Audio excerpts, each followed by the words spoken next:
J1 and J2 under 48 kilo and the J2 under 57 kilogram category for women. And we have the J1 under 60 kilo, J1 under 73 kilo, J2 under 60 kilo and J2 under 73 kilogram category for men. So the competition will take place on 3 mats today because it's a packed house. And there will be a commentated channel in English as well as in German. And if you want to see one of the other mats without commentary, you of course that's possible as well. You can just click on the mat on the YouTube channel to watch your favorite athlete. And if you want to learn more about para-judo, you can take a look at ibsajudo.sport or igf.org. So the last one, the International Judo Federation, is the biggest sponsor and supporter of IBSA Judo.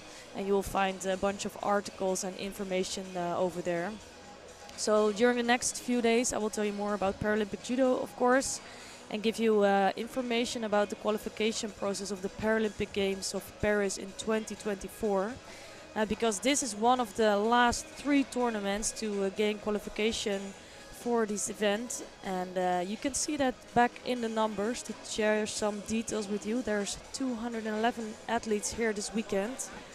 And they're from 42 countries in total. There's 130 men and 81 women, and that's almost the same number as the last World Games in Birmingham, so that's really impressive.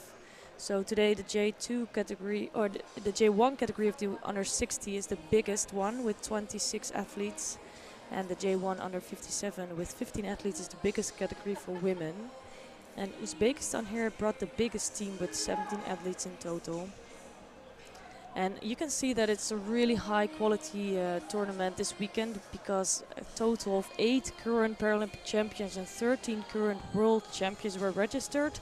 They will not all be competing this weekend, but it tells you something about the quality. And the number of participants here is, I think, the highest we have had in a Grand Prix for the last few years. So we're almost about to start, and we're going to show the mat number 3 with the J2 under 73 kilogram category between Bela Belheinz of Germany and Daniel Verkoski of Romania. So Germany also brought quite a good team here today and tomorrow, so I'm really curious to see how the home nation will do. And if you are interested to see a Paralympic champion on the mat today, you can watch also this category, the under 73 J2.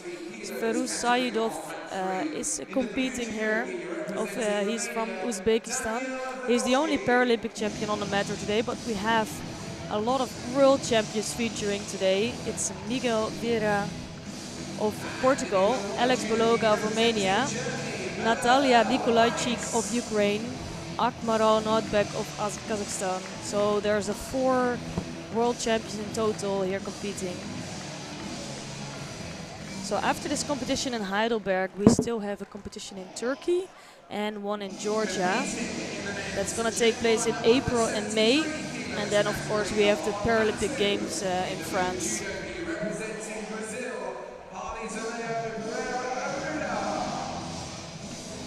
So the athletes are coming onto the mat. You see Bela Belheinz in white judo gi here and Daniel Verkoski in blue.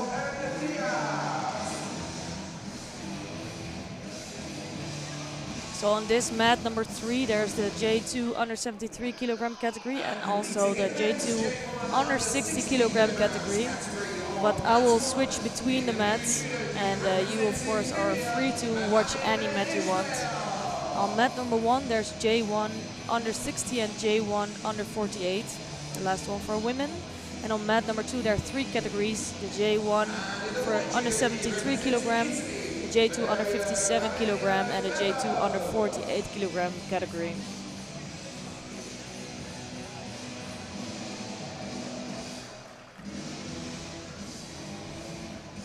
So if you're not familiar with Paralympic or VI Judo, it will look basically almost the same as sighted judo.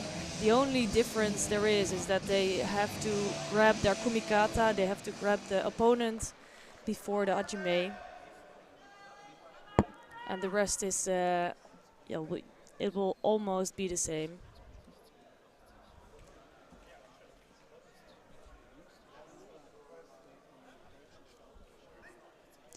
So the 73 under 73 kilo J2 is always one of the biggest categories, and it's always one of the most interesting ones. So also today there's a lot of good athletes. You have of course the Paralympic champion here, Feruz Saidov, but you have also Rufat Magomedov of Ukraine. He's a bronze medalist of the last Paralympic Games. You have Jujiro Seto of Japan. He came up a category after the Paralympic Games, also bronze medalist. And then you have Georgi Kaldani of Georgia, who is the European champion, but always seems to do very well on these Grand Prix.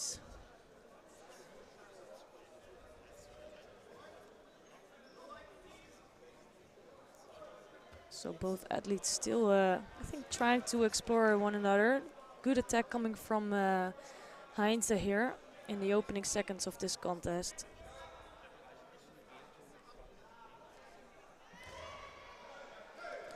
So because they already have to grab before the Ajime, there's a lot of tension already there from the start. So these 4 minutes of competing, they are really intense. That was a beautiful switch of direction coming from Fargolski, and it's a shame for Heinze, but there are still chances for him if Fargolski can reach the semifinals here today.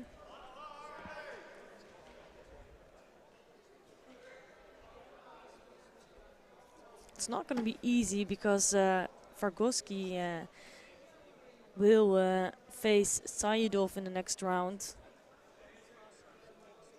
So it's a rough start for Heinze here. He still has a shot at the rapid charge.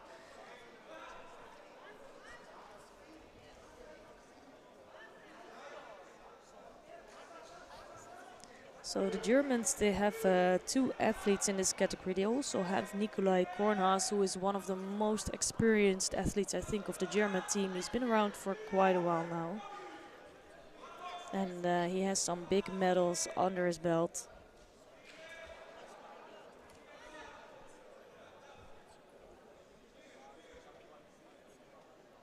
I think in this category, actually, it's one of the most interesting ones because after the Paralympic Games, the weight categories changed. So the 66 and 81, for example, are no weight categories anymore. They are out because of the split in side categories.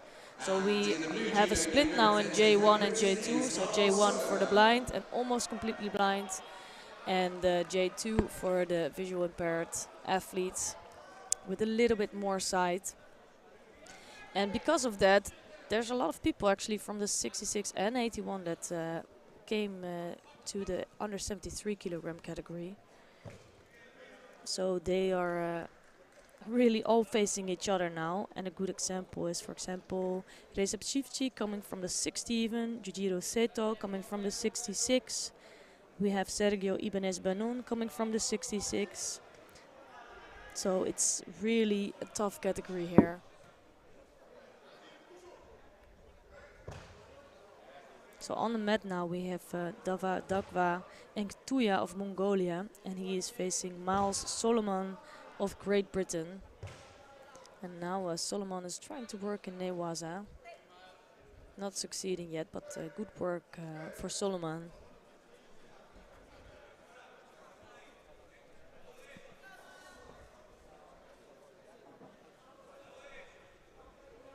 So there are many experienced athletes here that have been around for many years already, and I try to talk about them more. But you also see some newer athletes always, and that's really nice to see.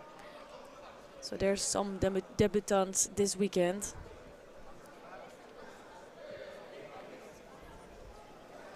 And unfortunately, there's also some athletes that didn't make the classification with sight, so they're very strict on that, and they have thorough eye exams to make sure about the visual impairment and that they have the right classification category.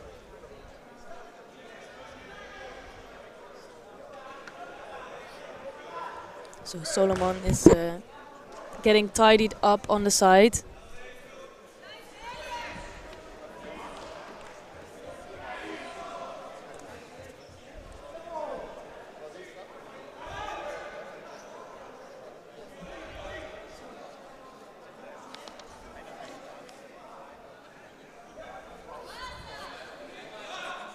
So getting back on the mat here. Only 50 seconds gone in this contest, so really only the opening seconds.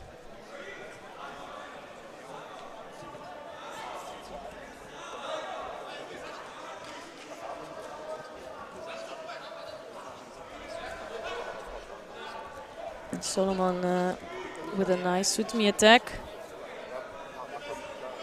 Now again working on Newaza.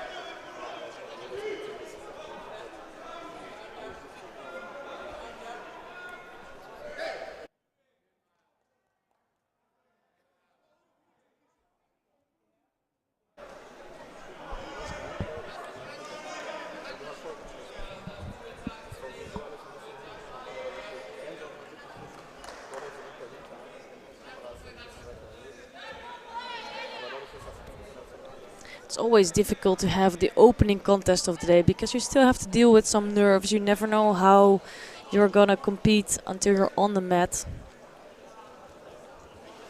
And especially if you also don't know your opponent. You just don't want to make any big mistakes in the opening seconds. You also don't want to wait too long for an attack to get a penalty.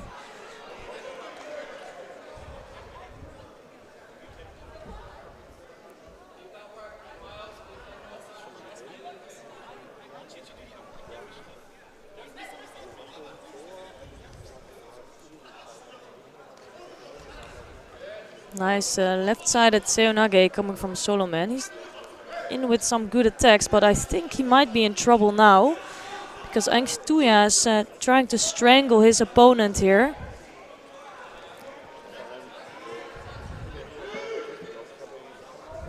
It looked like it was under the chin of Solomon, so he could have been in trouble there.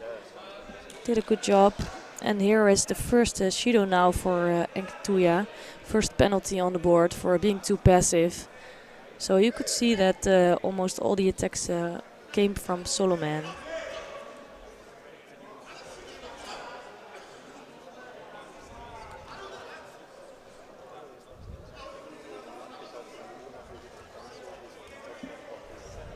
Another left-sided Seonage, this time really well done. So nice combination, first working on the feet and then coming in with a left drop Seonage.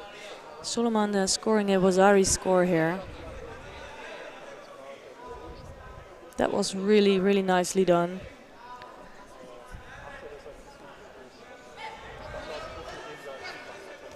So this time Angstuya actually came on with a really good attempt, but taken over by Solomon. So really well performance by him.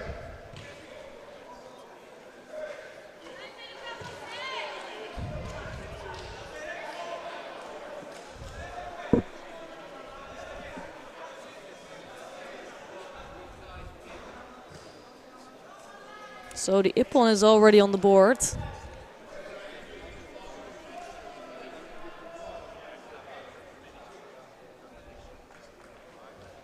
But I think they might review the last Wazari score, if that was a proper score or not.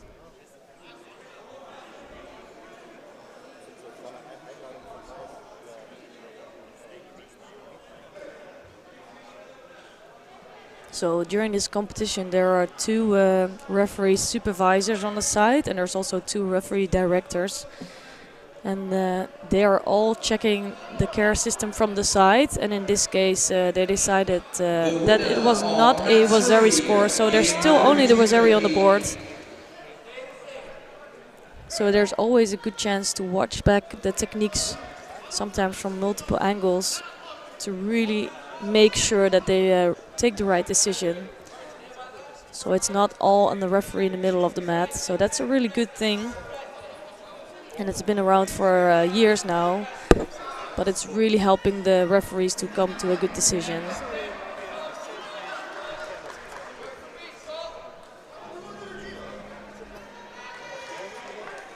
So Angstuya trying to work his way on the ground. And trying to free his foot to hold down Solomon. Still going on. The winner of mat 1 in the white judo gi So this has become a really nice battle between these two athletes.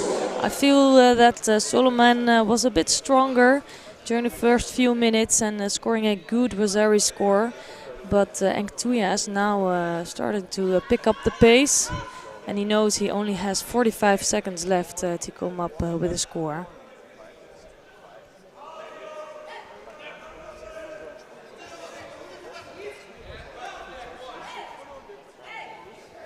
So another technique coming from Engtuya, but it was not the strongest. He collapsed on the way down, I think.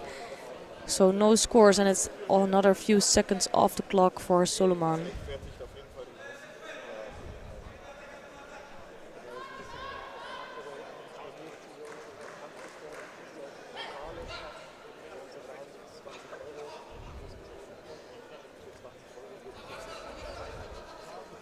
So Solomon is looking a bit more defensive now, coming on with a left-sided drop technique, but not a strong one.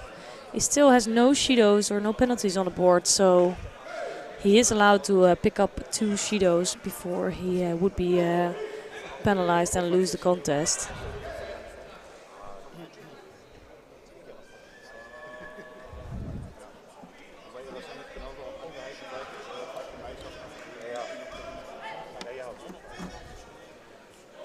So another attack coming from Engtuya. He just lacks a bit of strength, I guess, against Solomon.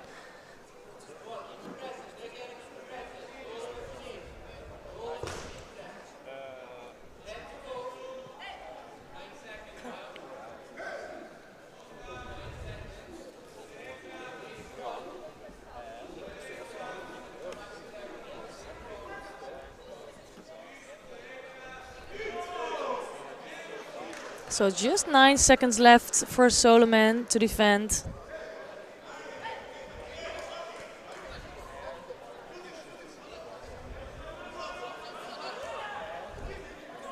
And it's a last attempt coming from Engtuya, but he's not able to throw for his opponent. It's really well done by Miles Solomon of Great Britain, and he will face Recep Sivci in the next round. And that's gonna be a tough one. So Recep Sivci, he's one of the smallest athletes in this category. He's coming up from the 60 kilogram category.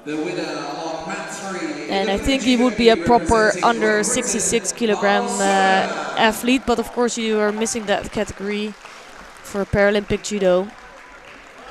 But he has a good draw here today, so there are chances for him.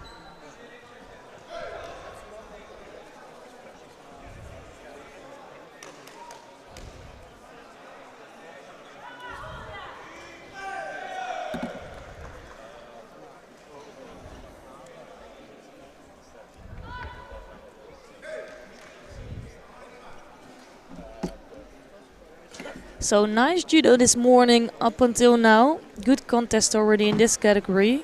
So we have 2 more contests before we go to the next category. And the next one being between Lee Min-woo of Korea and Nikolai Kornas of Germany.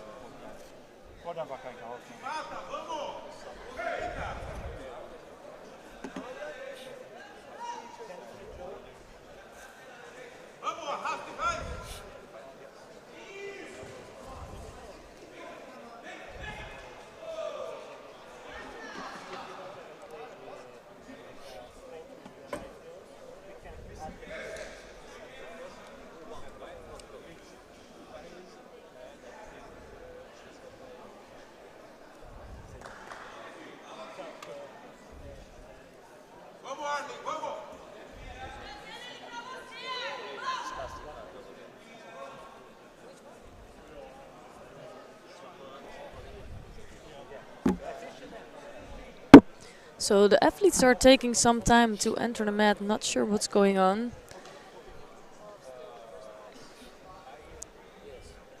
We can take a quick look at mat number 2, because there is a contest going on there between Luis Jabdiel Perez Diaz of Puerto Rico and Harley Damião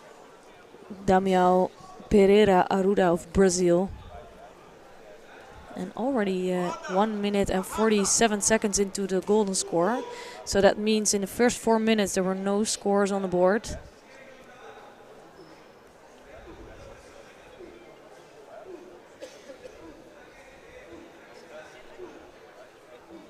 And these are both two good athletes, both from the same continent. So it's likely that they met each other quite a few times before.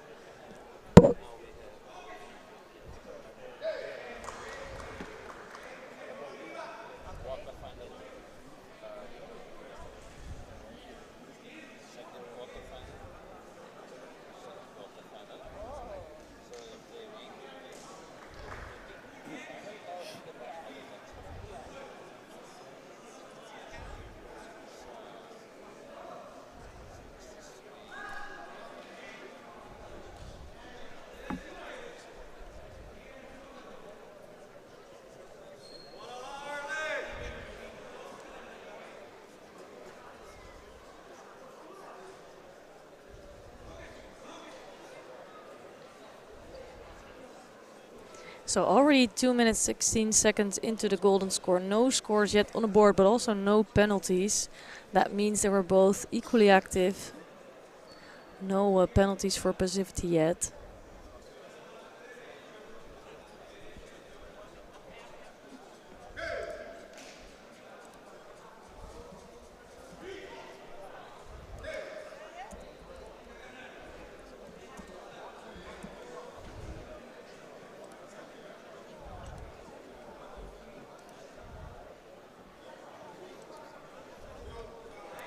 So now the first Judo is on the board.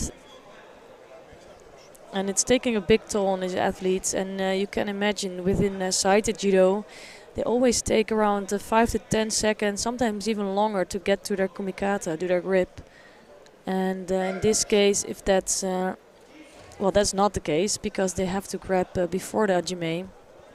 So right away from the start, the whole 4 minutes, there's a lot of tension and a lot of strength on each other, on their arms. So you can imagine that takes a toll out of these athletes.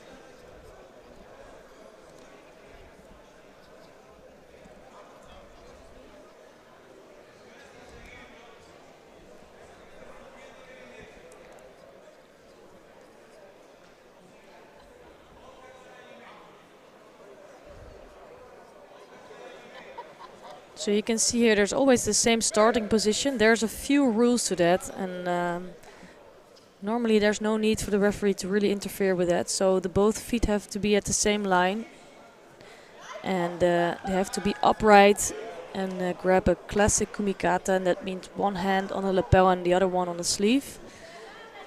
And right after the hajime, they are free to re-grip. Of course, you cannot just break a grip, because that will give you a penalty. You have to have 2 hands on all the time. And the only exception is if you re-grip. So if you break it and right away get to another grip.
So Pereira trying to come up with some good attack, but he's really blocked by his opponents. I think Perez Diaz has a really good right-sided grip now, going over that right side, just not being able to finish off with a good technique.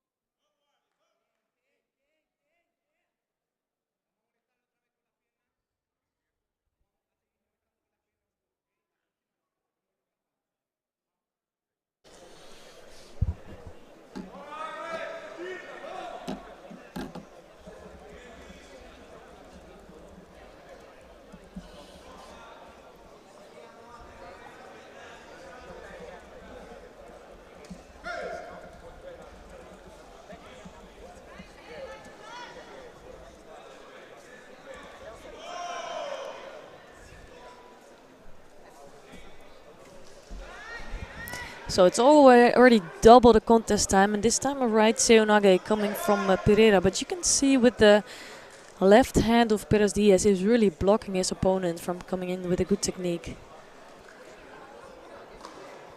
So it might be that Perez Diaz is just a bit stronger with his kumikata.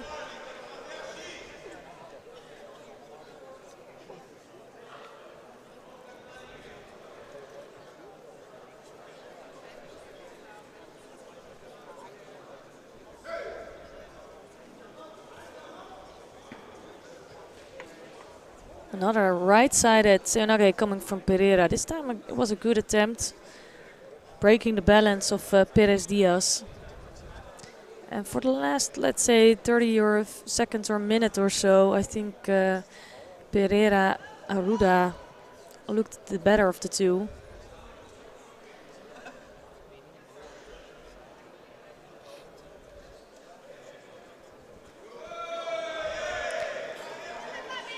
And Perez Diaz just picks up his second Shido now.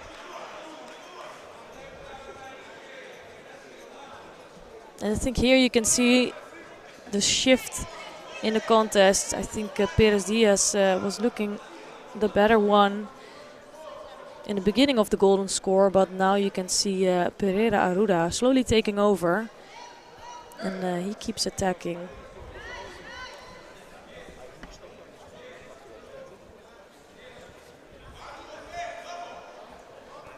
So Perez Diaz cannot afford to make one more mistake actually, so a third Shido would mean a loss for him in his contest.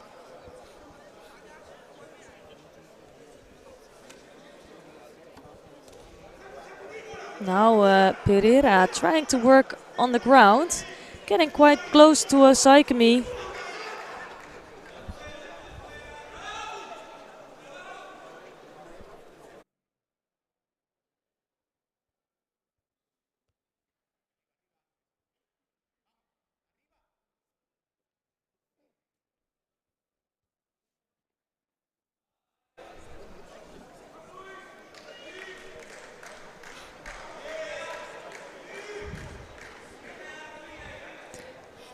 So Pereira was really close to holding or even hold down for 1 or 2 seconds before Perez escaped that. And now Perez is trying to work his way on the waza. Already 5 minutes and 28 seconds into this golden score.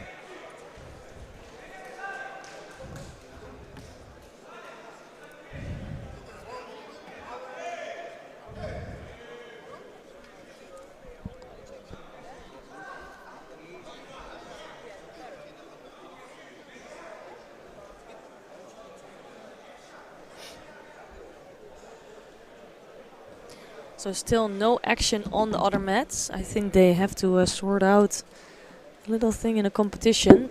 But as soon as those mats start, we might switch one of those mats again also.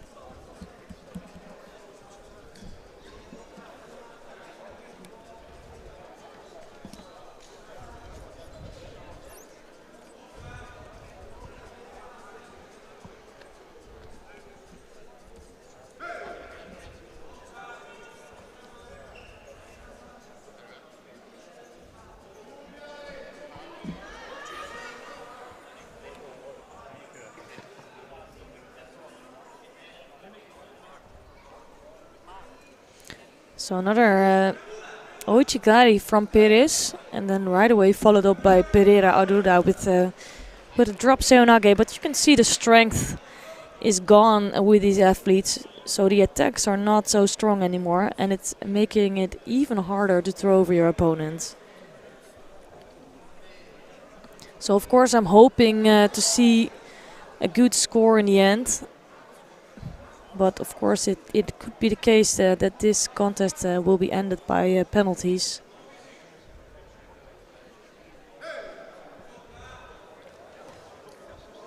Another good drop seonage coming from Pereira. He's doing well for himself in this golden score, and I think he's making sure that he keeps up the pace.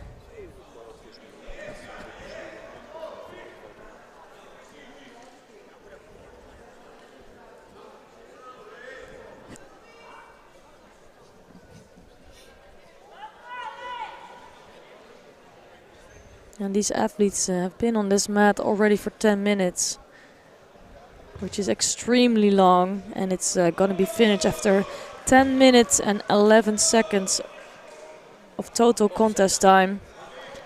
And it's Pereira Aruda of Brazil who takes the win here. The winner on mat 2 in the blue judo gi representing Brazil is Pereira Aruda. There will now be a short pause in the competition. Please can we ask a representative from each team to make their way to the TV screens in the training area immediately. That's a representative from each team to make their way to the TV screens in the training area immediately. Thank you. So there's gonna be a short break in the competition. And hopefully we'll see some new athletes on the mat soon.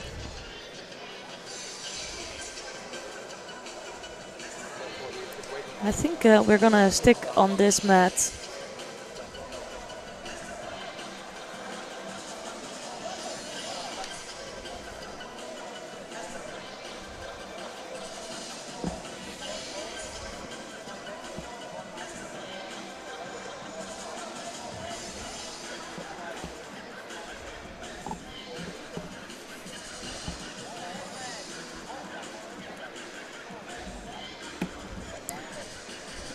So on this mat there's gonna be one more contest in the under 73 of J1 category.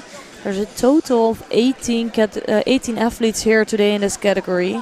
And for me this is one of the other good categories here today, because there's a huge fight, let's say, going on between the top 4 and the top favorites.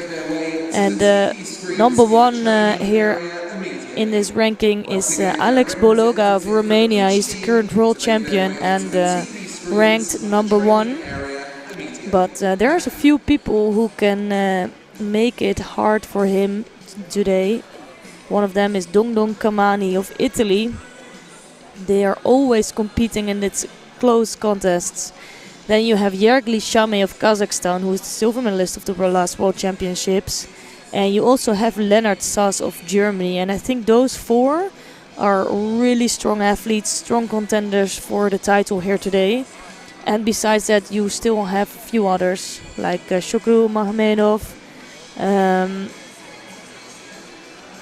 I think there's a few others, at least, that can make it difficult. If I see on the list also Gökçe Yavuz of Turkey.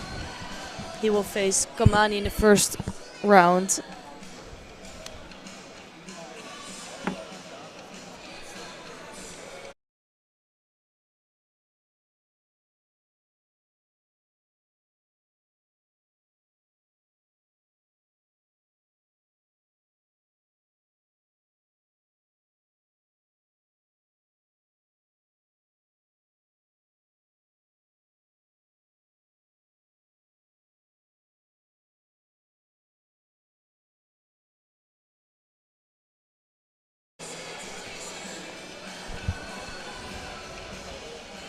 Please can we ask a representative from each team to make their way to So all the athletes are waiting here for that contest, and that can be quite annoying, because as an athlete standing there you have to be so sharp, you have to be on top of your game. And to keep that type of concentration, it takes energy. So you want to stay in the zone, but if you have to wait for 10 or 15 minutes, it can be quite tough on you. So I'm hoping for all of these athletes that they will continue the competition soon now.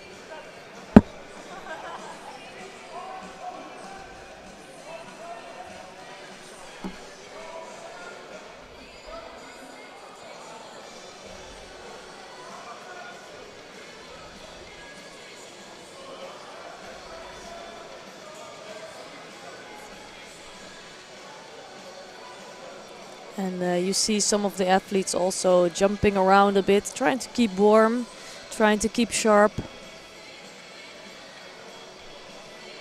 And just heard that it could have something to do with the running order and with picking up the athletes before the contests. So I think they're making sure that the protocol is correct here today, and to make sure the contests will run smooth the rest of the day, they need some investment of time right now. So that's why there's a short break in this competition.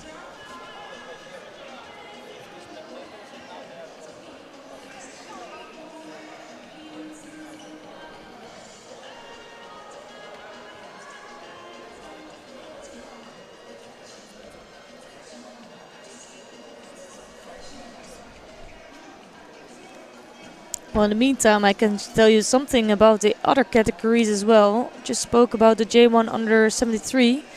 We also have the J2 under 60 kilogram category. And interestingly enough, Kamiran Nurilayev, the world champion of Uzbekistan, is not competing, but his teammate Sherzod Namazov is competing here. He's a former Paralympic champion, one of the top athletes, and he is having trouble, I think, with Nurilayev from his country because he is the world champion. But with him out, I think he could be the top favorite here. Just seeing that Fugar Shirinli is actually competing. I missed out on that. He is a Paralympic champion, so we actually have two Paralympic champions present here today and facing in this category, so that will be very exciting. We will see him on the mat also today.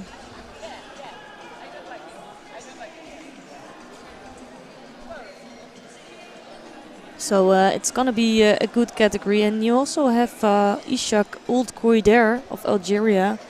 He's coming from the 66 kilo category, but he moved down to the 60 kilogram category. He's the number 2 seed here. We have Gavilan Lorenzo of Spain, who is, I think, one of the good ones. And then, for me, one of the ones to pick as a favorite today here is David Korava of Ukraine.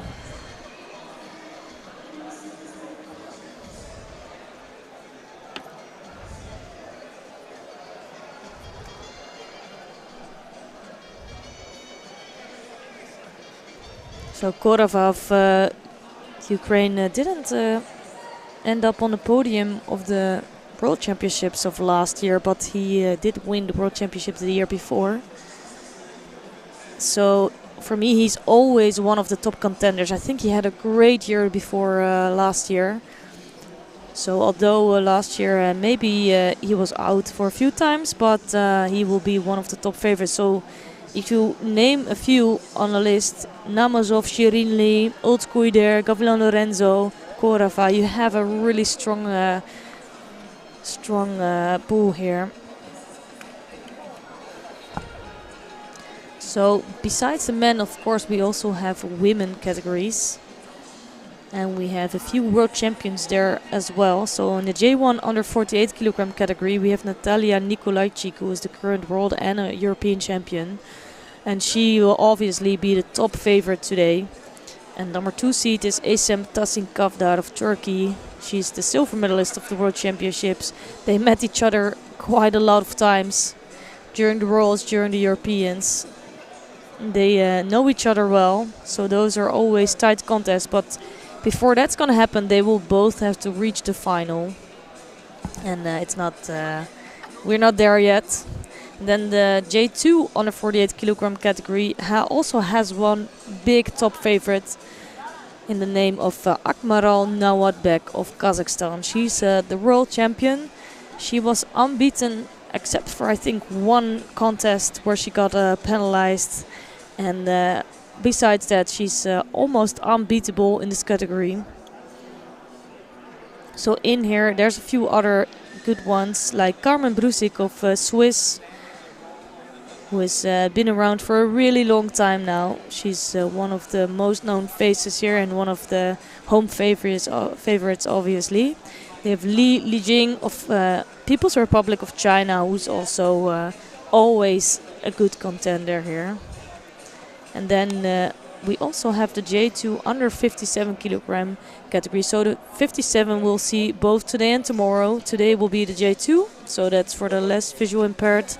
And then tomorrow we have the J1 athletes, who are for the blind or almost completely blind. So the J2 category for me is an interesting one, because we see two of the top contenders who were actually registered here, and I don't think they made the classification here. So that's going to be an interesting detail for later in the year. So we're talking about Ina Sik of Ukraine and Zeynep Selik of Turkey. Selik being the current world champion.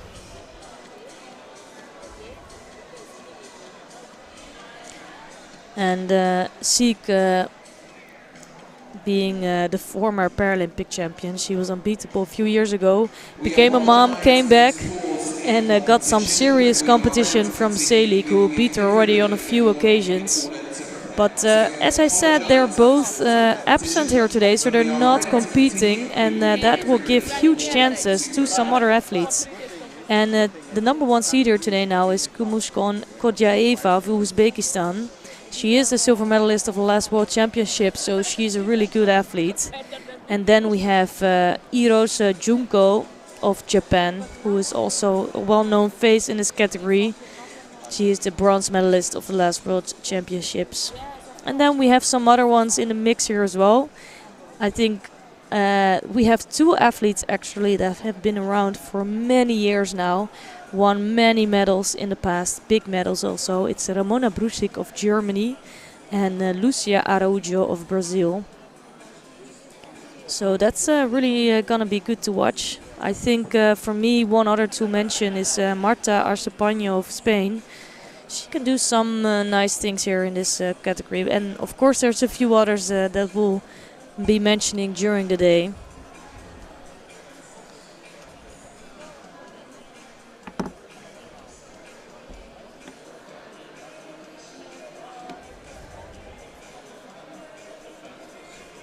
So if you want to read about IBSA Judo, you can always do that at the IBSA website. But there's also going to be news written on IJF.org and AJU.org. Or sorry, AJU.net. So there's going to be a few interesting articles if you're interested about the rules that are present here today, and about some of the top favorites, and about the Paralympic ranking. So obviously these athletes can gain really important points here this weekend for the Paralympic Games. So the cycle is already been going on, so the qualification period is almost ending. That's why you see such high numbers of participation here. So obviously some of the athletes want to secure their spot for Paris Paralympic Games.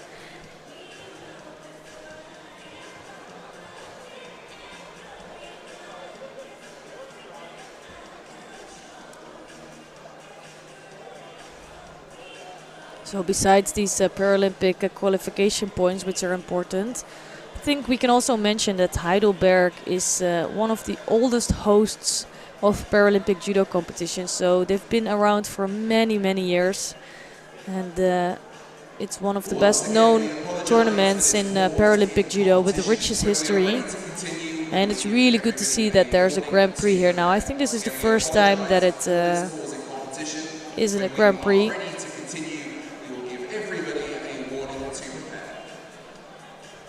And as I mentioned before, there's 211 athletes in total.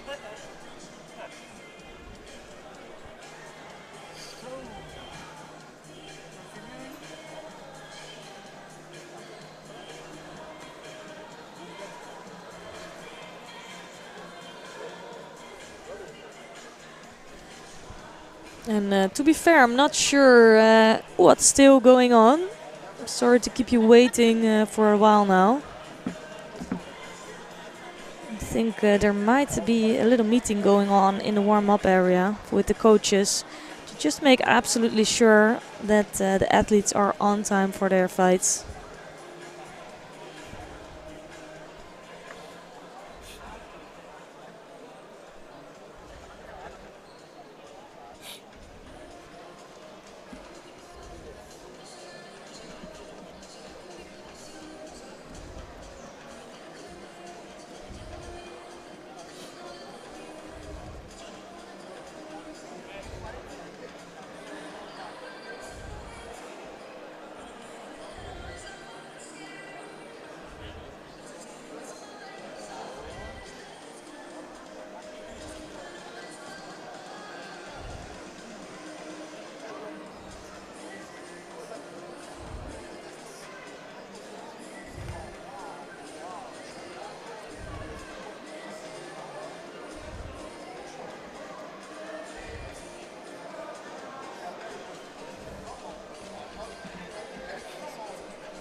And it's actually starting to take really a toll on these athletes, I think. They are not sure also how long is the wait. So I think that's the worst thing. If you know, okay, my fight is going to be on in around 20 minutes, you know, you can prepare for that. You can relax a little bit and then be on top of your game again. But these athletes, they know it can take place any second now. But it could also take place in a few minutes.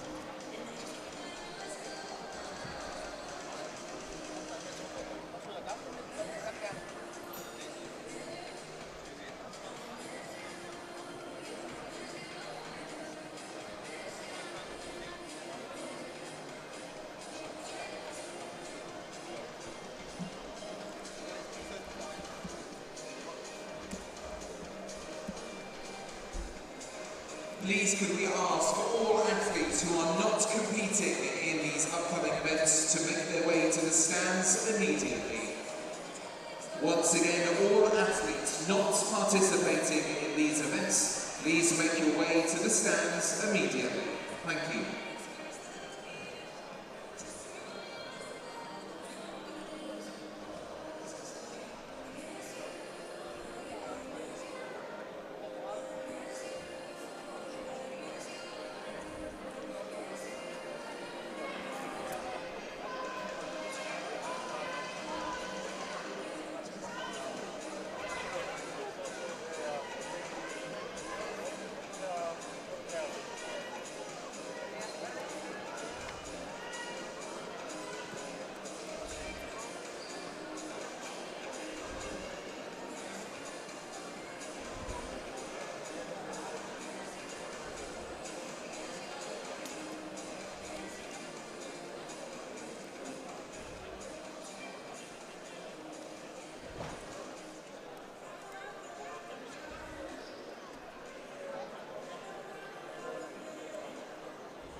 J1 under 73 kilos on mat 2. Wearing the white judo gi representing France, Pierre Bresson. And wearing the blue judo gi representing Japan, Kato Yuji.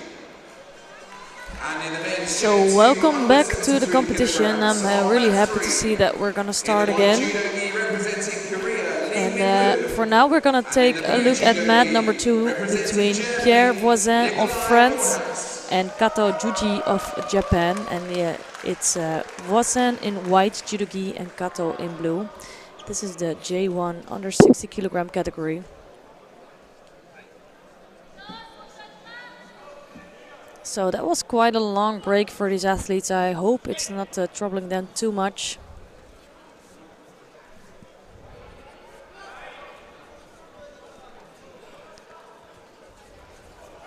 The referee here is making sure they're upright. Right-sided technique coming from Kato, just losing the grip on the way down.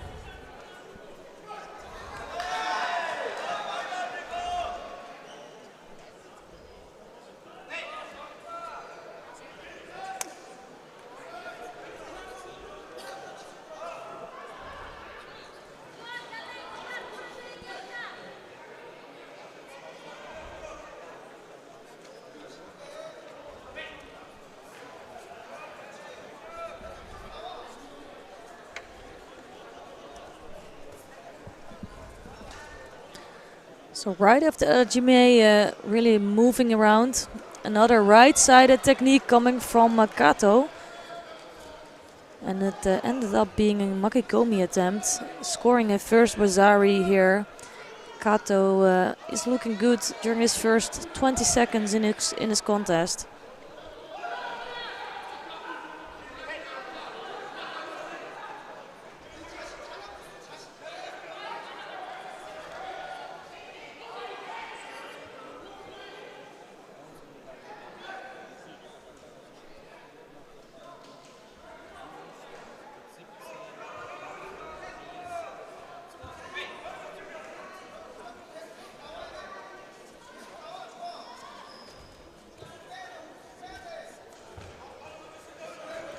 So another right-sided technique coming from Kato.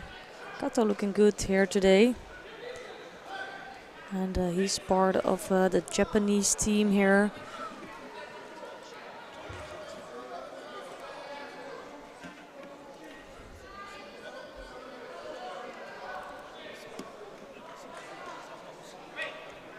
So I'm checking quickly how many athletes they have in total. So they have 2 women and 5 men athletes here present, so they have 7 athletes in total. And the Japanese team, they have a good team, but I must say they're not as dominant as inside the judo, but they do have a strong team, and I think even they are getting stronger.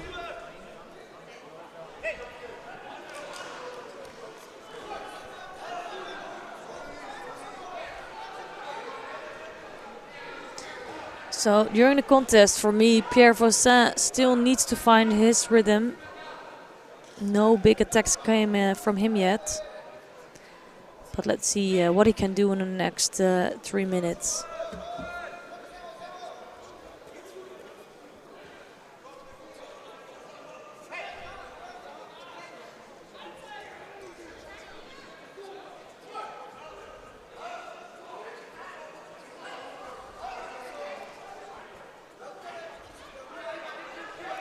So Kato still has the lead.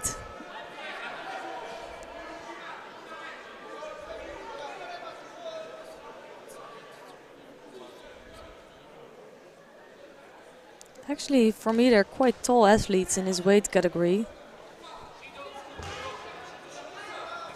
And now Voisin is trying to go left-sided, doing really well. No scores, but good attempt coming from Voisin here.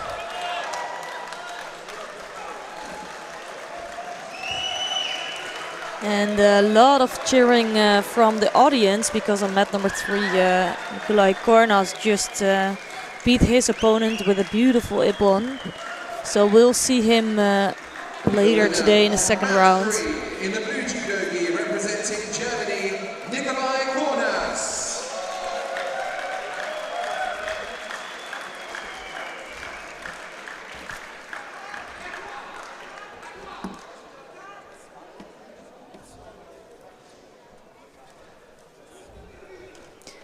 So this time a right-sided technique. The thing is that Kato, as soon as he comes in with that technique, I think he feels the strength of his opponent and the block, and as soon as he does that, he will lose the grip. And with losing that grip, he's not really dangerous anymore. So he needs to figure out a way to hold on to his grip.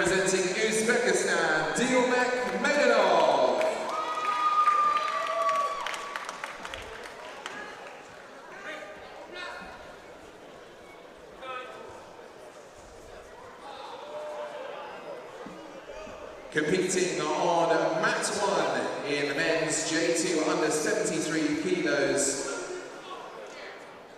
Wearing the white judo gi representing Croatia, Josef. So it's still more than half the contest time on the clock. So plenty of chances for Pierre Voisin to try to still defeat his opponent, but Kato is the one that leads here in the contest. And it's another nice right-sided makikomi attempt coming from Kato. He's quite tall, so he's using his body in the right way. Just lacking that kumikata.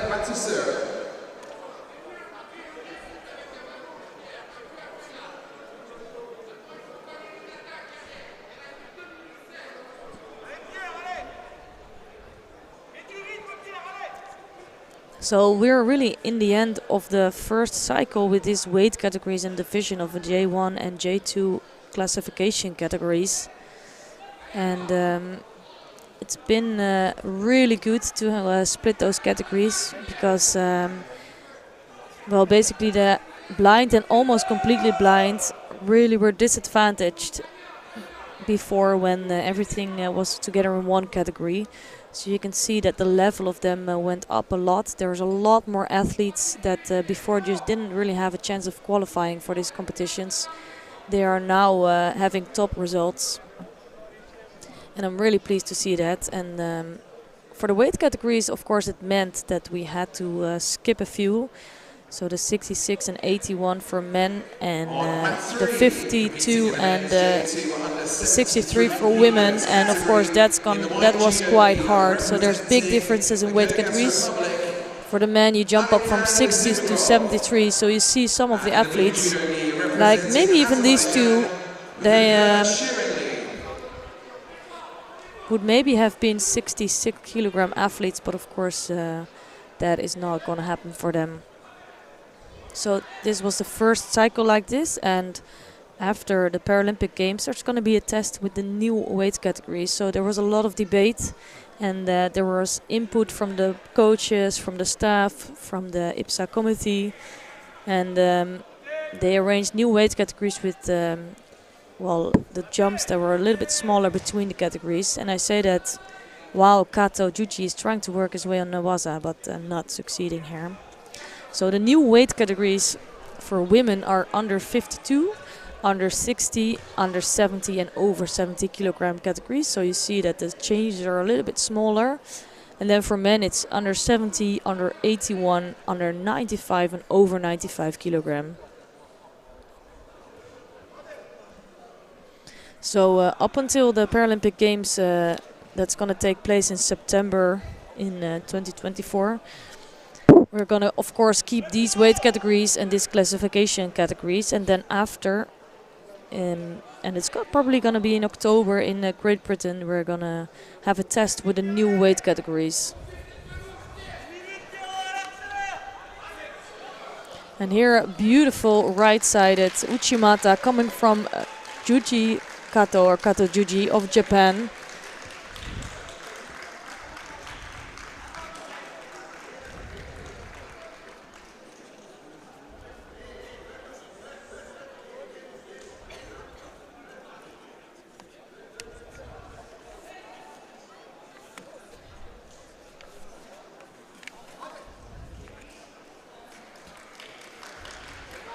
The winner on mat 2 in the blue judo gi representing Japan, Kato Yuji. And sorry about that little mistake before. It is actually the 73 kilogram category here that we're featuring.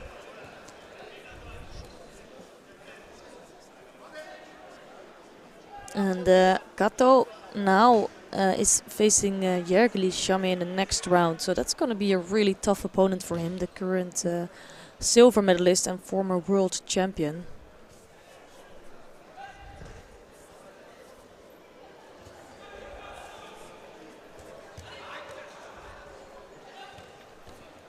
And we're going to watch some of the ladies here today in the under 57 kilogram category.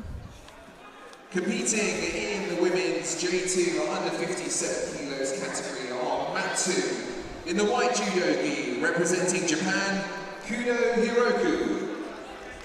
And in the blue so featuring here in white judo gi is Kudo Hiroko of Japan. And in blue judo gi is Wang Jinan of People's Republic of China. And as I mentioned before, there are 2 top favorites missing here today, and they were registered, so I'm really sad to not see them competing. And I'm talking about Ina Sik of Ukraine and Zeynep Selik of Turkey. So that's quite unfortunate, but of course, with them not competing, that always brings chances for the other athletes, and for example for these 2 athletes.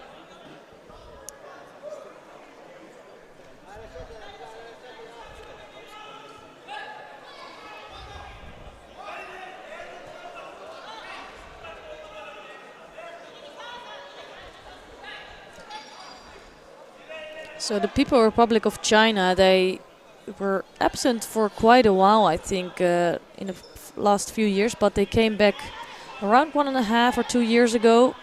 And as soon as they started competing, they brought a big team, and they had quite astonishing results.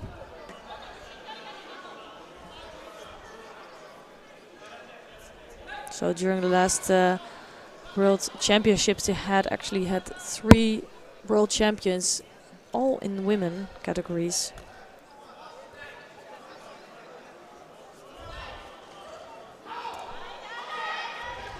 The winner on mat 1 in the white judo gi, representing Algeria, Abdelkader Balma.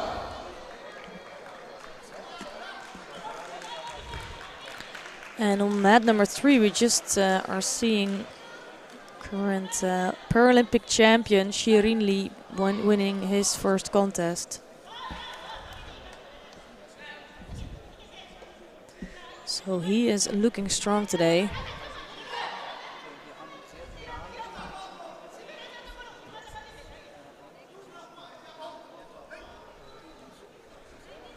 The winner on mat 3.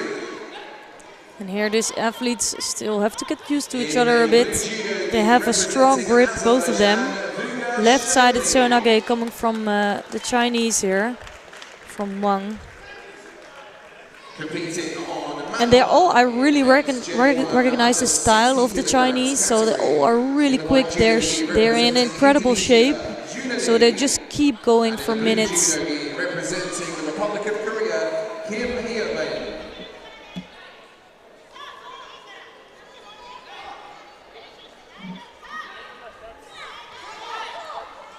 So they just keep fighting in a really physical style and coming with those low seonage, so they're making it really tough for the opponents to attack. And you see that also in the scoreboard here. So Kudo Hiroko has 2 penalties on the board already for passivity. She just doesn't really get the chance to come up with the technique.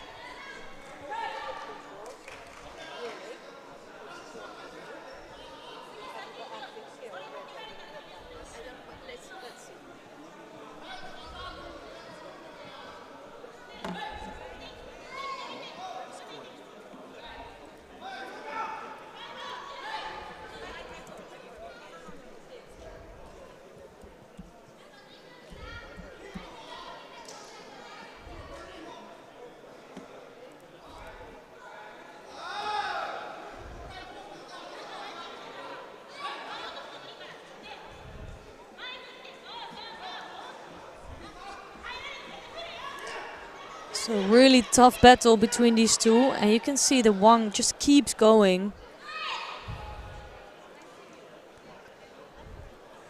And it's quite. I think this is quite unfortunate. It is one of the tactics of the Chinese. They just keep going and don't really give any chance for their opponents to attack. So if you are facing one of the Chinese, all you have to do is try to get them under control. Representing the People's Republic of China, Wang Jian. But it's the first good win for Wang here. And as I said, there are chances for her here today with the top favorites missing out. 60 kilos category.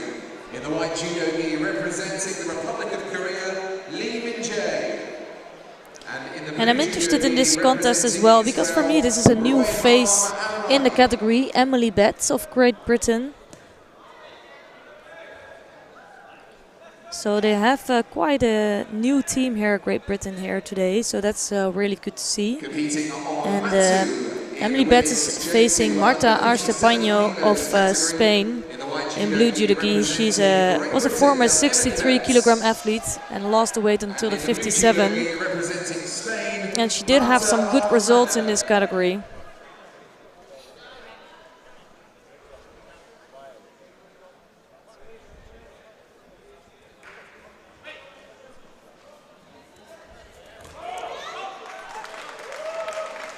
And a quick ippon score here. Unfortunate for Betts. But she got some experience in, and she still does have a chance of a rapid charge actually. The winner on match 3 in the white judo gi, representing the Republic of Korea, Lee Min-jae. So that is the risk if you go out there for the first time, and you do need some experience, and sometimes it's a hard lesson.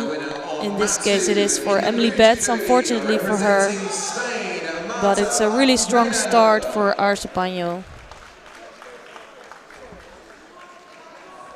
Competing on match 3 in the men's J2 under 60 kilos category. In the white judo gi, representing Canada, Justin Carr.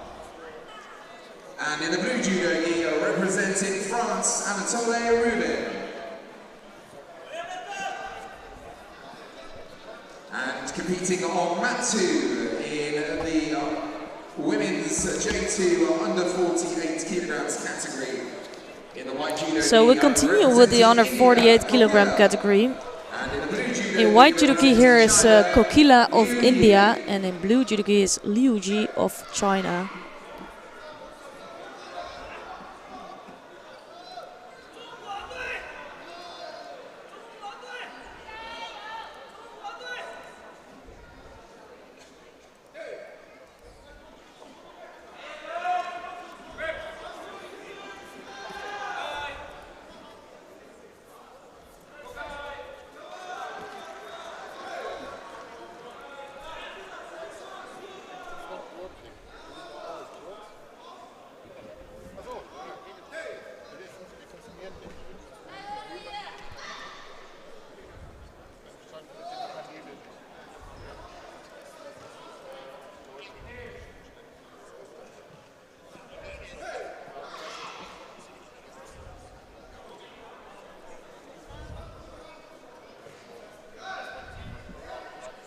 So left-sided seonage coming from Kokila.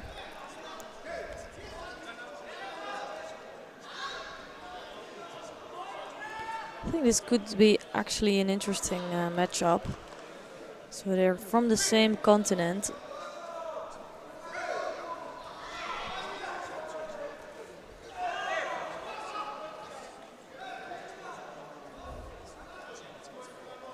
Oh, and that's not a smart thing for Kokila to do. So she basically just trying to escape the pressure with a low technique, but it gives huge chances for Liu now. And I think Kokila is almost into a hold down. Now Liu trying to work on that arm.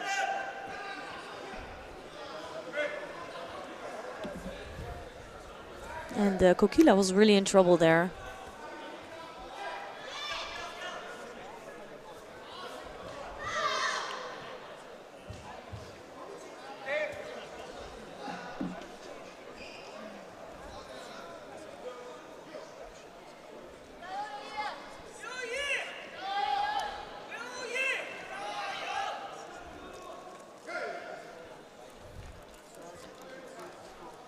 So Liu looks really strong physically. And again, now with after a Sutimi trying to work on the ground.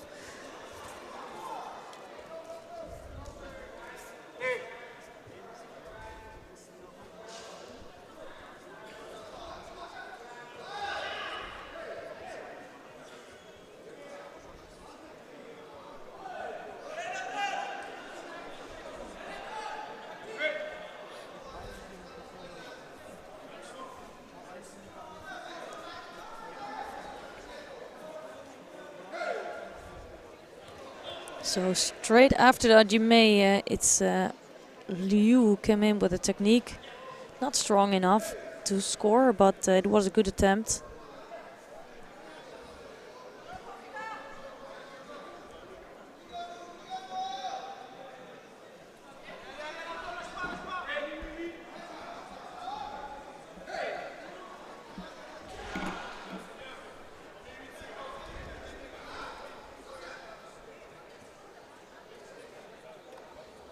So Kokila now trying to come in with a technique. I was just gonna say she needs to get in some attacks, otherwise she will be penalized for passivity. But I think she was kind of saved by the bell here, and now trying to work in Newaza.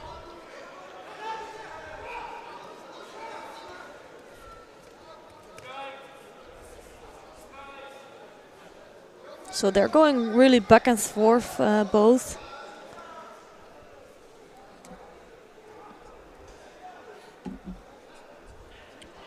And now it's Kokila who's trying to control Liu on the ground. It's just looking a little bit untidy at moments from both of them actually. So they're gripping and then losing the grip on the ground. And you really need to control and build on those ground techniques.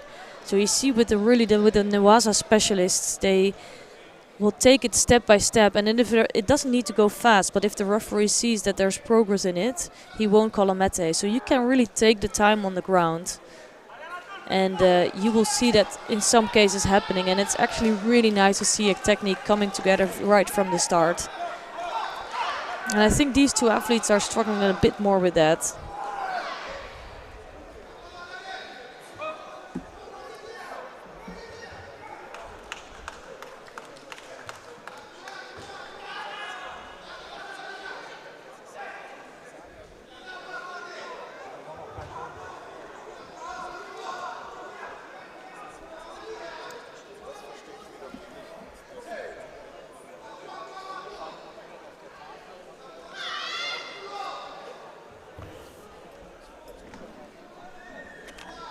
So 50 seconds left on the clock. You see the time is slowly ticking away in this contest. And for me, Liu has looked like the stronger one during this contest. She has a small benefit with Kokila having one penalty on the board. But also for Liu, her attacks don't look strong enough, so she's not able to score. And also losing the grip quite quickly. Competing on mat 3 in the men's J2 under 60 kilos category. In the white judo gi, Luis Daniel Gaviria Lorenzo. So it's the second Shido now on the board for Kokila. Actually coming in with a beautiful attack here, scoring Ewazari. That was unexpected for me, but she is doing a great job. So she is the leader now, but it is interesting because she cannot afford to have one more penalty. And you know one thing for sure, Liu is gonna go at her like crazy because she wants to get the win in this competition.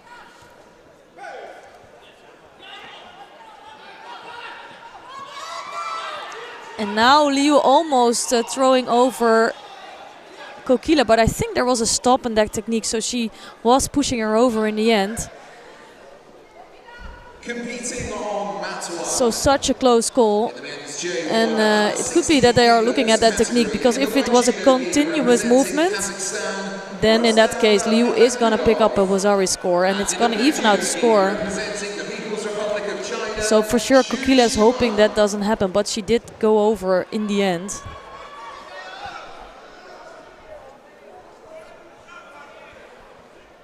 So it's really good that the referee directors from the side and the supervisor are always checking the system. So it was a continuous movement from Liu.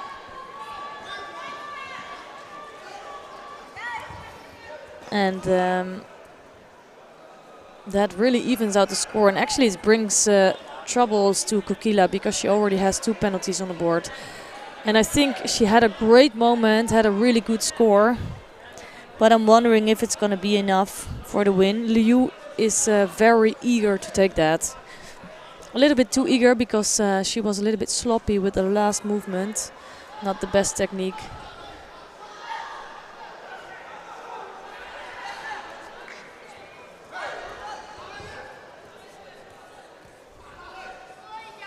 Another left-sided seonage coming from Kokila. It was not the perfect, well, let's say the perfect timing like it was last time when she scored. If she has a good timing, she has a great technique. And she can be really dangerous to anyone.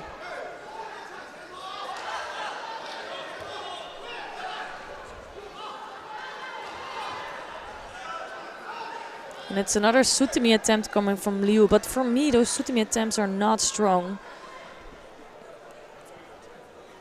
And actually he's gonna pick up a Shido for that, and I agree with the referee here. Because it's not the best attempt, it's just an attempt to get an attack in. That's a much better attempt. Left-sided Uchimata coming from Liu. And those attacks are much more dangerous.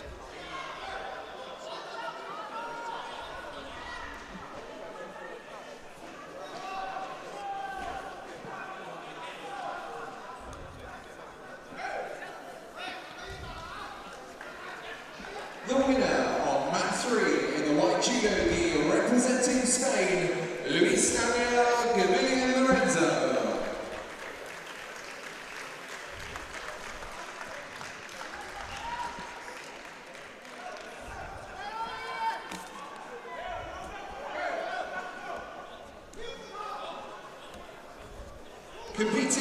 So it started to look like an interesting contest. Nice change of direction from Kokila, almost pushing over Liu. Representing the USA, Ronald Alexander. And in the blue judo gi representing the People's Republic of China, Xiao Zhu.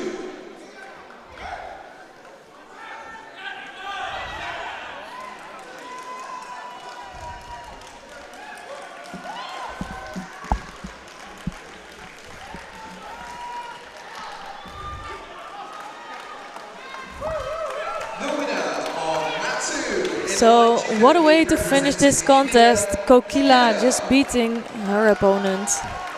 And I think that was one of the best contests here today because they were really fighting each other well. And this could have gone either way. So it's Kokila that's going to face the current world champion Nawatbek in the semi-finals here. And Liu has to settle for the rapid charge.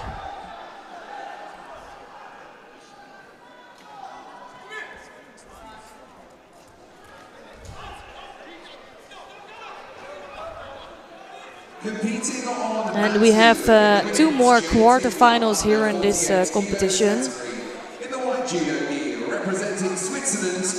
And these 2 opponents know each other really well. It's Carmen Brusik of Swiss in white judo gi, and she is facing Kahit Eke of Turkey in blue.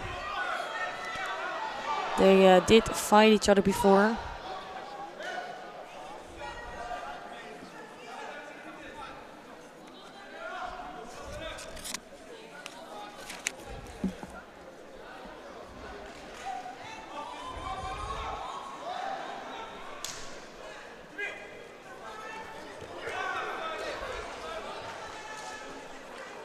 The winner on mat 1 in the blue judo gi representing the People's Republic of China, Zhu Xiwan.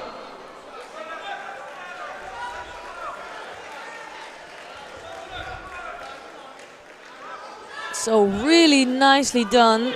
Adjusted katagruma from Eke, throwing over Carmen Brusik, one of the most experienced athletes in this category.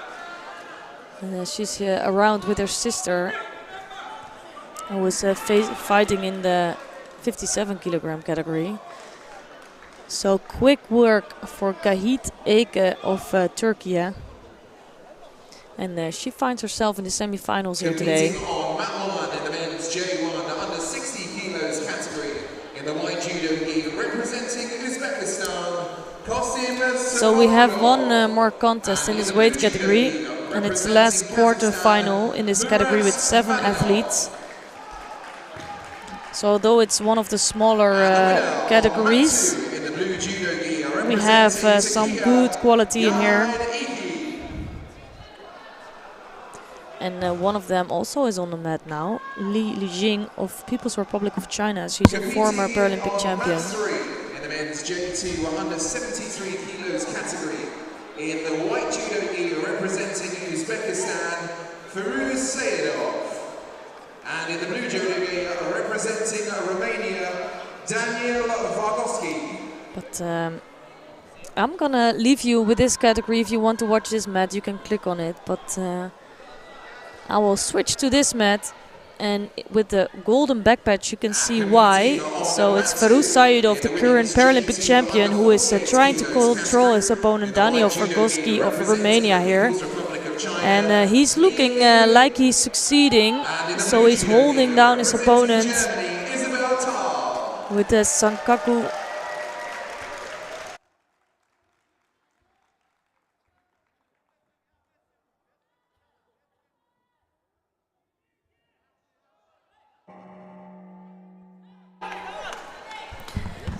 So it's nice to see a glimpse of Sayedov, but we cannot get to see him very long because he already won his first contest. And with that said, I'm gonna switch back to mat number 2 to watch the contest between Li Lijing of People's Republic of China in white judo gi and Isabel Tal of Germany in blue.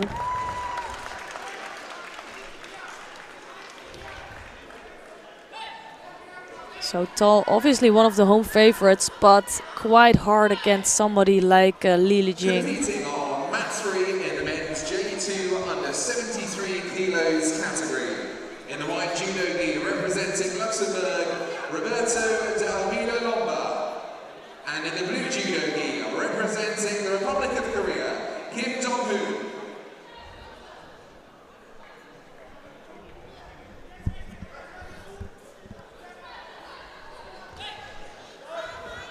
Oh, that was a big ippon coming from Li Lijing, and Tal just coming up a bit too short in the competition.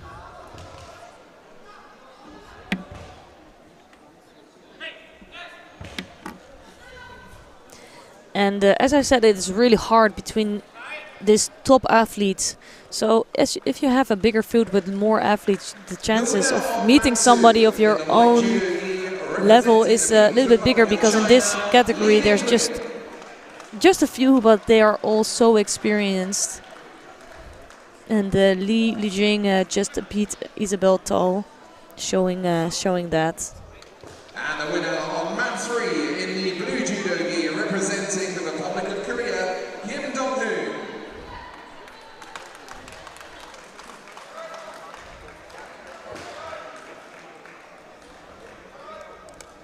Competing on mat 2 in the men's J1 73 kilo category in the white judo gi, representing Romania, Florin Alexandru Laura. So one of the top athletes here in this first round in the under 70, or the second round, I must say, in the under 73 J1 athletes. So on the mat now in white judo gi is Alex Bolaga of Romania. He is the current world champion, and he will be facing Eduardo Gauto of Argentina, who is also one of the experienced athletes. It's not going to be so easy for Alex Bolaga here. Representing Portugal, Ruben Gonçalves. So I think last year, or even a little bit before, Bolaga was struggling with his leg. Had an injury there, but as I heard, he is all good now. So that is really positive. So So a really packed category here in the 73 kilogram category.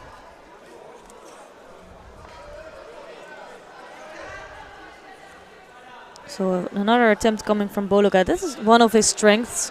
So he will be able to keep going for and push forward and push the pace for 4 minutes or 5 minutes, 6 minutes into golden score. So he's one of the athletes that is really hard to throw and also really hard to get control of.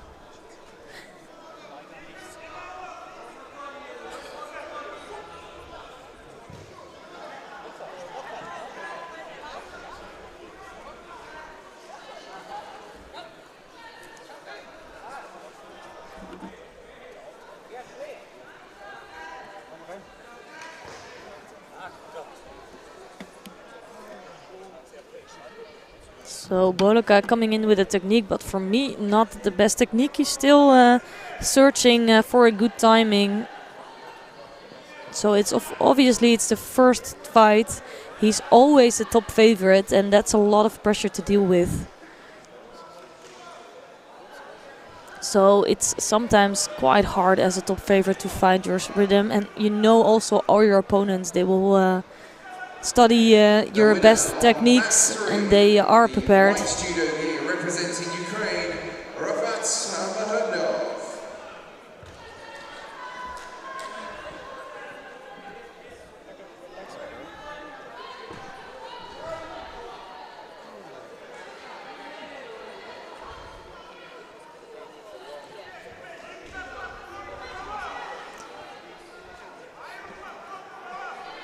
So it is a hard contest, as you can see, I think, between these two athletes. Only 1 minute in, but already so many attacks in. And that takes a lot of energy out of both athletes, actually.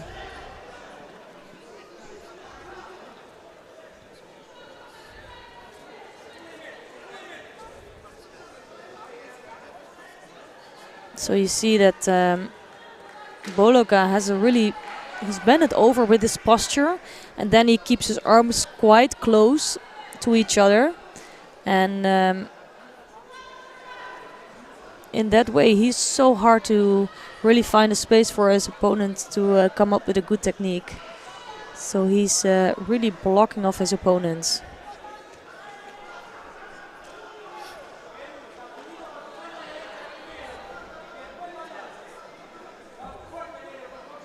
Competing on mat 3 in the men's J2 under 73 kilos category. In the white judo gi, representing Great Britain, Mars Solomon. And in the blue judo gi, representing Turkey, Recep Cifci.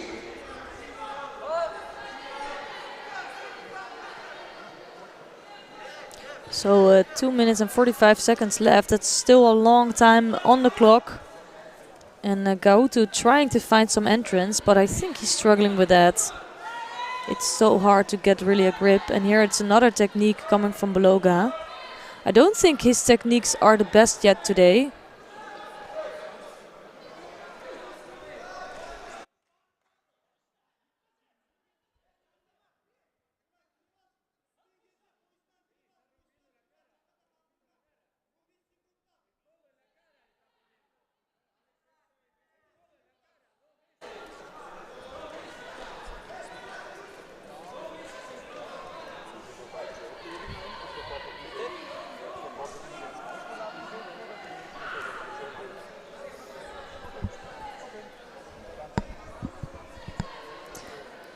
So still more than half the contest time left.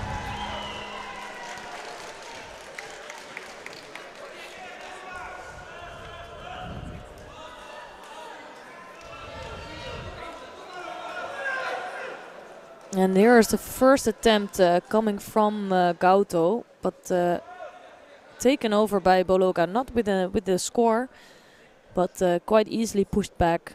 But it is a first attempt coming in from Gauto, and I hope he finds some confidence there to come up with some more attacks. The winner of mat 1 in the blue judo gi, representing Kazakhstan, Murat.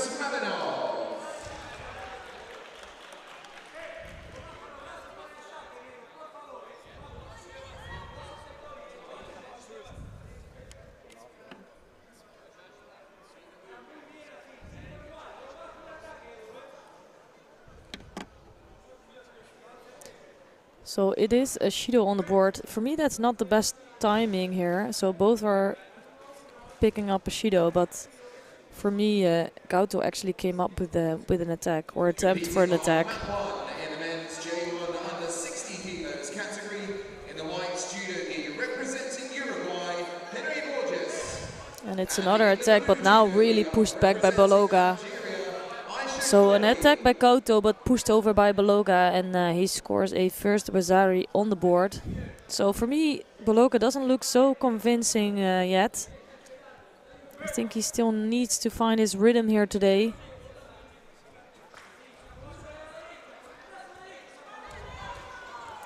And of course you want to have the points, and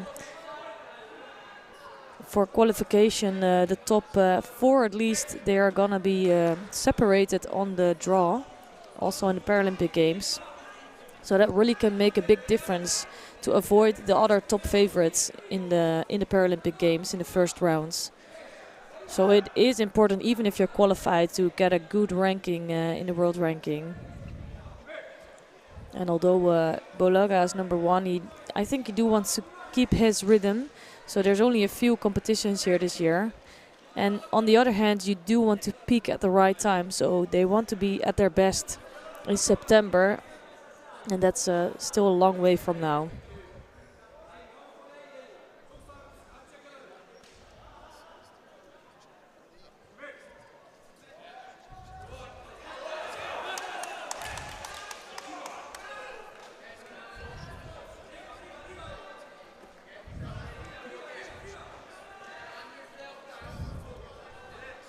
So Bologa now trying to strangle his opponent.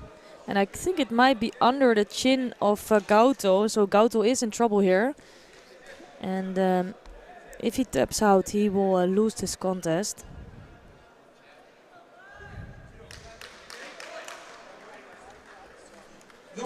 And I just saw on mat number 3, Miles Solomon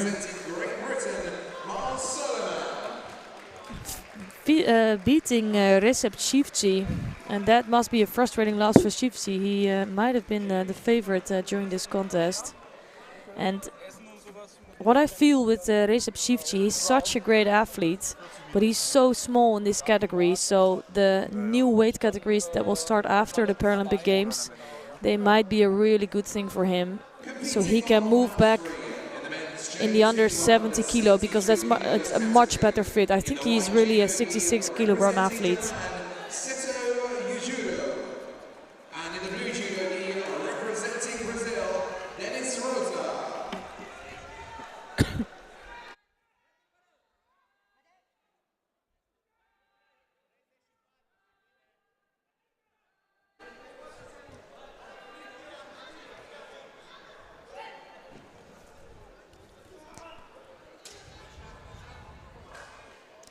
So a really good contest going on here. Bologa is struggling with his opponent Gauto.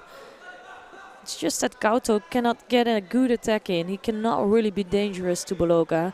And with Bologa leading the score here with Wazari on the board, it's going to be hard for Gauto. Here it's another good attack from Gauto. First, let's say better attack. He lost the grip, but he is coming closer.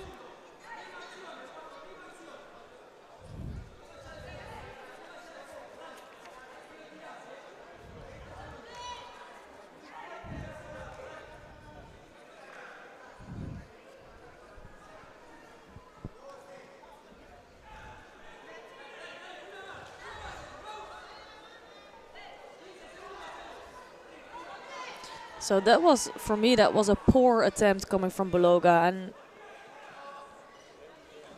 I feel like he's really defending on that Wazari score. Just he needs to keep on his feet and not really make any false attacks.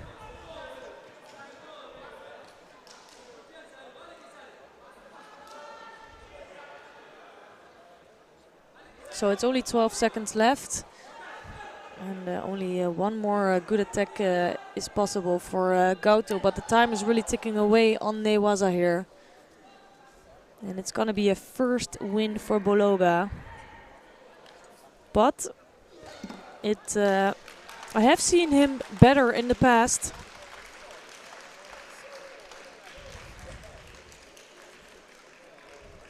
So let's see if he can find his form here in this competition. The winner on mat 1 in the white judo gi representing Uruguay, Henry Borges. And the winner on mat with that said, I think it's nice to take a look on mat number 3. We just saw here that Seto Jujiro beat his opponent, Dennis Rosa of Brazil. So the number 2 seed is still in. But there's gonna be a really interesting contest between two top athletes. Nikolai Kornas of Germany in white judogi, and he will be facing Sergio Ibanez Banon of Spain in blue. Both are good athletes, and they picked up their medals before. I think Ibanez Banon is such a clever athlete, really tactical fighter. So he's always tough to beat. He has a good, he finds out what his opponents want, and he's good with his kumikata.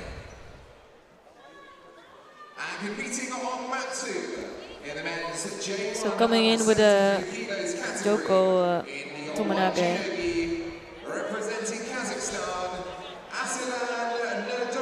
So a first sacrifice technique coming from Ibanez Banon, followed up by an Uchimata from Kornas. So it's gonna be fun to watch.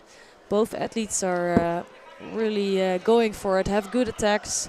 And Kornas has a really upright style, so good big hip throws, good Uchimatas. And then you have Ibanez Banon, who is quite tactical.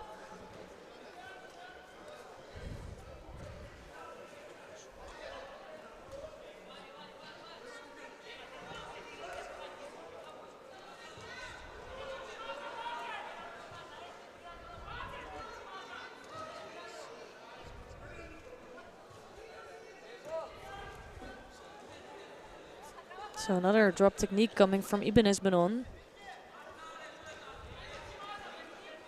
And he always wants to disturb his opponents a little bit, like keep them from getting into their own rhythm. And it can get their opponents very frustrated. I've seen that many times. And Ibanez Banon just keeps his cool and then finds some hole for a technique at some point.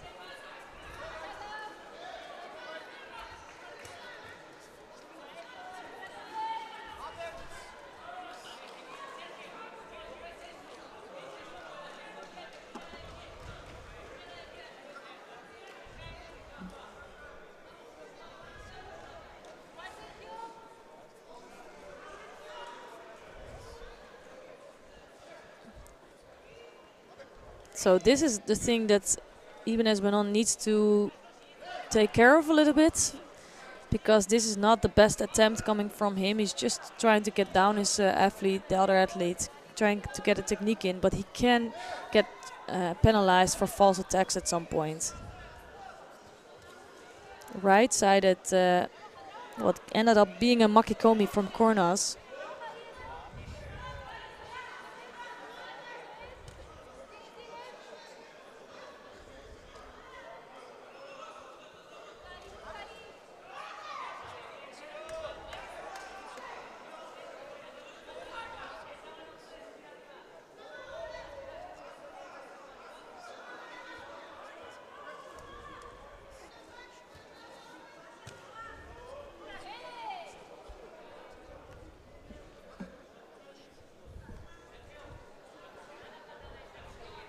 So both athletes yet have to find the opening score.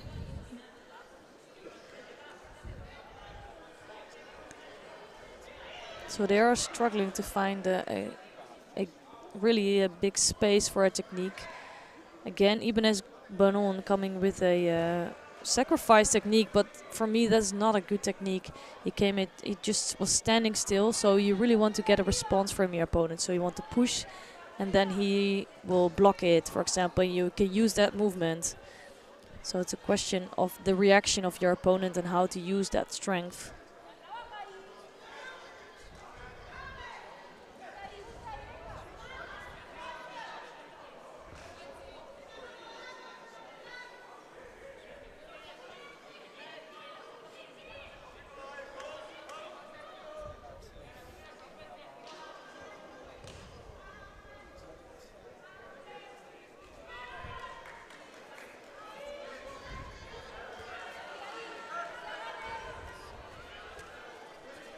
Nice, strong right-sided grip of Ibanez Banon.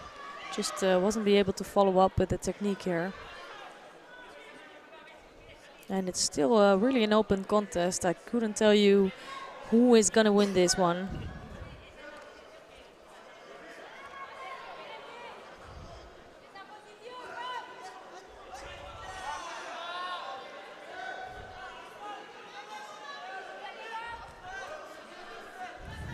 So again, a strong right-sided grip of Ibanez Banon, trying to control his opponent. And coming in with a sacrifice technique, he's just not dangerous with those ones. But he is struggling, or he is troubling Kornas with it, because Kornas doesn't find a way for him to come in with his own technique. So Kornas just needs to find a way to control his opponent a bit more.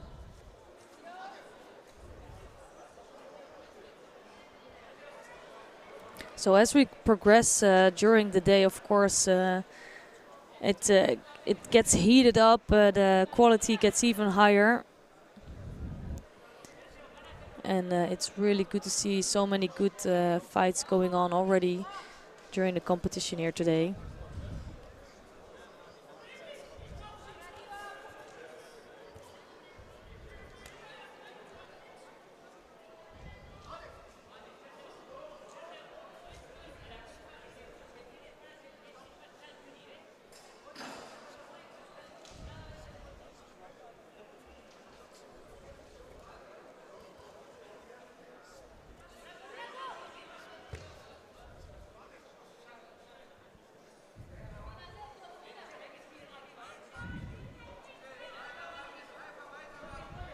So 1 minute and 25 seconds left. And you can see here a hint of the technique of Kornas. He has such a great right-sided Uchimata. He's just losing the grip a little bit too quickly. So as soon as he finds some resistance also, he's losing the grip. And you can't do that because you're afraid of being taken over, but you do need that grip to come up with a good score.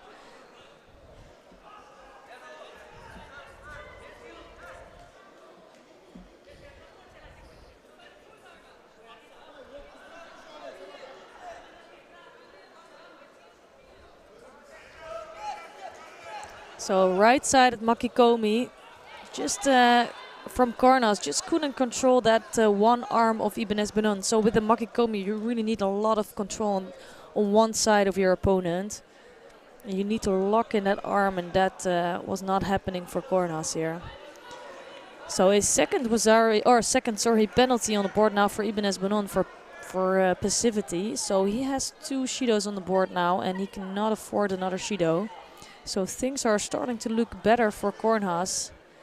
And for me, he just physically looks a bit stronger than his opponent. And Ibanez Banon looks like he is struggling against Kornas.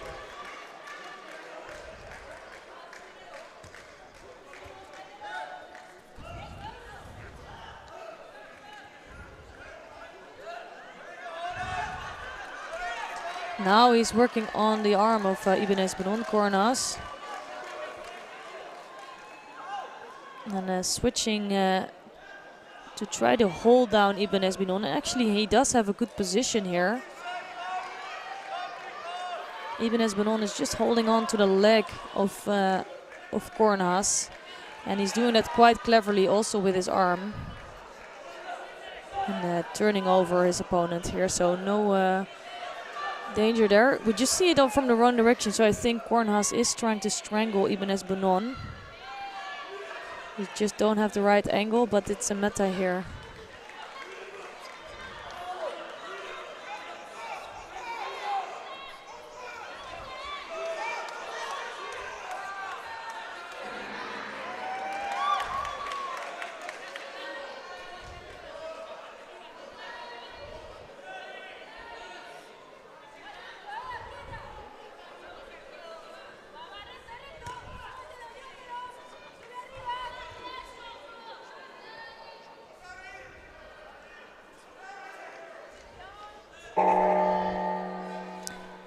So contest time gone, and I'm not surprised to see a golden score between these two top athletes. Nicolai Cornas and Sergio Ibanez Banon of Spain. Cornas of Germany, of course, one of the home favorites here. Here, Yoko Tominage coming from Cornas.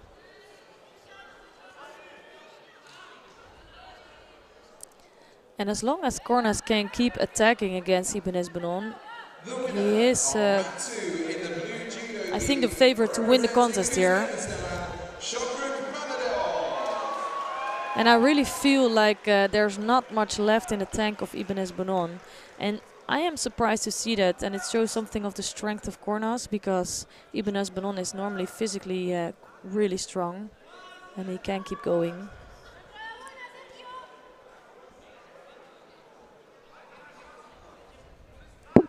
So you can see the referee already hinting and asking for a Shido. So I think he was just checking with the referee directors or the referee supervisors to make sure if it was needed or not. So they decided to give Ibanez Banon a little bit more time here.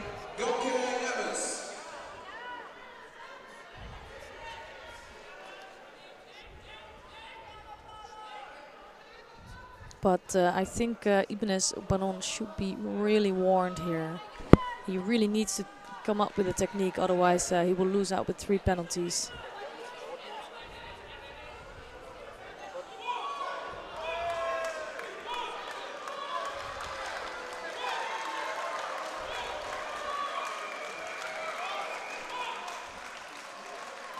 And you can see that that is the case here. So Ibanez Banon just picked up his 3rd Shido.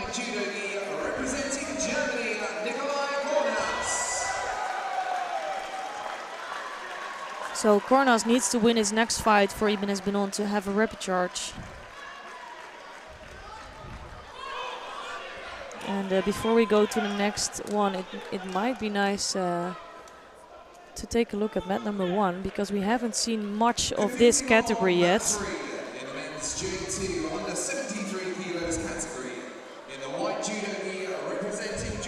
And this is the under 60 kilogram category of J1 for men, and you can see Miares Gonzalez of Cuba here in white judogi and Rudnik of Ukraine in blue. And Rudnik is leading this contest with a very score with only 11 seconds left in this contest. The winner on mat 2 in the blue judo gi representing Turkey, Gorka Yusuf.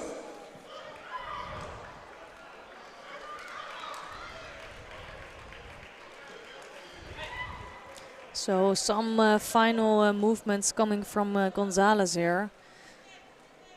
Trying his best to try to get close to Rudnik, but I don't think there's enough time here. I think there's time for one more good attack, and Rudnik just picked up his 2nd Shido. And it's going to be all over for Gonzalez. Of course, there's still chances for him.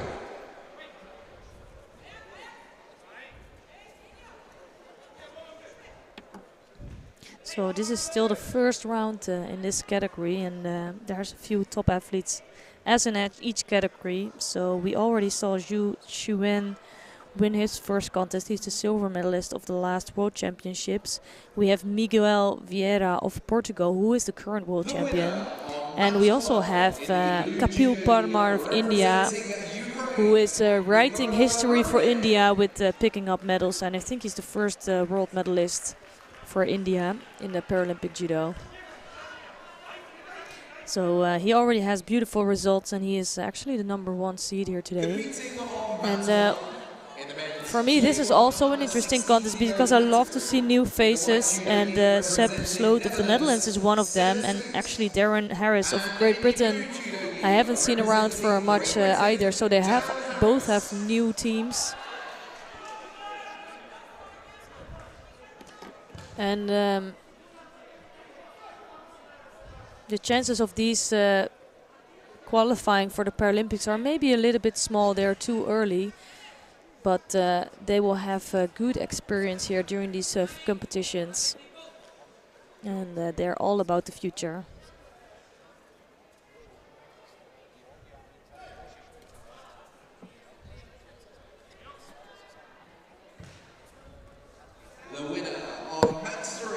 in the white judo gi, representing Georgia, Georgie Kardani.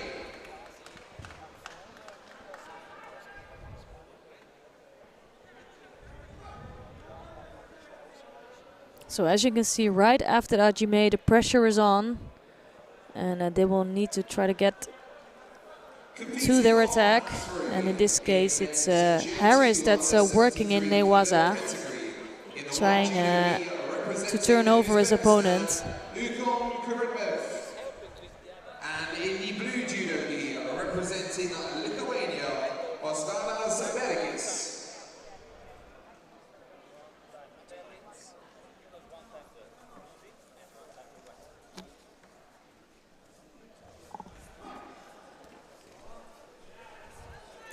And here a really nice adjusted katakuruma coming from Sloat.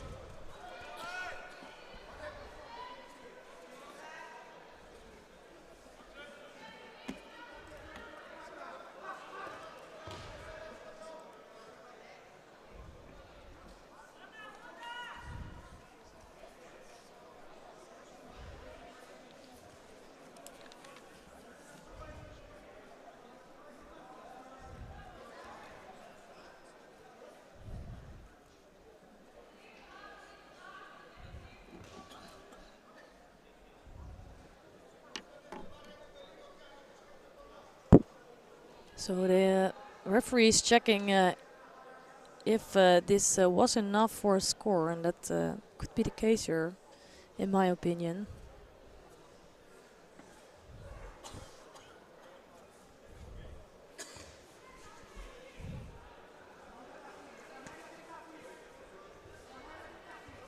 And with that said, it's at still 3 minutes and 13 seconds. So if you want to watch this contest, you can click on this channel. So there's no Wizari on the board, but we need to take a look on mat number 3 here, because it's the Paralympic champion Ushkun Kurambayev of Uzbekistan, who is competing here against Osvaldas Baraikis of Lithuania, who's also a Paralympic medalist, I must say. So it's a top contest going on. Baraikis is a 73 kilogram athlete, but Kurambayev is actually coming up from the 66 kilogram category.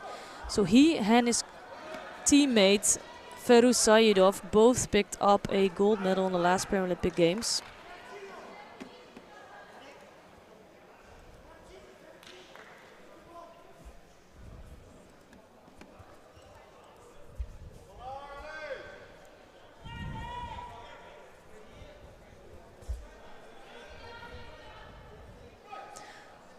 So although Kurambayev, he might be the favorite because he is the Paralympic champion, I think they're quite evenly matched. Baraikis is a steady athlete.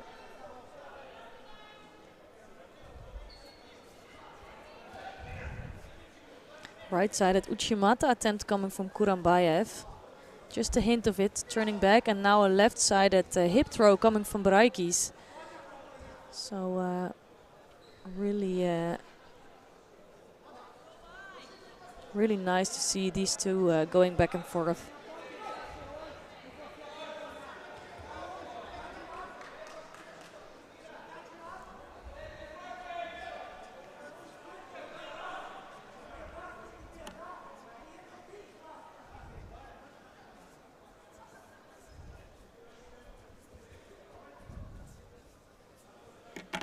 So this is the last contest in this round of the 73 kilogram category.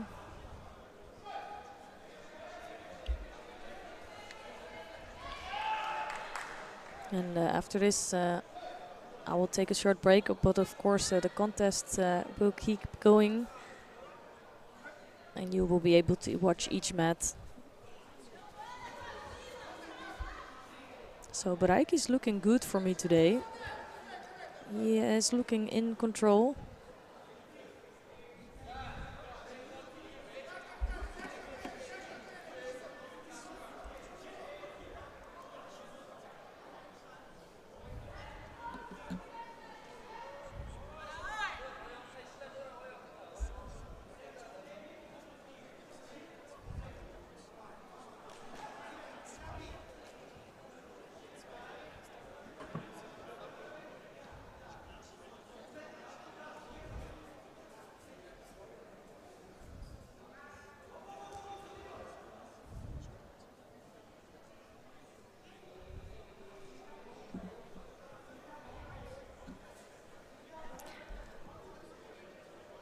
So the athletes always have to be tidied up, so to make sure there's no possible blood or anything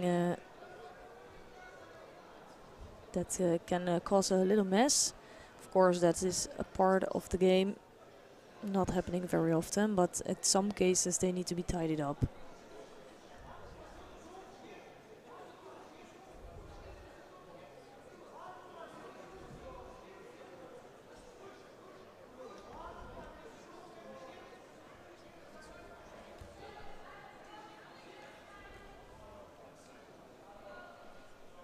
So in the category, I think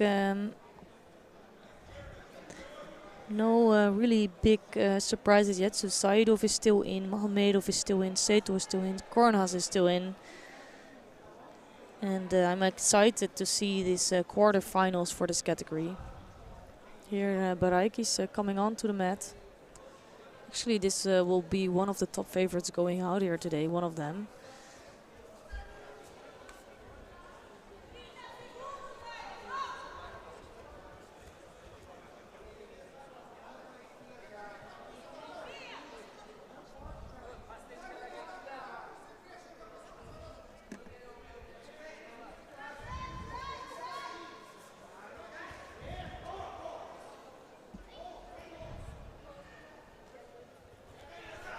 Right side at Seonage. That was Moroto Seonage coming from Kurambayev. Really nice timing, actually. So right after the Ajime, he surprised his opponent. No scores on the board, but they might check it again to see if that was a Rosari score.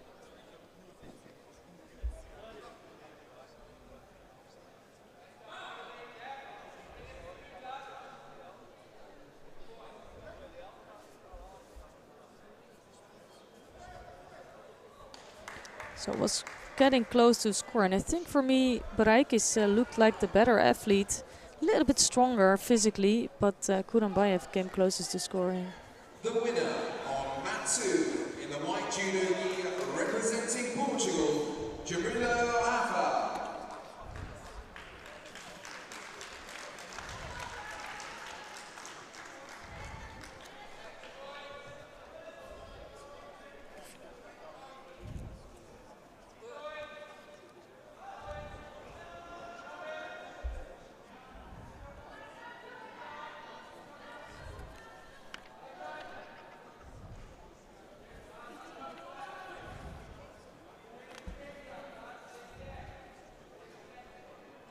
Competing on mat 2 in the men's J1 under 73 kilos. In the white judo gi representing Kazakhstan, Yevgeny Sheme.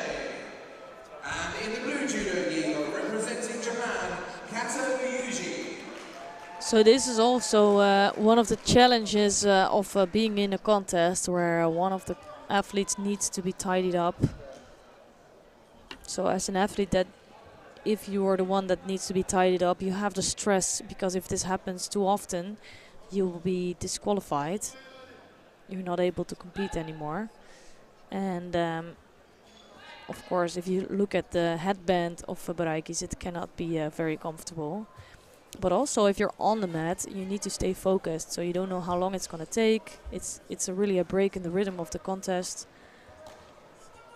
So it is not so easy.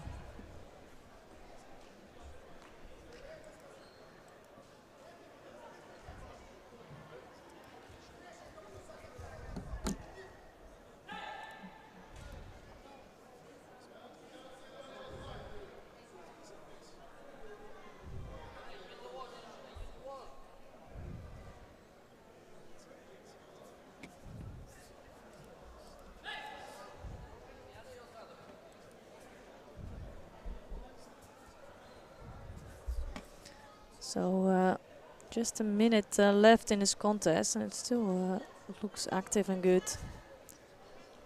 Just not the best technique in this case coming from Baraikis.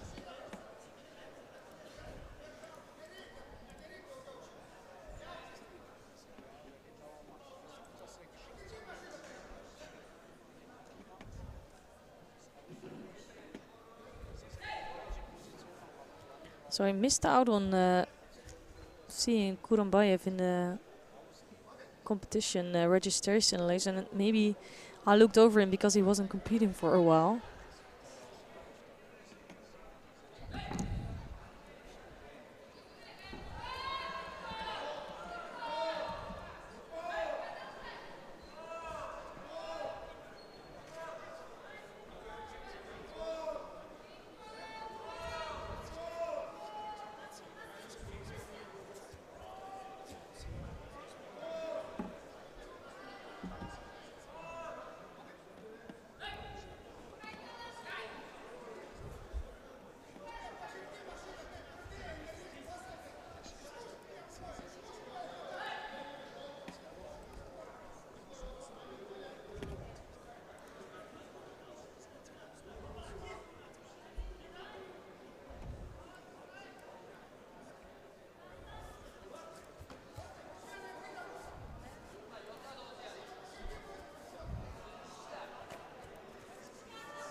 The winner on mat 2 in the white judo gi representing Kazakhstan, Yevgeny Shami.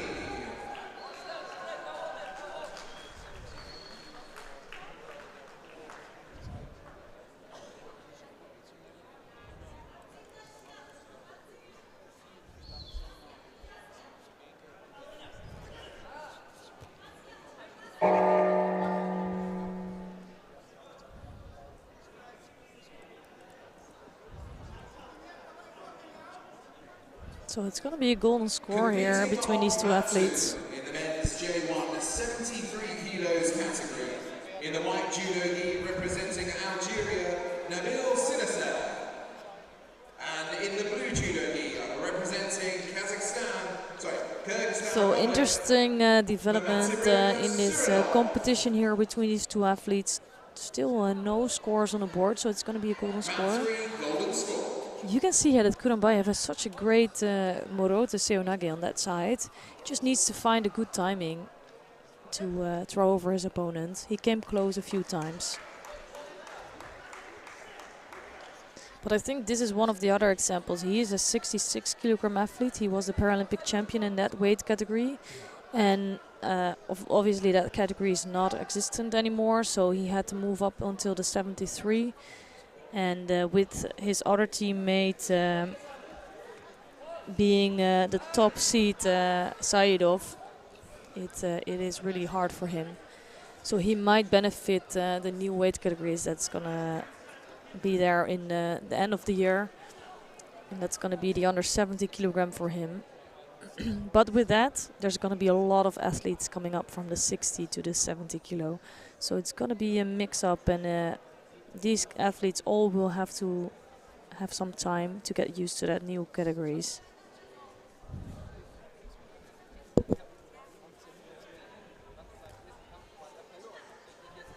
So you see that both they have techniques that are okay, but they just lack a little bit of strength to really throw over their opponent.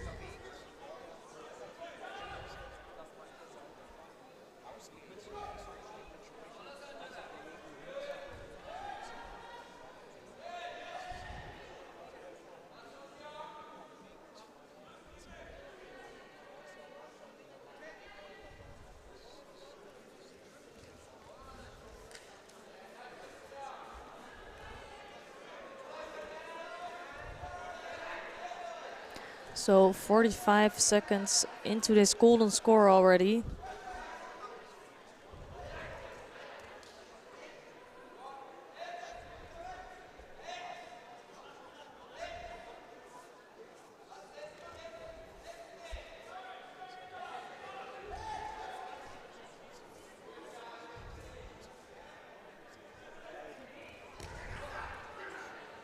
So again, technique coming from Kurambayev. I think he is looking quite well.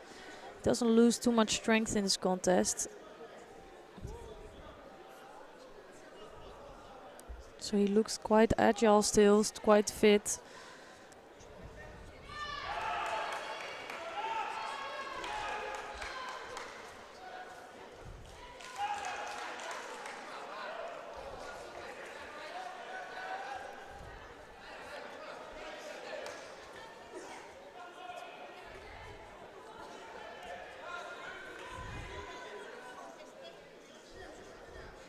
So you see that Baraikis is struggling a bit more. Both they're tired, obviously. It's taking a big toll out of these athletes.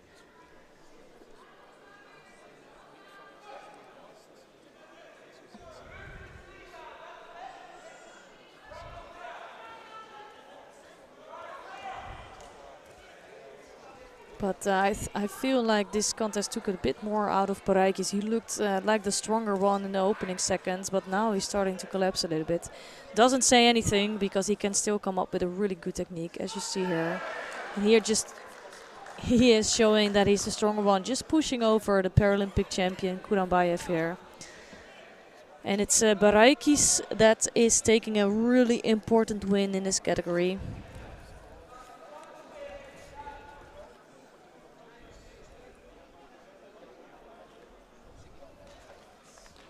So beautifully done, and it was an interesting contest. I think Kurambayev just lacked a little bit of physical strength here.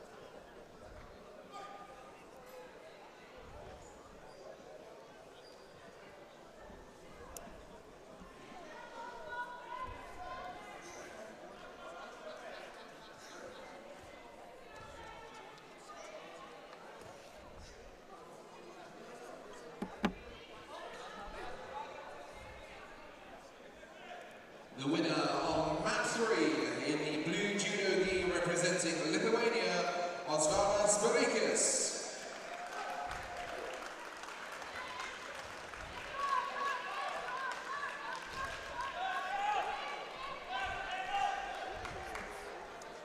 Competing on mat 3 in the men's GER 2. So this is going to be an absolute top athlete, top fight between these two.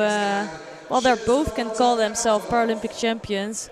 On the left side, you have Sherzod Namazov, who is the Paralympic champion of Rio de Janeiro. But Vugar Shirinli is the Paralympic champion of Tokyo. So he is the current Paralympic champion.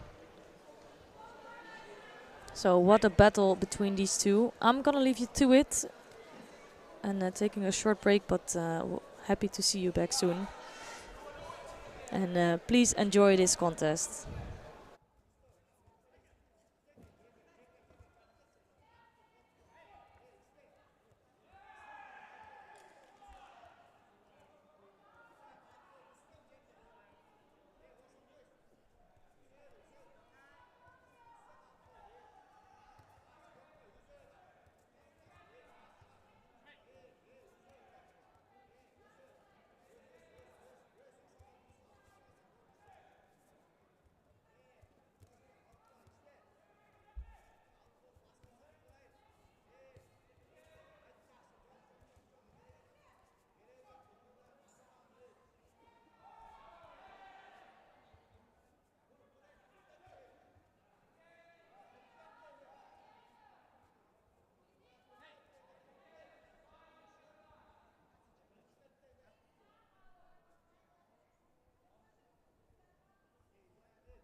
to golden score.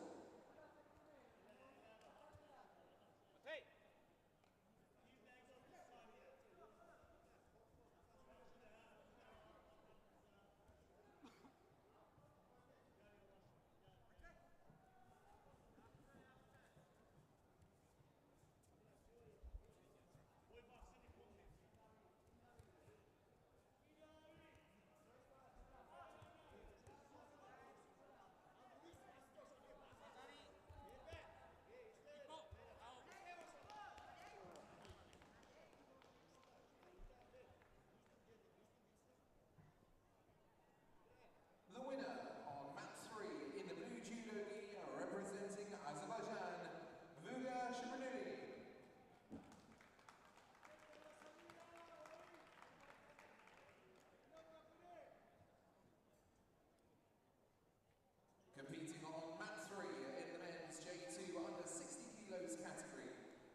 the white judo gi representing South Africa, Andivo Lamani. And in the blue judo gi representing Italy, Michelle Billy.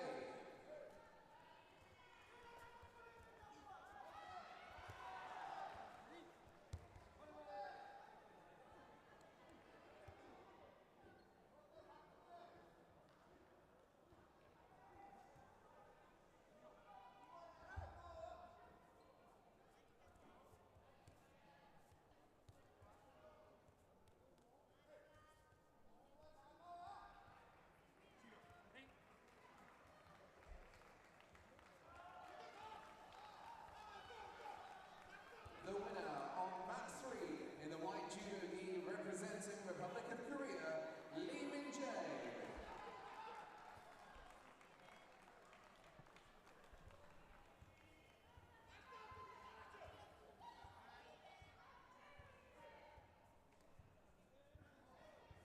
Competing on mat 3 in the men's J2 under 60 kilos category.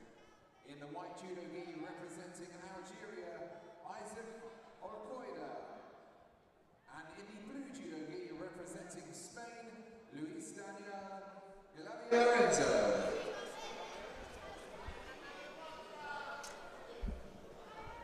So happy to be back. Welcome to see the quarterfinals of the under 60 kilogram category of J2 athletes. And we have a quarterfinal between Ishak Oldkoider of Algeria, and he is facing Luis Gavilan Lorenzo of Spain. And we just saw Lee Min-jae beating his opponent in the quarterfinals, so we'll see him back later in the semifinals here today. So we're slowly progressing to the matches that really matter.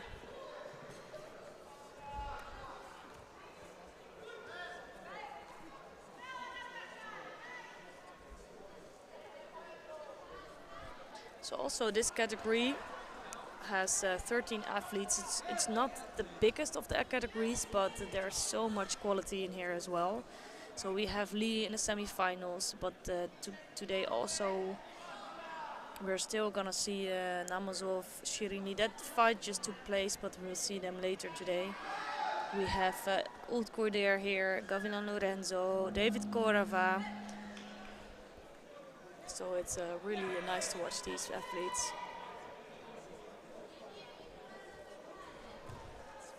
Match 1, golden score.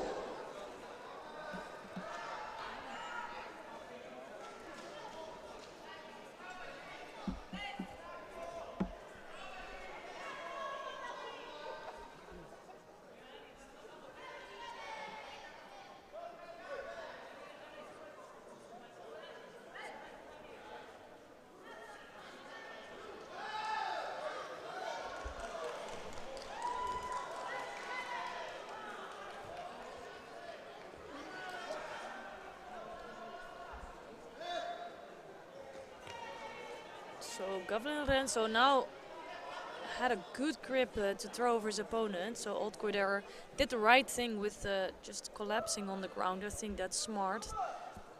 He was in danger there a little bit.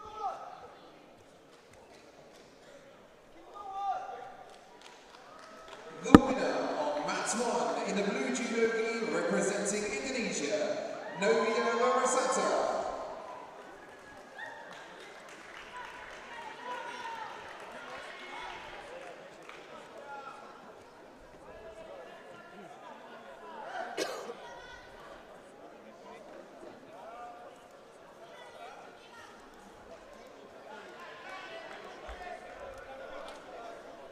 Competing on mat 1 in the women's J1 under 48 kilograms category. In the white judo gi representing Japan, Hange Shizuka. And in the blue judo gi representing Greece, Emanuela Masoru.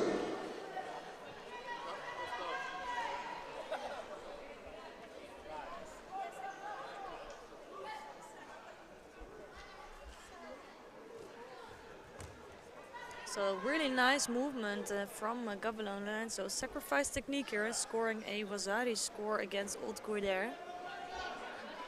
Honestly, to my opinion, Old Koider is struggling a bit in this competition. I've seen him in better shape.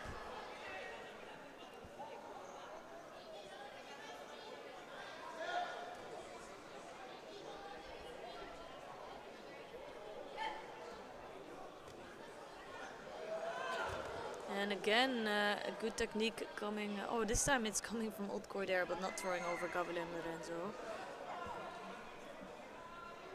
So still the Vasari on the board. It's successful Old Koider here actually.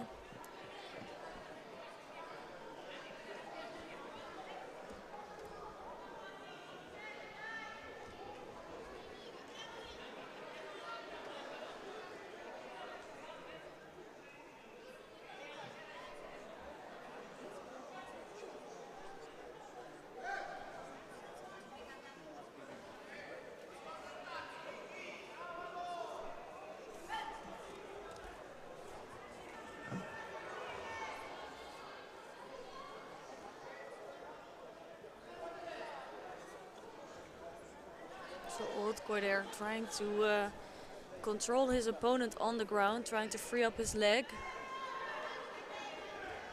And with that said, he's burning also some time off the clock, because on the scoreboard he is in the lead with the Vasari score, and only 43 seconds left in this contest. Again, it's a sacrifice technique from Old Koider, but not really strong one. I think that's purely meant to just keep going and preventing Gavilan Lorenzo from coming in with the technique. Actually, Gavilan now picks up a Judo for passivity, so things are not really looking good for him.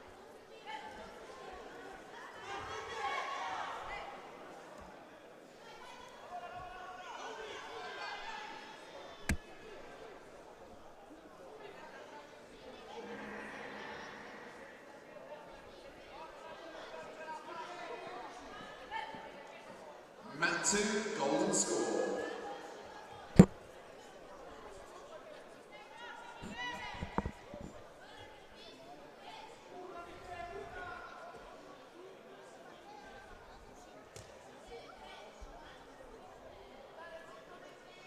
So with 13 seconds left, Old Koider is just trying to control his opponent in Newaza, and I think he's doing a really clever thing here. Just keeping that control and not giving Gavilan any chance of coming back in this contest.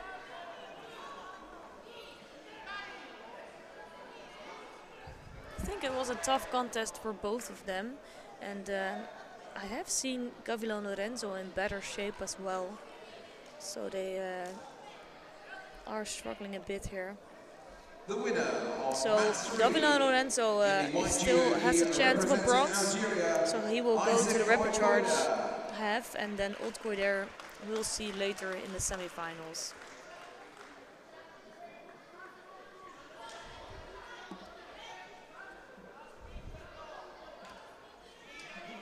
So I'm expecting a more explosive contest now between David Korava of Ukraine, the former world champion, and Zhao Zhu of People's Republic of China.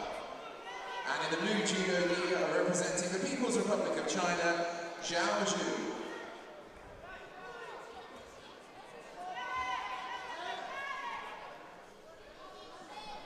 So Korava is one really small athlete who is actually gonna have not been.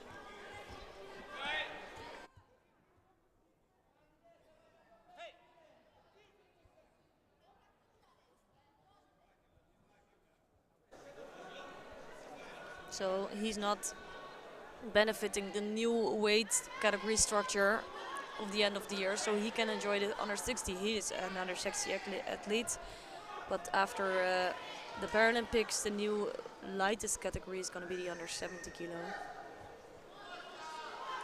So first attempt coming from Zhao Zhu.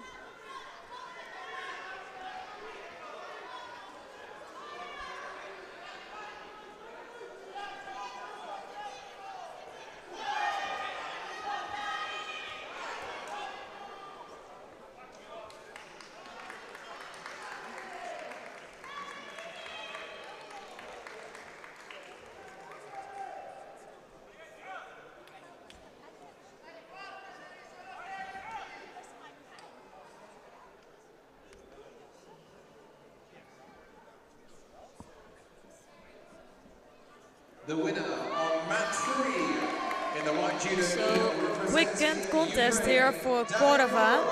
He looks in top shape and he's gonna face Oldcore there in the next round. That's gonna be tough for him because Oldcore is so tall and he is quite small in this category, so that's gonna be a nice clash. Competing on mat 3 in the men's J2 under 73 kilo category. In the white judo gi representing Uzbekistan. So now in this quarterfinals for the under 73 kilo J2 athletes. And the first seeded here is Feruz Saidov of Uzbekistan, who is the current Paralympic champion, and he is facing Kim Dong-hoon of People's Republic of Korea.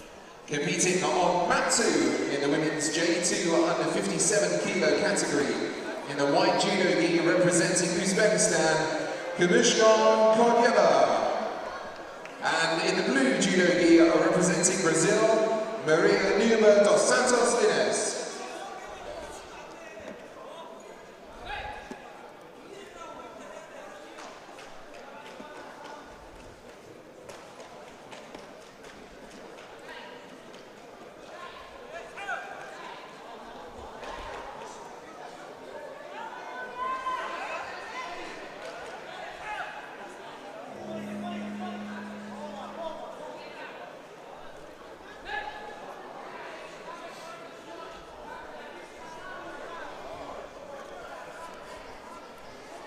Mat 1, golden score. So Saidov always takes his time to come up with the technique. He looks controlled. And also not having an easy opponent here against Kim Dong-hoon of the Republic of Korea. Right-sided Seoinage attempt coming from Saidov. And now he has a really strong grip actually. Coming in with a good second technique.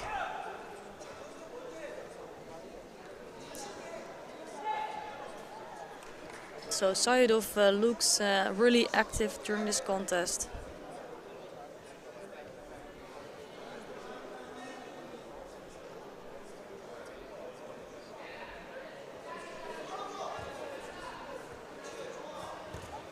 Another right-sided Seoinage.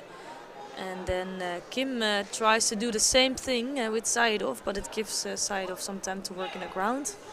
Although he doesn't seem too interested in it. So not really an attempt coming from Saidov.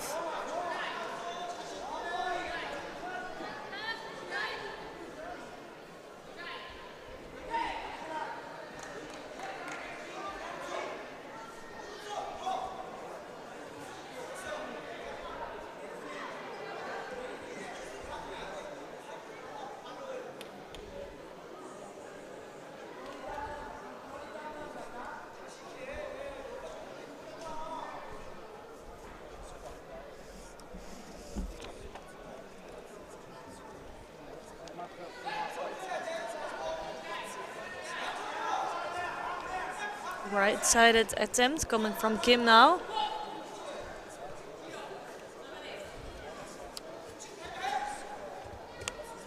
So they're really going back and forth after Kim attacked. There were two attacks from Saidov.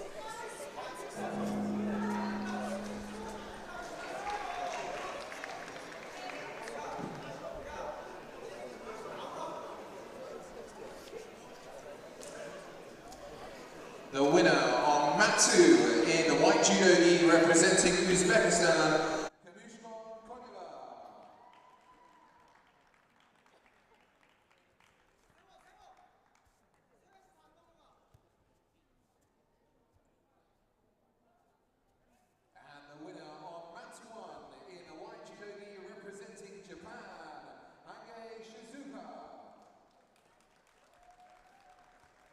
Competing on mat 2.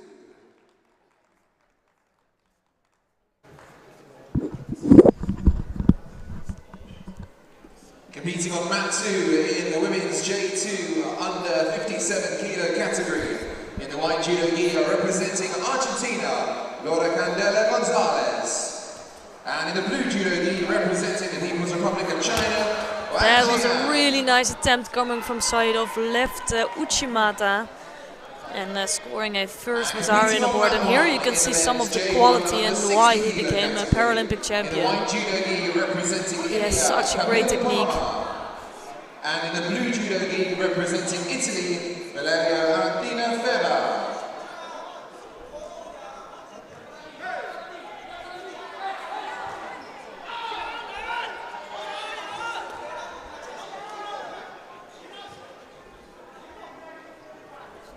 So it's a Mazari lead now for Saidov.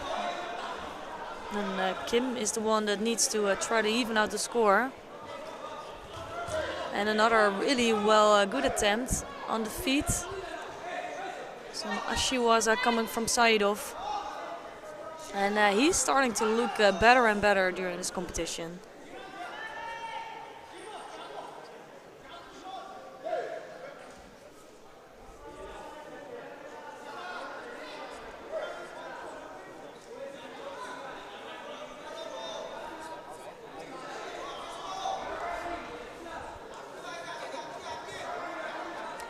So a right-sided attempt coming from Kim, but not really getting close to Saidov.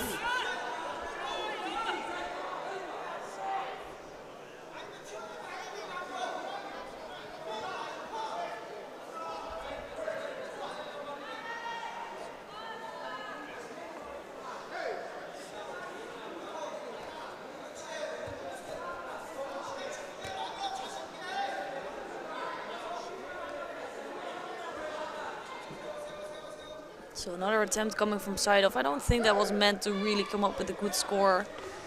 Mostly to take some time off the clock and to come up with another good technique.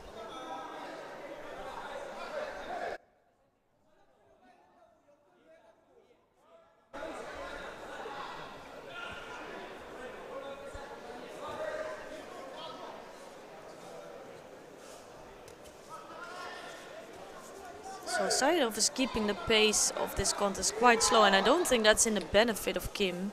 I think Kim would need some movement to come up with a good low shoulder throw. If he like now he's trying to do another low Tseonage technique, Kim, but there's no movement at all, so he's not really threatening Saidov.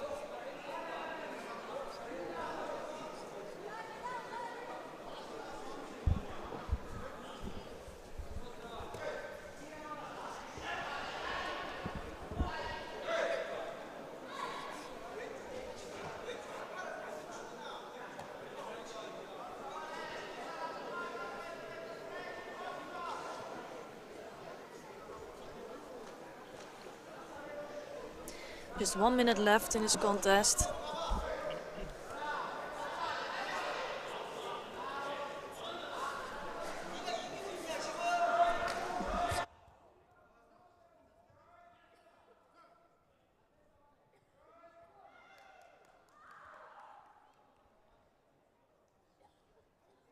The winner on lap 2 in the blue judo gi representing the People's Republic of China, Wang Jian.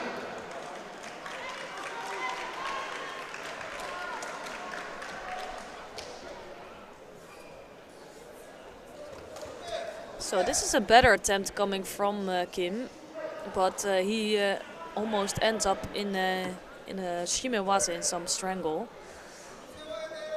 But it was a slightly better effort coming from Kim.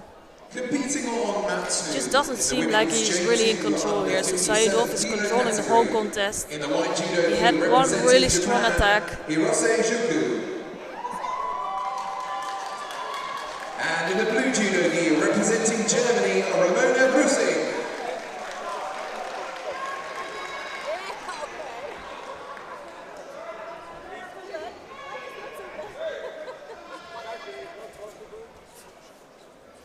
So Kim just has a few seconds left to come up with something good, and Saidov is, I think, just doing the right thing. I don't think it was a good attempt, but he can afford to pick up a penalty for that. And he will be still in control.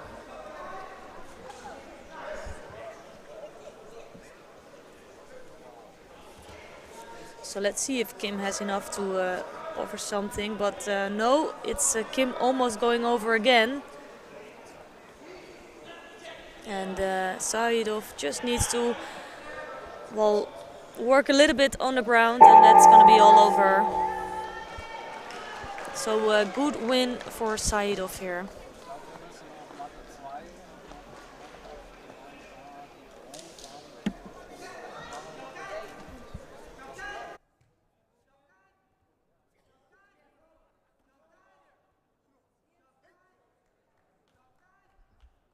The winner on mat 3 in the white judo gi representing Uzbekistan, Prix Heidelberg.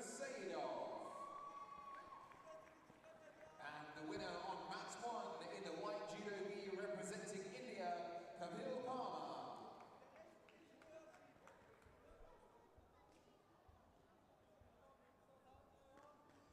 Competing on mat 3 in the men's J2 under 73 kilo category. In the white judo gi representing Ukraine, So on the mat now is in in white judo gi Rufat Mahomedov of Ukraine, and in blue, I think one of the surprises of today, Miles Solomon of Great Britain. He's doing really well, beating both of his opponents, Tuya and Shivchi, today, and they are not bad opponents at all. So he will finish in the top 8 today, which is already a really good result for him. But obviously he wants more, and he will try to beat Mahomedov here.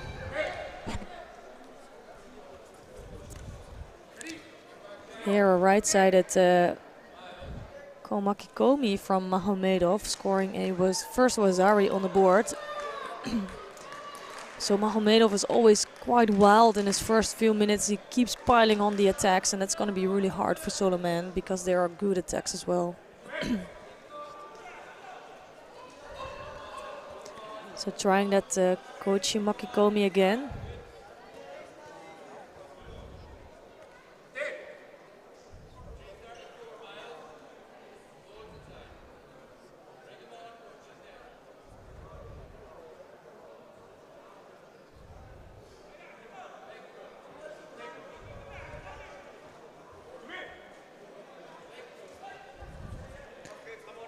Nice Ouchigari coming from Solomon, but almost taken over after with the hip throw of Mahomedov. Just able to block that, and now it's Solomon trying to work in Newaza.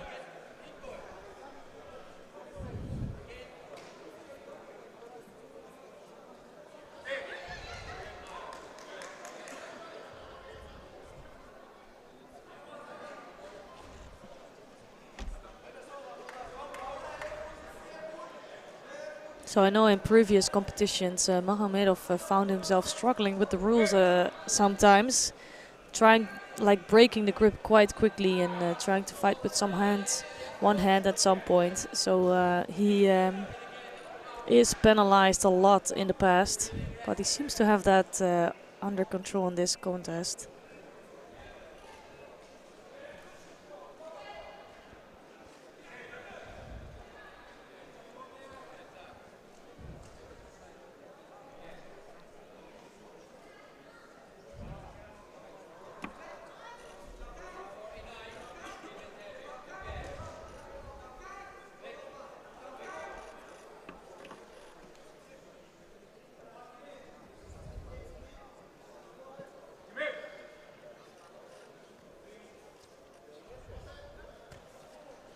So left-sided technique coming from Solomon, but not breaking any balance of Mahomedov here.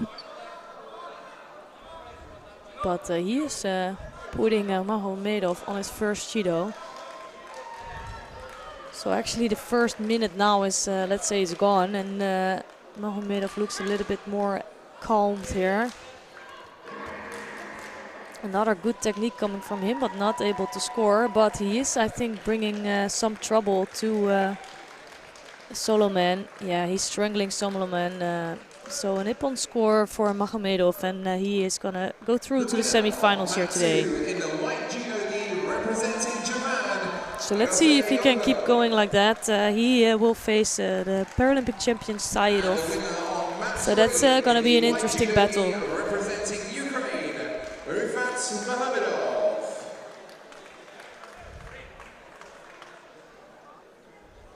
Competing on mat 2 in the women's J2 under 57 kilos category. In the white judo gi representing Brazil, Lucia Arujo. And in the blue judo gi representing Spain, Marta Agapano. On the mat now is Seto Jujiro of Japan in the white judo gi on the left, and Nikolai Kornas of Germany on the right in blue judo gi.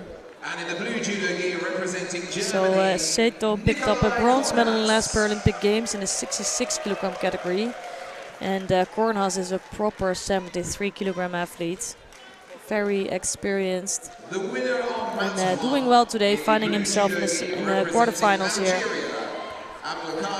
Oh, that was really beautiful. Right side at Morote Seonage coming from Seto. He looks in top shape here today. Completely throwing over Kornas.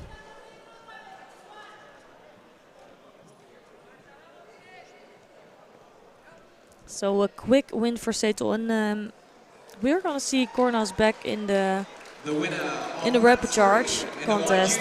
Representing Japan, Seto Yajure.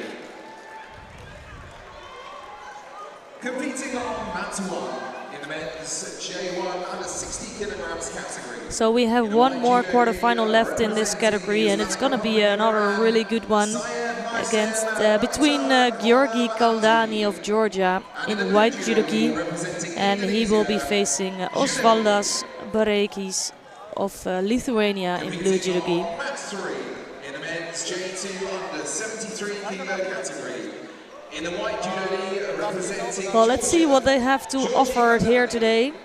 And in the blue judo Bareikis already won a Paralympic beat the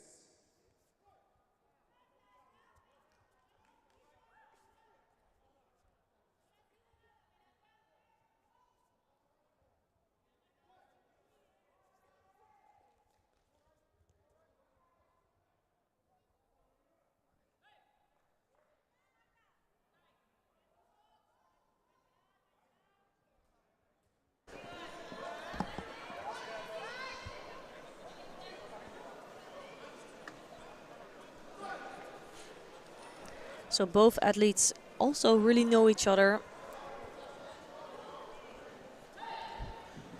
And Kaldani is one of the strongest athletes in this category. And he has really explosive judo. And also what I like is that well, he's been not leading, let's say, behind with the Bazari for many times, many contests. And then he still pulls out a win in the end. So he will keep being dangerous until the last seconds of this contest.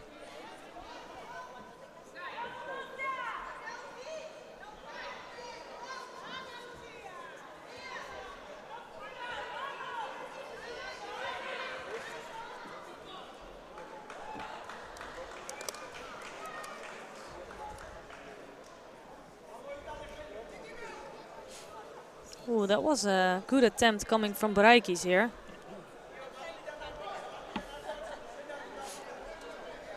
And on mat number 2, Arce Paino of Spain just beat her opponent, and she's gonna be in the semi-finals here against Hirose Junko.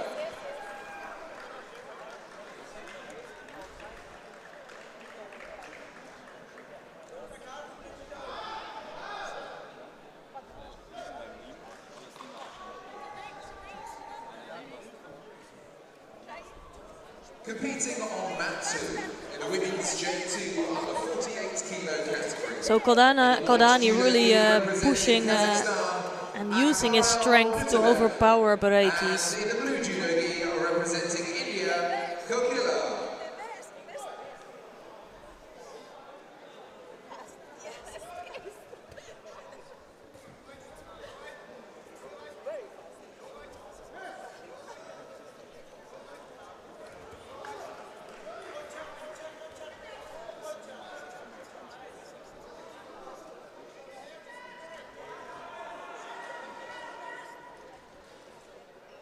So if you want to keep watching this contest, you can of course by clicking on the right mat.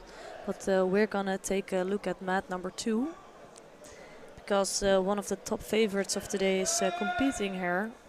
In white judogi, you can see that on a red back patch. She's the current world champion, Akmaral Nawatbek. And she's facing Kokila of India here in blue judogi. So Kokila had a very rough first contest, and this is just the first contest of Nawatbek.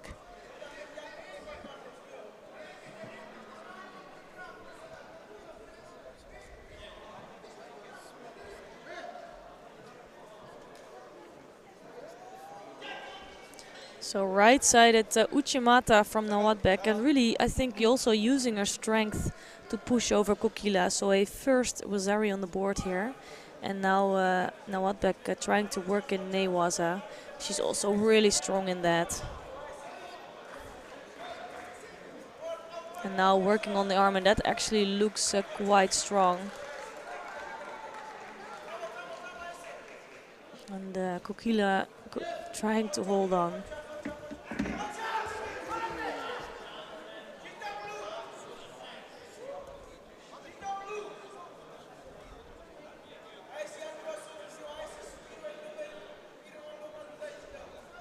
The winner of Match 1 in the white judogi representing the Islamic Republic of Iran. So both athletes making sure they have a good grip before they start off the contest again.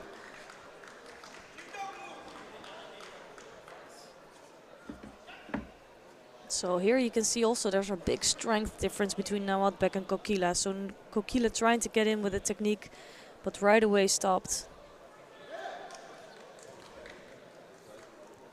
Actually, that arm lock that Nawatbek was putting on, it looked effective and on. But Kokila didn't have to tap out. And in the blue judogi representing the Kyrgyz Republic, Temilan Abdikarimov.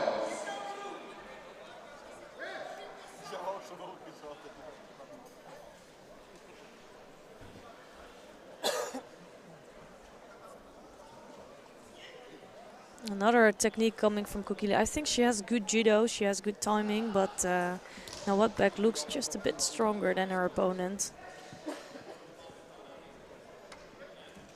But who knows what's happening, because Kokila was struggling in her last contest in a similar way, but still managed to pick up a win.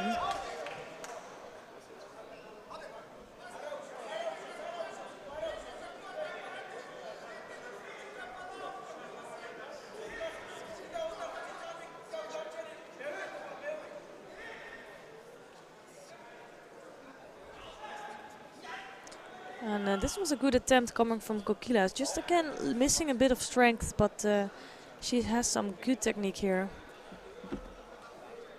And Nawatbek again working on the ground, and that's starting to look almost on. And if that's on, there's really not much escaping from it. But it looks like it's still possible to get out of it. Just a few seconds left to do that. No, it's not going to be for Kokila here. Nawatbek still in the lead. And still in the road to become the champion here today. So she is one of the first ones to reach the final here. The winner of Matsu in the white judogi representing Kazakhstan. And let's find out who will be her opponent here in this under 48 kilogram category of J2 athletes for women. And we are going to see a contest between Turkey and People's Republic of China. In the women's J2 under 48 kilogram category. In the white judogi representing Turkey, GER. And in the blue judogi representing the People's Republic of China, Li Qin. In the white judogi here is Kayit Eke of Turkey, and in the blue judogi is Li Lujing of People's Republic of China.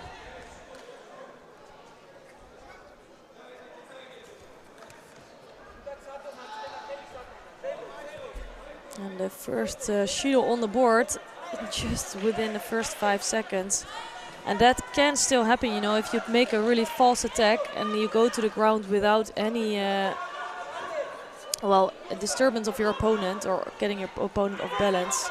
It can lead to a Shido. But now things are looking good for Li Lijing, holding down her opponent, and this contest might be over before you know it, if she manages to hold on to this Osaikami. So Kahit Eke is trying to do everything to break this Hosaikami, but not happening for her. And it's a really good result for Li Lijing. So she is a former Paralympic champion, but she also has had some rough years where she lost quite some contests. But here she is back in the final against Nawat Bek. The winner on mat 2 in the blue judo gi representing the People's Republic of China. And on mat number 3, it's Barekis who is showing to be really strong today. In the white judo gi. He just beat one of the other favorites, Georgi Kaldani, and he will be facing Seto in the semifinals. Competing on mat 2 in the men's J1 73 kilograms. In the white judo gi representing Romania, Florin Alexandru Bologna. And in the blue judo gi representing Uzbekistan, Shokruk Mamedov.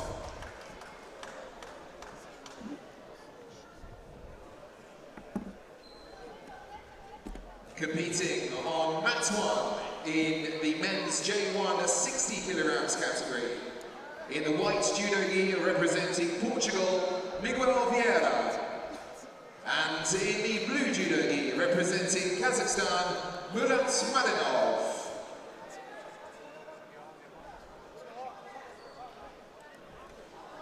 Competing on mat 3. So we're going to take a look at the quarterfinals of the under 73 kilogram category for J1 athletes. Kyrgyz Republic, Alikan Dubglov. And in the blue judo gi representing Uzbekistan, Sherzad Namazov.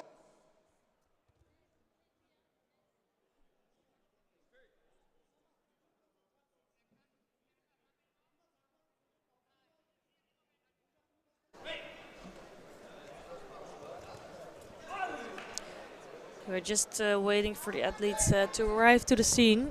I'm not sure what's happening to Mamedov. So Alex Baloga in white judo is already waiting. But Shokrul Mamedov of Uzbekistan is missing out here. So I'm seeing, we can see that on the top of the venue that he is coming now.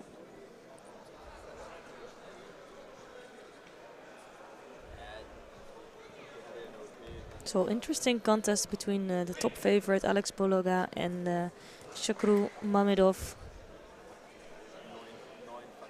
So for me, Alex Bologa doesn't look at his best yet, but it can be also the opening contest, the nerve that you have, the position as a top favorite. You know, it brings a lot of pressure for these athletes. So normally he will grow during the tournament and get better by each contest.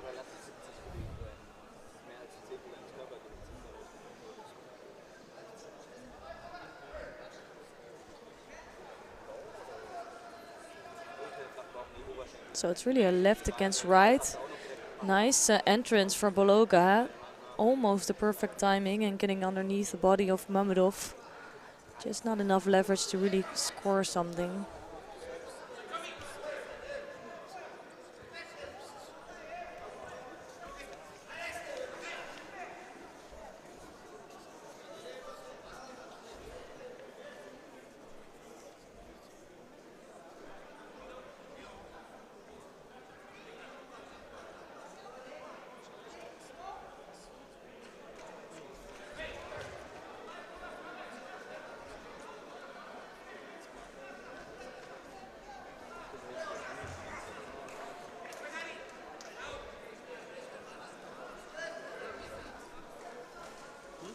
So the referee makes sure that they're all tidied up. They have the gi under their belt.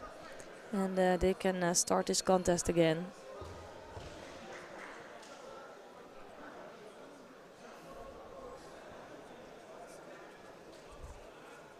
You can see a nice little piece of footwork.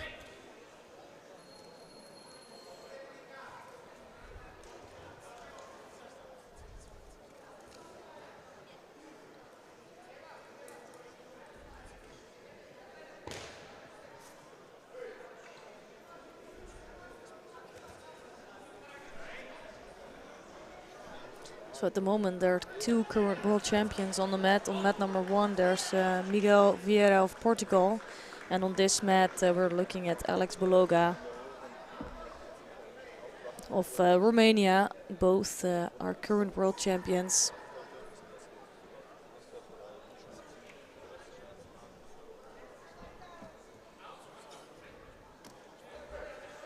The winner on mat 3 in the blue judo gi representing Uzbekistan, Sherzon Namazov. Another technique coming from Bologa, but almost taken over there. So the problem for Bologa is that people are all studying his judo because he's been winning so many of the championships. I think probably he's the most studied athlete, one of the most studied athletes in the scene. That means that his opponents will know his moves and are prepared really well for his judo.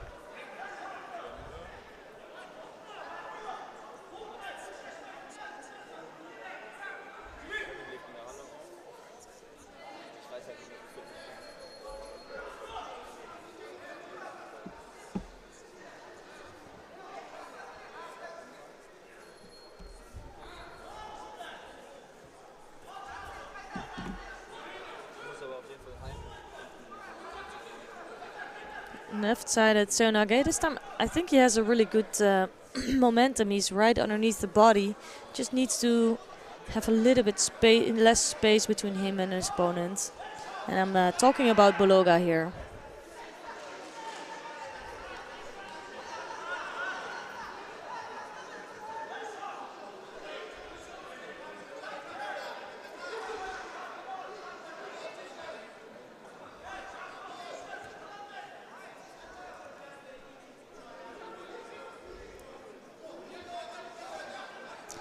So it's 2 minutes and 19 seconds left on the clock.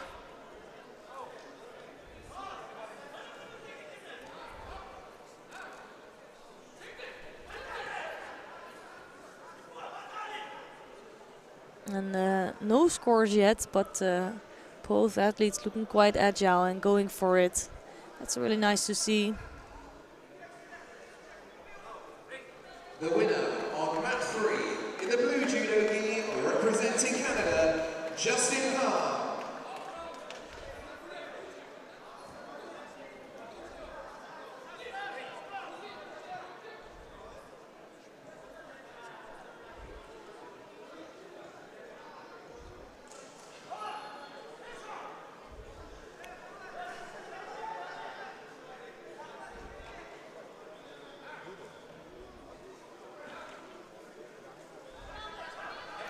So there's so many good fights going on at this moment. We have 2 world champions on the mat, and on mat number 3 there's also going to be a Paralympic champion on the mat for the semi-finals of the under 60. So as soon as this one is finished, we hope to see still a glimpse of that contest, but I will keep you updated about that one.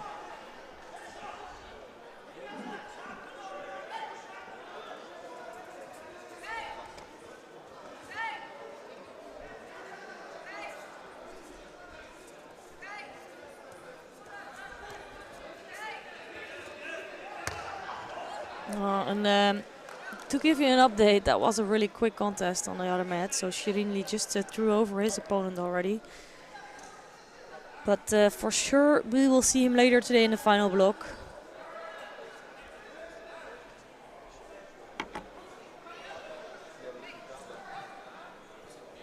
The winner on mat 3 in the white judo gi representing Azerbaijan, And on this mat we're watching now, it's still an open contest. Just the one penalty on the board. And just a great attack coming from Beloga, but he just lost his grip completely on the way down. So as soon as he's able to hold on to that grip, I see bigger chances for him to score. Competing on mat 3 in the men's J2 under 60 kilo category. In the white judo gi representing Algeria, Isaac Koida. And in the blue judo gi representing Ukraine, David Koreva.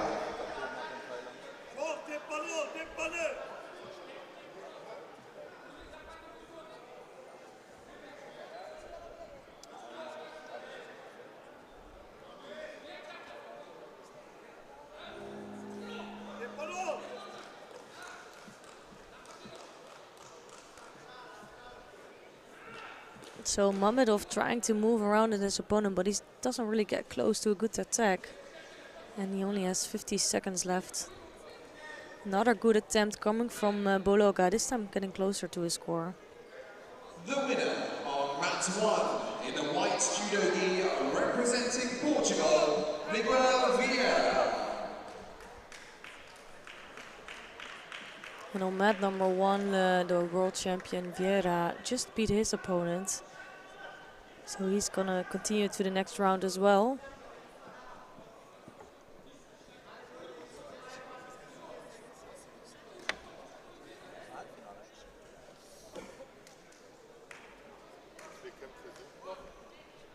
Competing on mat 1 in the men's J1 under 60 kilo category.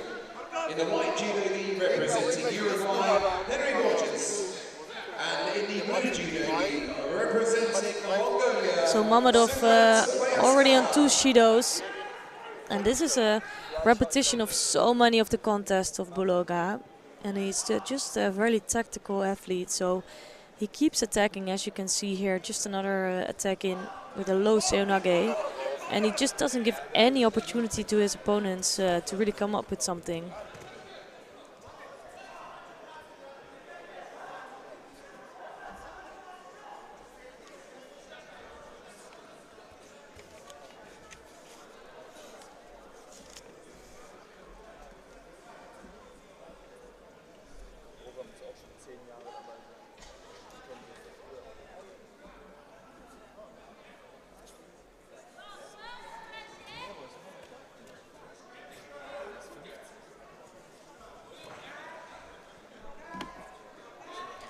So 16 seconds left, but still no scores on the board, so we could see another golden score here. The winner on mat 1 in the white judo gi representing Uruguay, Henry Borges.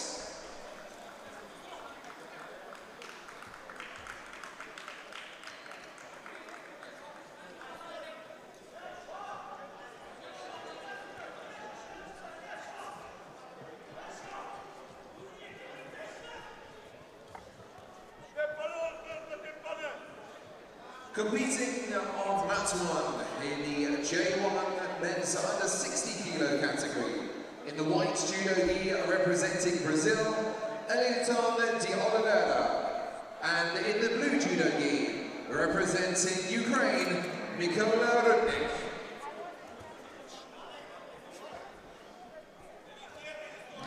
So it's going to be a golden score between these two athletes. And the advantage is there for Beloga because Mamedov already has 2 penalties on the board.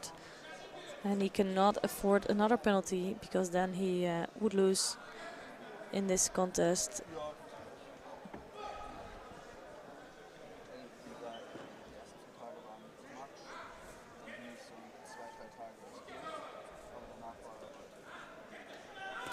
Another left-sided seonage. I think actually Beloga is struggling a little bit with the height of Mamedov. So Mamedov is really tall, and the chances of having too much space between you and the body of your opponent are bigger. And he just cannot get enough control. Beloga cannot get enough control to really score, but he does get some good attacks in.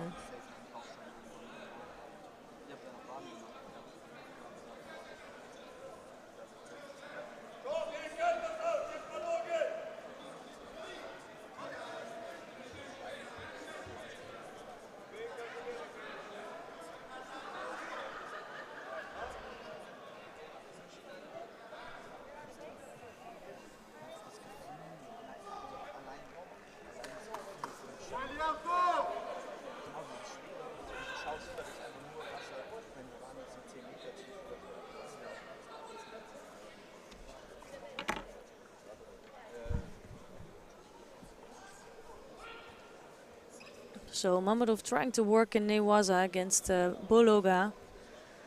But Bologa looking strong and in control. The winner on mat 1 in the white judo gi representing Brazil, Elitan de Oliveira. And sometimes from the side it can look quite easy, right? So you'll be able to say that, come on, you can come up with some other attacks against Bologa so that you look less passive, but it also has to do with the way he grips. His kumikata is so strong, so Bologa really locks in his opponents without looking very passive. So he's so smart with that. And here's another technique in, and that's enough for a Vasari score. So another tough contest for Bologa. He's not getting easy wins here today, but he is in the semi-finals. And with that said, we'll take a look at the mat number 3, because this is the semi-finals already on this mat. And that's for the J2 under 60 kilogram category for men. And it's half the contest time gone, a little bit more. It's still 1 minute and 45 seconds left on the clock, and the score is really even. There's no scores on the board, but there is a penalty for each athlete here.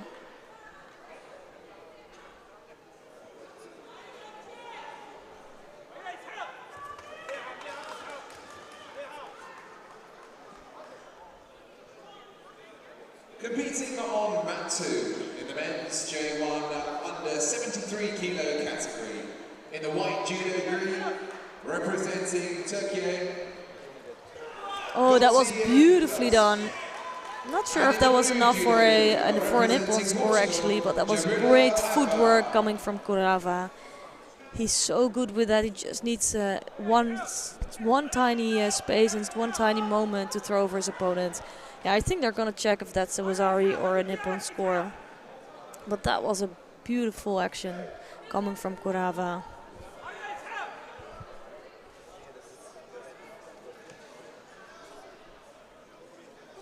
Yeah, and it's gonna be a Nippon. I would have said so, but it's always really hard to see if it's really flat on the back or if there's some small stop in continuation. Representing Ukraine, David Koreva. But really nice to see a final between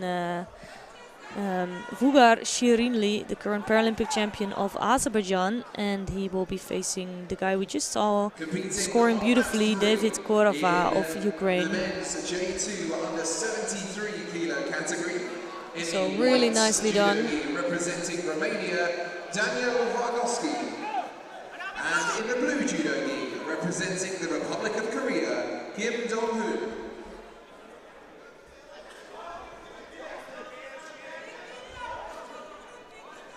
So we have some rapid charge contests here in the J2 under 73 kilogram.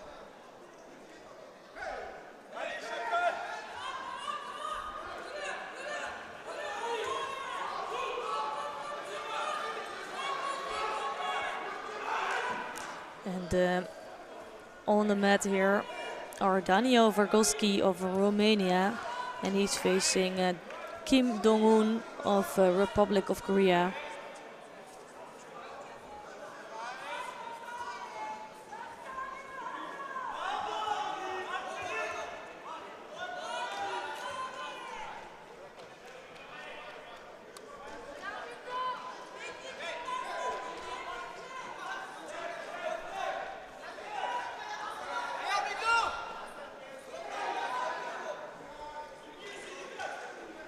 There's some really good contest going on each mat, I think.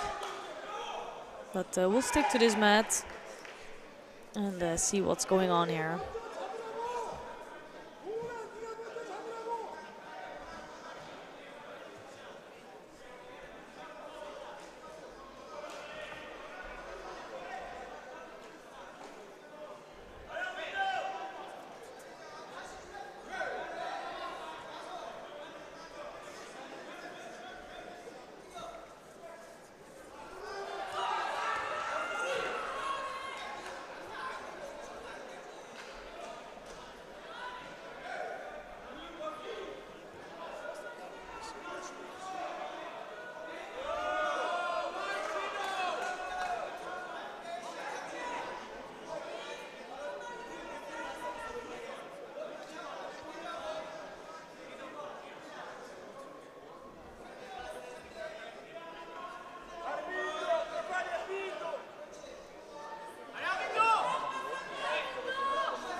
So a nice attempt coming from Fargolski, not throwing over his opponent.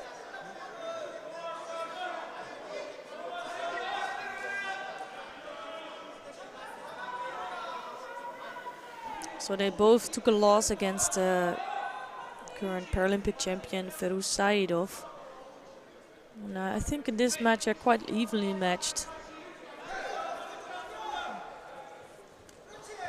Left-sided Seonage, really quick coming in from Kim. Nice attempt, just losing the grip again. I think that's always a challenge in judo, because as soon as you feel resistance of your opponent, you're also in the risk of being taken over sometimes. If the direction is coming really quick, you're sometimes tempted to lose that and to fall to the ground and find a safe spot basically. And but you need to take some risk to come up with a good score.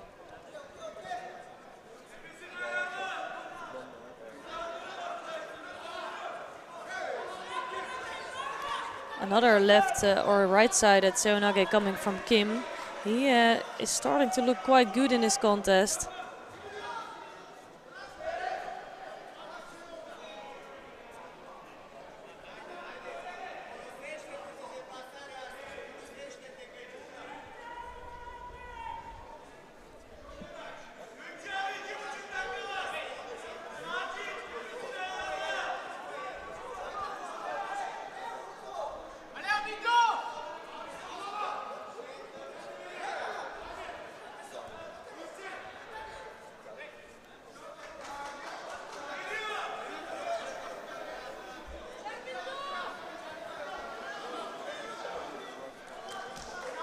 So a Shido now on the board, or the second Shido actually for Daniel Fargolski.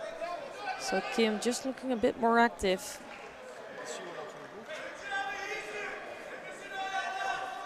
And if Kim keeps these tactics, and Fargolski will do the same, he will just pick up a third Shido then in the end, and Kim will win this contest.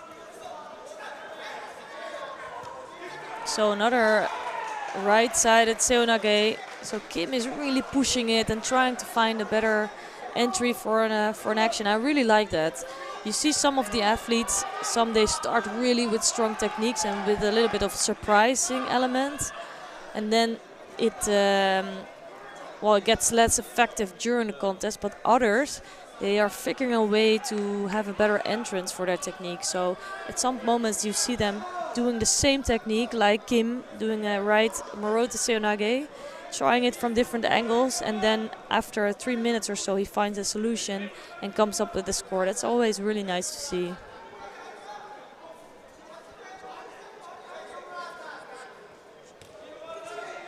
And also Kim is the one that's really pushing forward.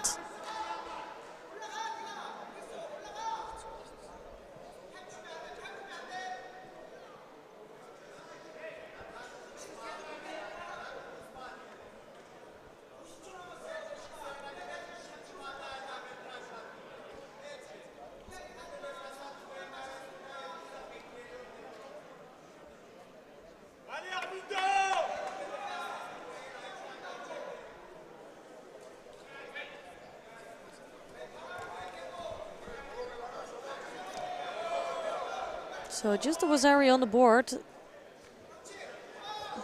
but almost a second one here. A good sacrifice technique coming from Kim. And his coach is just, I think, telling him to stick to that Morote Seonage, just to keep working on that lapel with his right hand. So with his right hand, that's a typical thing you see with Korean athletes. They're so good with controlling that grip.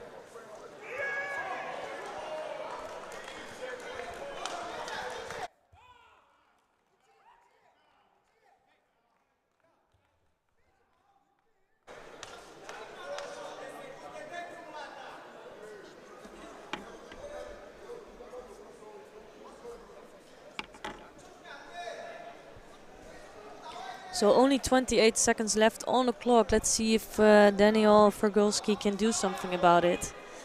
The winner of Mat 2 in the blue judo gi representing Portugal. So that was actually a really good attempt there. And now trying to work on the arm of Kim. I think he's doing really well here. Let's see if he can break that grip. So Kim is trying to desperately hold on to that arm. And I think it's the last moments and chance of Varkowski. And it doesn't look like it's going to happen for him. So he had a good tournament here today. He beat Heinze in the first round. But after that he had to suffer 2 losses. So he's out. But Kim will continue. Representing Kazakhstan, Yevgeny Shimei. And in the blue judo gi, representing the Kyrgyz Republic, Mamatsarim Sulinov. The winner on mat 3 in the blue judo gi, representing the Republic of Korea, Kim Dong-hoon. Wenn ich es richtig verstehe, haben wir jetzt noch einen Kampf. Aber ich weiß nicht, ob ich nicht einfach eine neue Liste bekomme. Competing on mat 3 in the men's J2 under 73 kilos. So coming on to the mat now is Ruben Gonçalves of Portugal. And he will be facing Miles Solomon of Great Britain. And I think Solomon for me is the surprise of today, let's say. And he fought really well in all of his 3 matches, just lost the 1. And he finds himself here in this rapid charge contest. And Gonçalves, he lost his first contest against Magomedov. So that's always a rough start, but he has another shot here. Kann man so Spielchen auch beschreiben?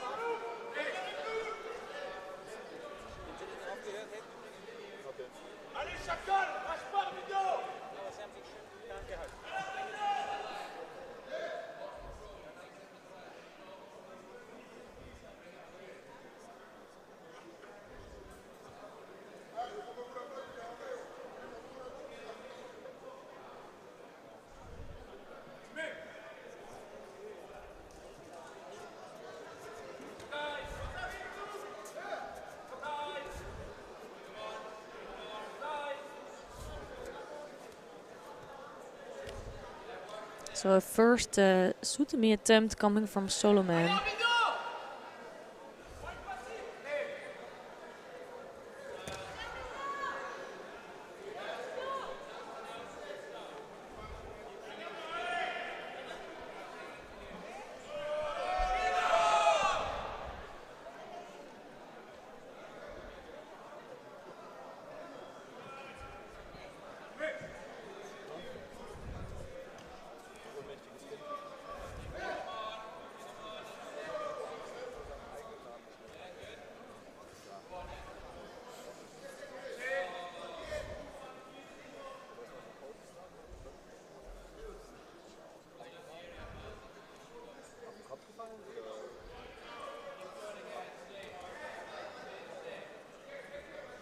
So it's the first Shido on the board here for Gonçalves.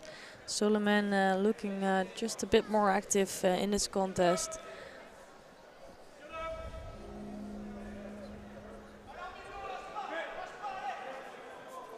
Mat 1, golden score. Now a right-sided Seonage coming from Gonçalves.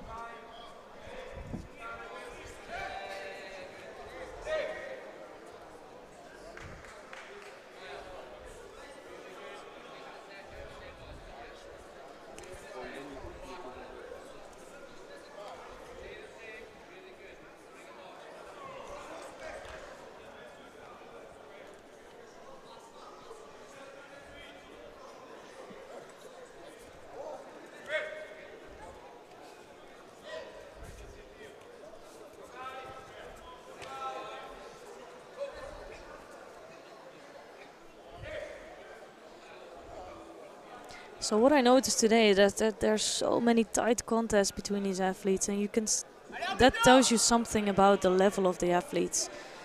So the closer the contests get, because before, let's say 5 to 10 years ago, you could see that there were a lot of contests finished off by a Nippon quite soon, because the difference in level could be quite big in the opening rounds, but that's not the case here. So all the athletes are trained. They don't come to a competition for fun. They all want to win. And you can see that the level here is really high, and that ends up in a lot of contests being finished off with a small score or even in the golden score.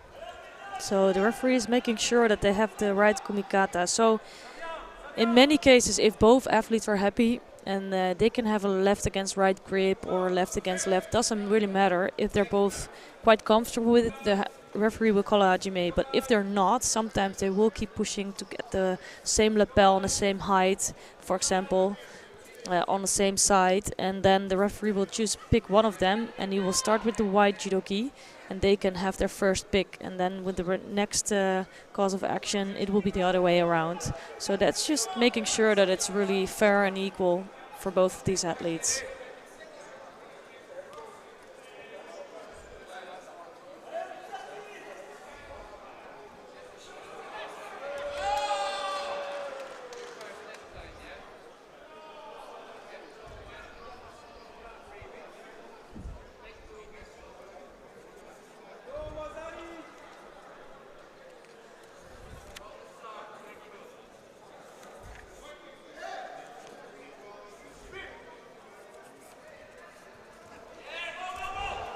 That was really nicely done. Left-sided Seonage coming from solo man, scoring a Wazari score here.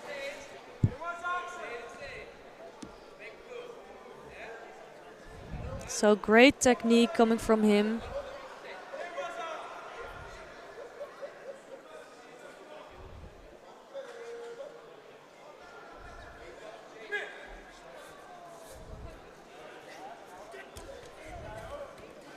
Now this time a right-sided Makikomi attempt. Oh, really beautifully done with Solomon. Again, a beautiful technique. Taking Gonçalves to the back and scoring a huge hip on here. And he's still in the race to pick up a bronze medal.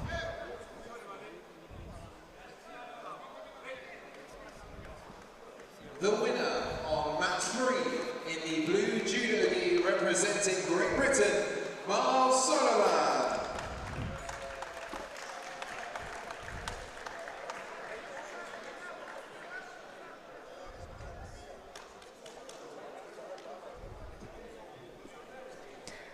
So there's another two contests, at least in this category, in the J2 under 73, and those are both in the rapid charge. And the first one is Denis Rosa of Brazil, and he will be facing Nikolai Kornas of Germany in blue judo gi, sorry, Rosa and white. And Kornas, of course, being the home favorite, so there's a lot of cheering for him. He has a really positive attitude also, and I think he's enjoying the contests today, or at least it seems.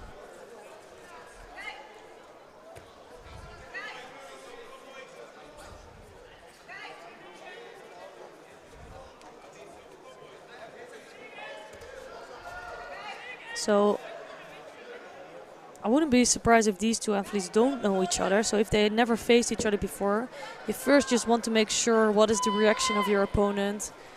You don't want to just do something and being taken over easily, because that's his specialty, for example. So it's always good to realize what the other one is doing, how he's reacting. So it could be in the opening minute, they just try to make some small attacks just to make sure what is the reaction.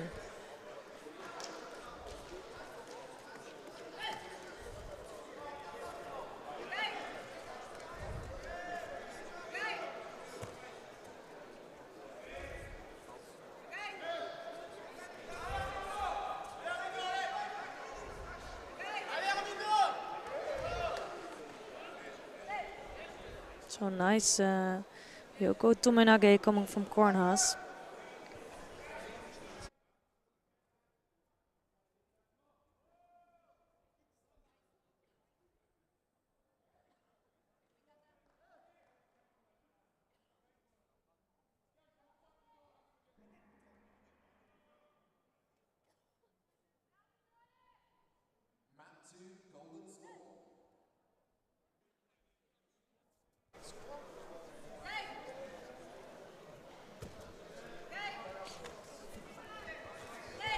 So strong right-sided grip of Kornas, just walking off the mat area.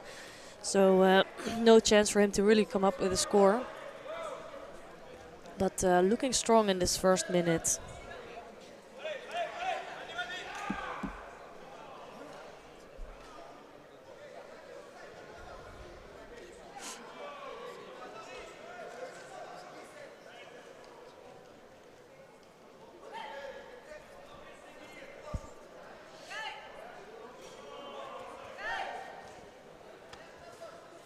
And again, a strong right-handed grip.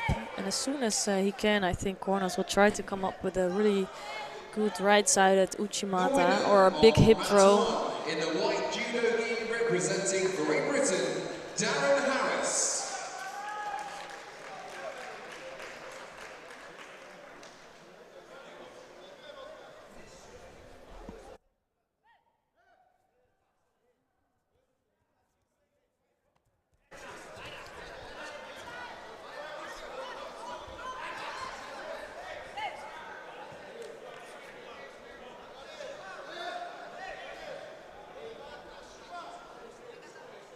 Competing on mat 1 in the women's J1 under 48 kilo category.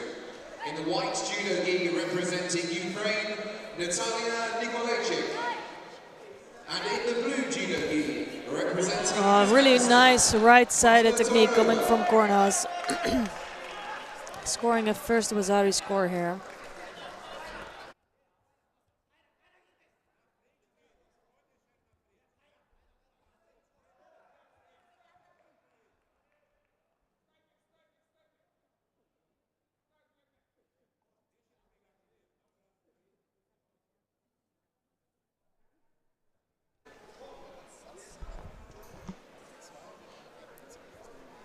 So Kornas in the lead and still in the run for a bronze medal here.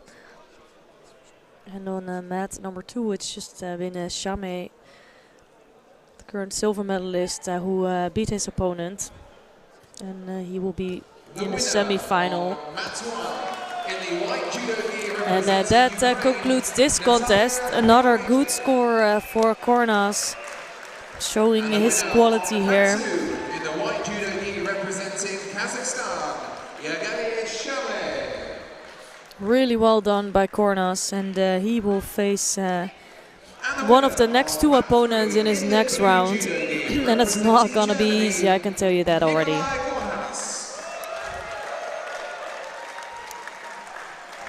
Competing on mat 1 in the women's J1 under 48 kilo category. In the white judo gi representing Germany, Anatoly Müller.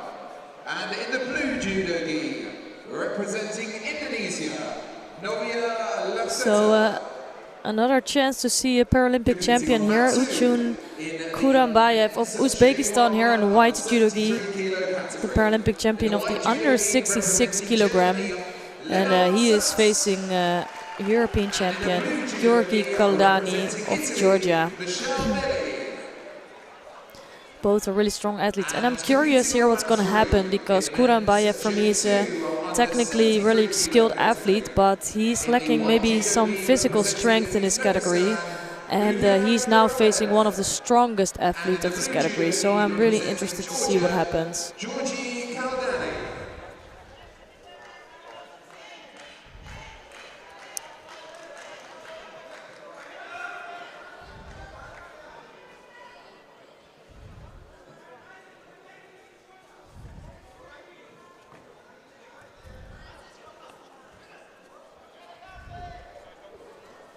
So both really trying to control the kumikata, the grips here.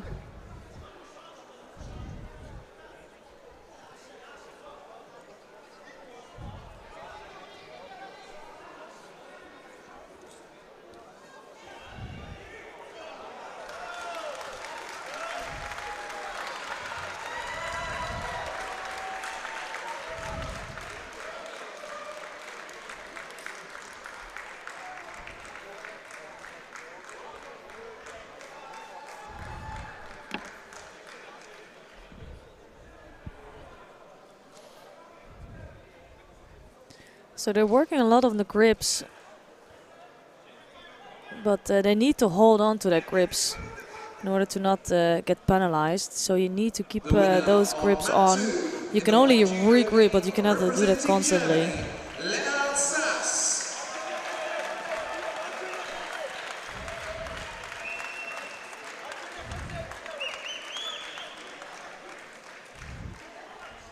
It almost looks like Koldani looks a little bit uncomfortable or a little bit annoyed with something. I'm not sure what it is.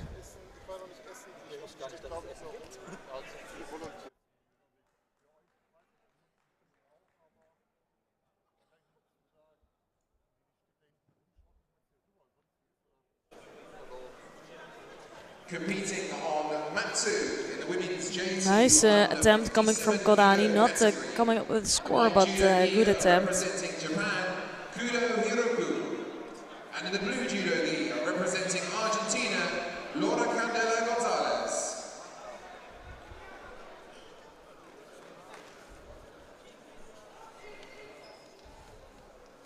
And the winner on mat 2, wearing the white judo gi, representing Japan, Kudo Hiroku.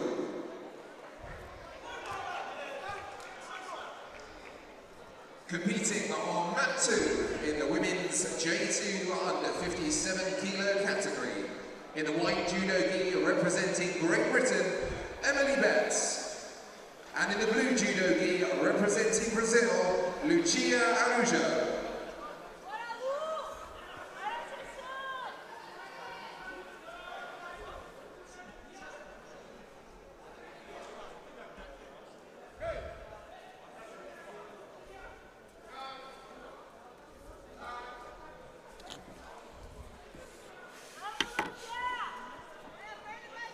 So Koldani still looks disturbed, and he's right about that because he's one Vasari behind, or at least they're checking that.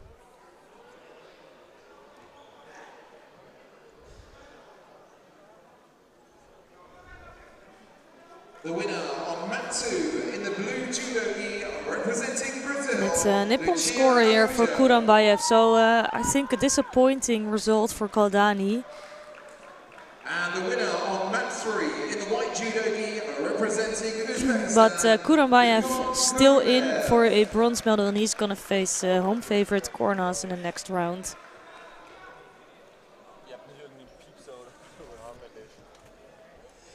Competing on mat 3 in the men's J2 under 60 kilo category. In the white judo gi, representing Uzbekistan, Sherzad Namozov. And in the blue judo gi, representing Canada, Justin Carr. Competing on mat 2 in the women's J2 under 48 kilo category. In the white judo gi, representing Switzerland, Carmen Brussig. And in the blue judo gi, representing Germany, Isabel Tarr. So that was a beautiful ippon, as you could see, by Namazov, former Paralympic champion. So he made really short work of his contest here. And we're going to see him later today for the bronze medal contest.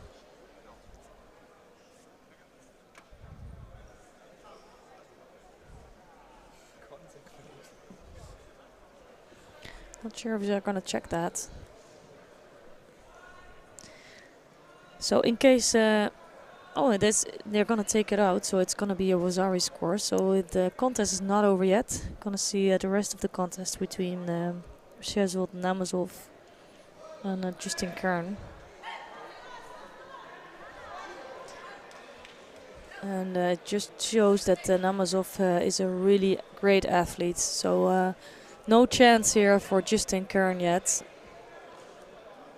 And Namazov will be facing Ishak Ultkuydar for the bronze medal contest.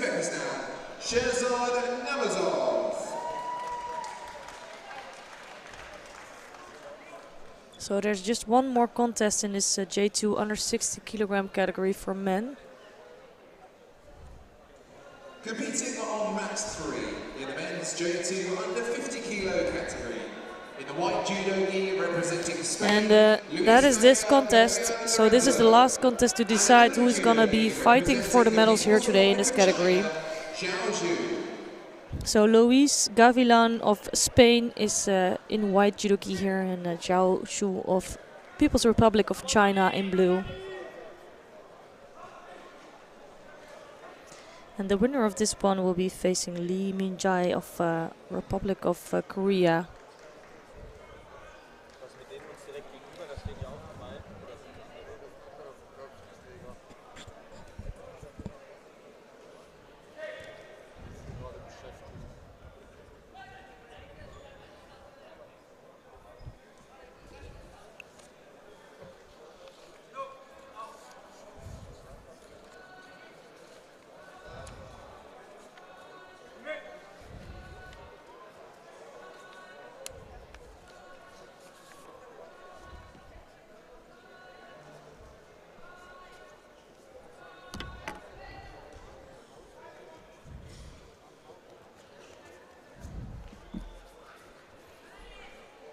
So first good attempt coming from Zhao. Left-sided technique. Not throwing over his opponent, but it was a good attack. And these attacks can be so important because it's the first real attack in, and Gavilan Lorenzo is the one that hasn't got any attacks in, and he's straight away in danger of getting it penalized. So he knows that, and he's starting to look more active right away. J2 under 57 kilo category in the white judo gi representing Uzbekistan, Humashton Kuyeva. And in the blue judo gi representing the People's Republic of China, Wang Jian. The winner of So Zhao already on 2 Shidos actually here. That was quick work.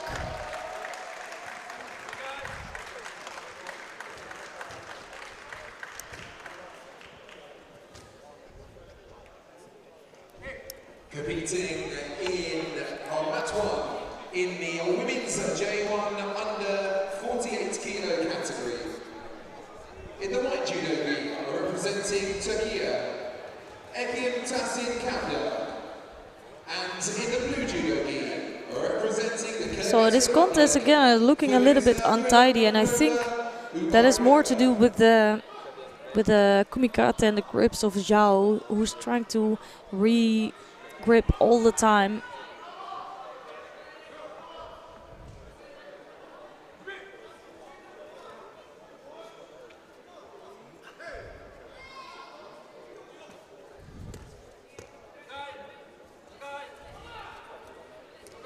So Zhao actually has to watch out that he just keeps the grip, because otherwise he's just in danger of picking up a third Shido, and that will be a shame.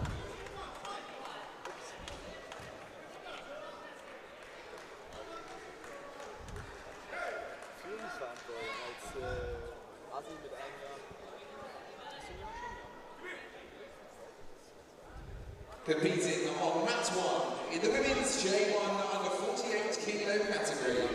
In the white judo gi representing Argentina, Rocio Serrano di Letmana.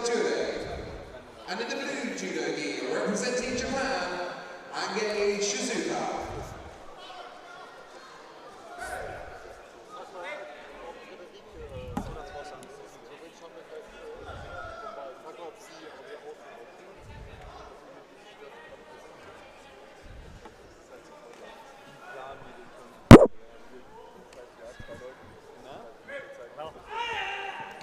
So hard attempt coming from Zhao Shu, but just losing the grip. So although it looked strong, it didn't do much against Gavilan Lorenzo.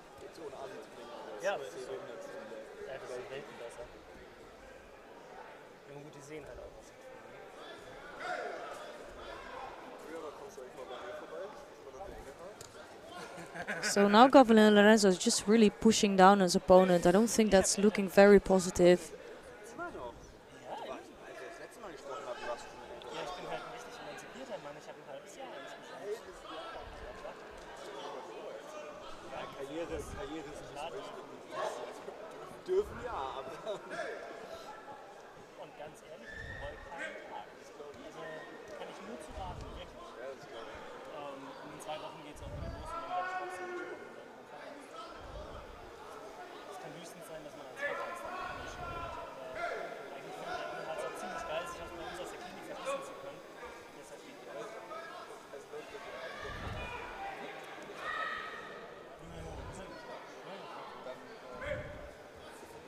So immediately Gavilan Lorenzo is always trying to go to that left side with his left hand on top.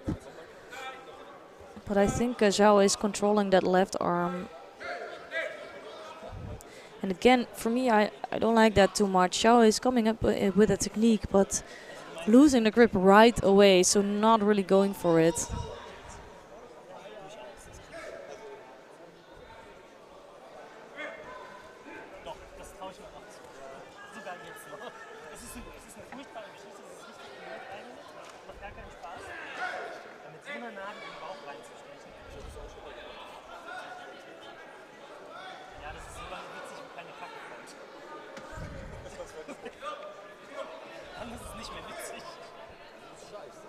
So both on 2 Shidos now, and that's gonna make it quite interesting to say the least.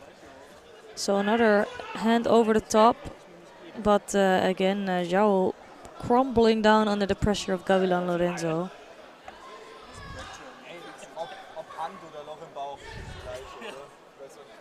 So it's not the most attractive contest to watch, to be fair. And that's because they're just pushing so much and they're trying to control the kumikata of the opponent.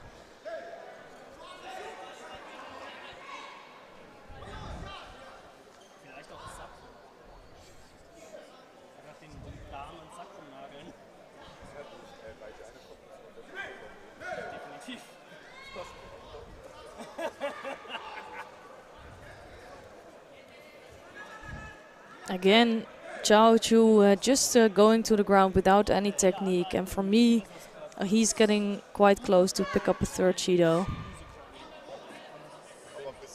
So the referee is giving them some more time, but okay, this was a technique where Gavilan was off balance a little bit, but it's just not the best techniques.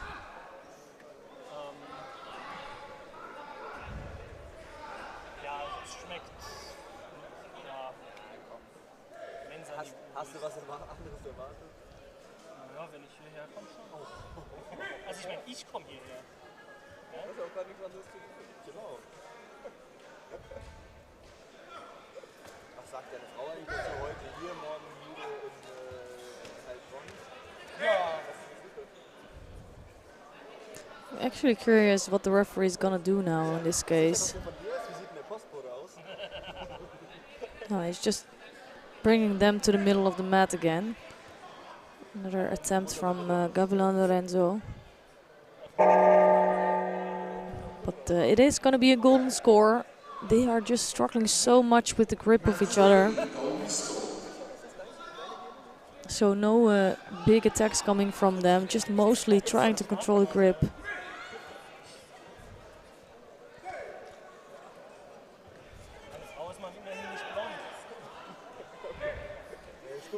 Und er ist nicht schwarz. Das ist immer ein guter Indikator.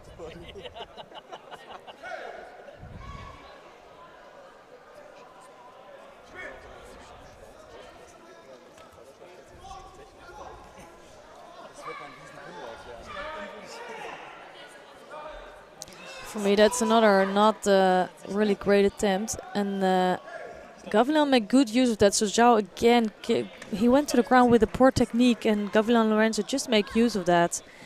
And it shows that he is an experienced athlete.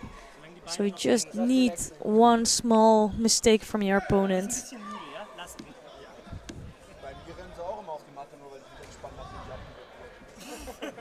And it was a tough battle, and I think Gavilan Lorenzo is struggling today, to be fair.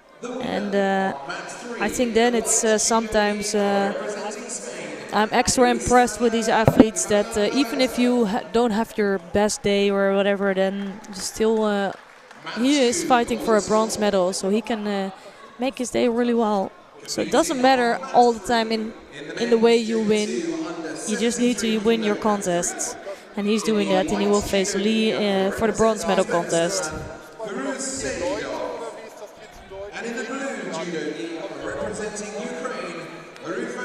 And we're going to continue with some other semi-finals here. In the J2 under 73 kilogram competition. And it's going to be between Farouz Saidov of Uzbekistan and Rufat Magomedov of Ukraine. Interesting fight between these two athletes. And as you can see with the golden back patch, Saidov is the current Paralympic champion. And they have met each other before. So I'm really curious to see what's going to happen here. Ohne Witz, der Carmen meint schon, der fährt selber Auto wie ich. Ja? Also wie die Carmen oder wie ich? Nice light left-sided technique, Uchimata coming from Saidov. Das wäre ziemlich lustig. So I think I mentioned before in the last contest of Magomedov, he is struggling sometimes to keep on to the grips. So let's see if he practiced that. So almost making good use of the movement of Magomedov here, Saidov. Trying to come up with a low Senage.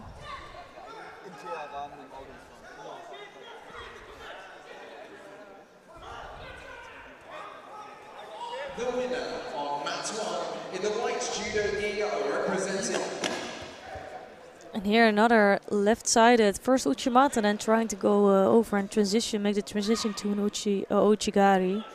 Nicely done by Saidov. He looks really calm and collected today.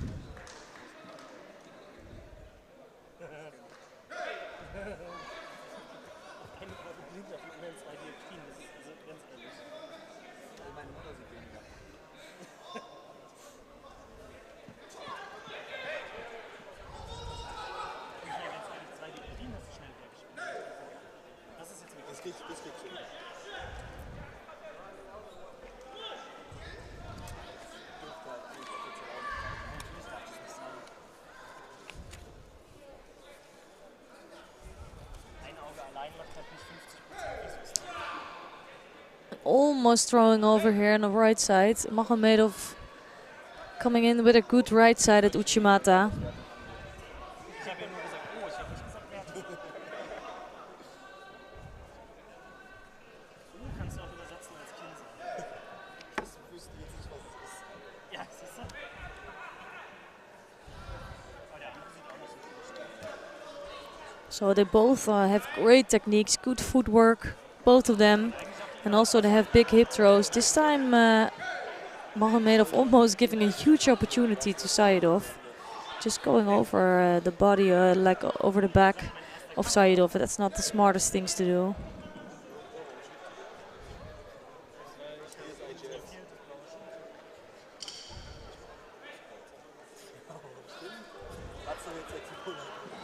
And again, and now there's a good grip for Saidov, I think.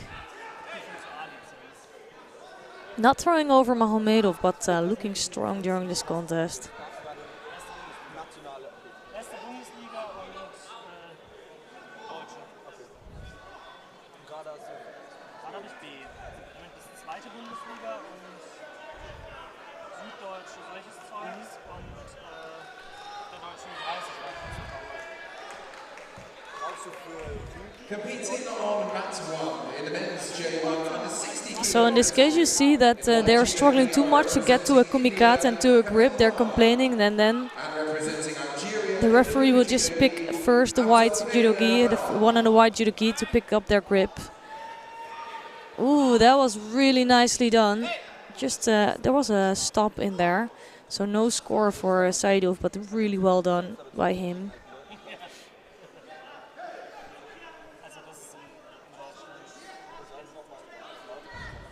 Just kept turning, and it gave some trouble to Magomedov.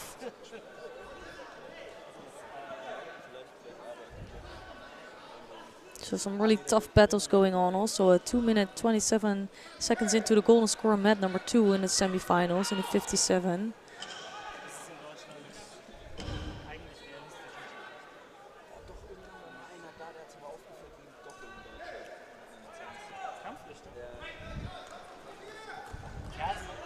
Good footwork, piece of Ashiwaza from Saidov. But then the right side, it's Uchimata from Magomedov, just losing the grip. Not the best grip, but it's another attempt in.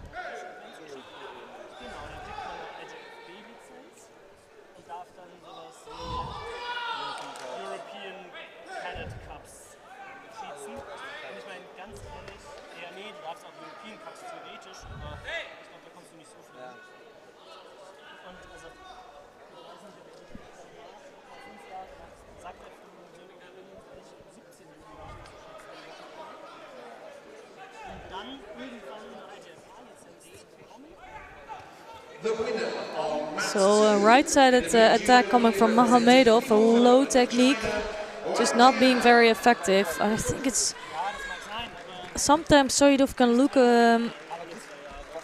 like he's taking some time, but he's so controlled. So he knows exactly what he's doing. He's taking some time to come up with an attack. Now he got a good attack in left-sided Uchimata. And you see with the other ones, Magomedov can look so dangerous with many of those techniques. It's different techniques, but then against Saidov, suddenly his attacks don't look so effective.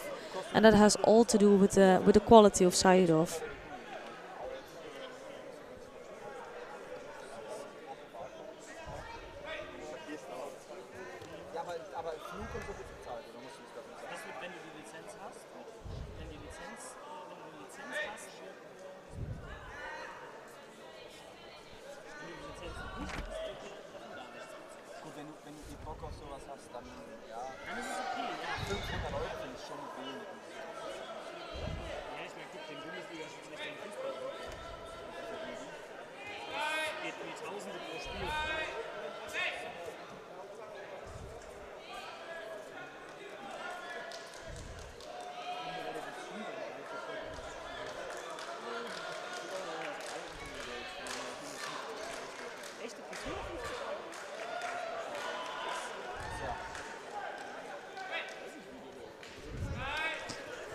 Ooh, Magomedov now throwing over Saidov. That's a surprise. Good reaction coming from him.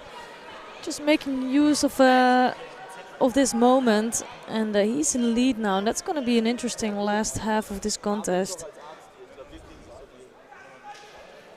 So I think just the perfect timing for Magomedov here. But he is quite drained.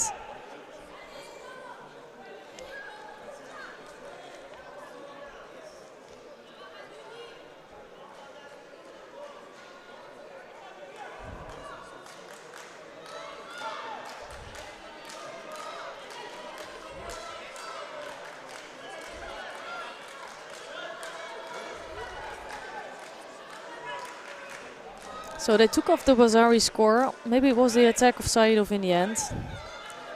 So not enough control or not enough attacking coming from Magomedov. So he was just maybe under the impression that he was in the lead, but they just took that off.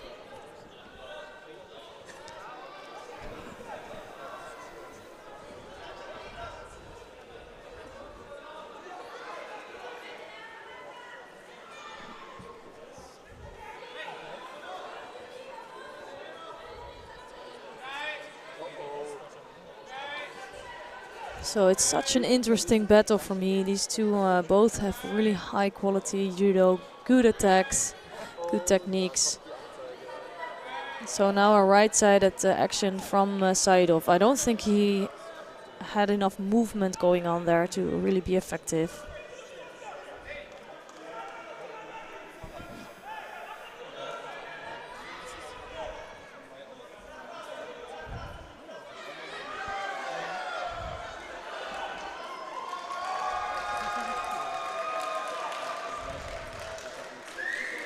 So on mat number 2, Hirose of Japan just secured her spot in the final here today. The winner on mat 2 in the white judo gi representing Japan, Hirose Judo.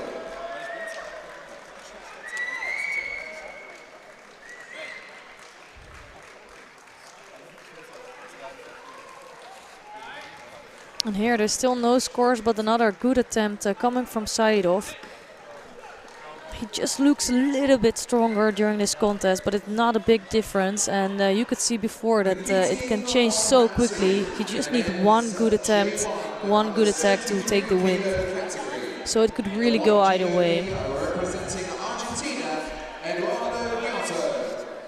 And in the blue judo gi representing Uzbekistan, Another left-sided seonage, followed up by a tumonage from Saidov.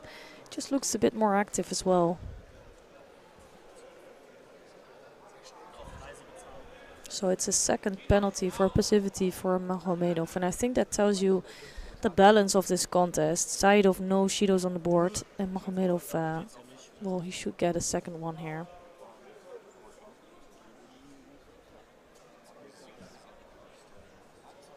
The winner on mat 1 in the white judo gi representing India, Kapila Parma.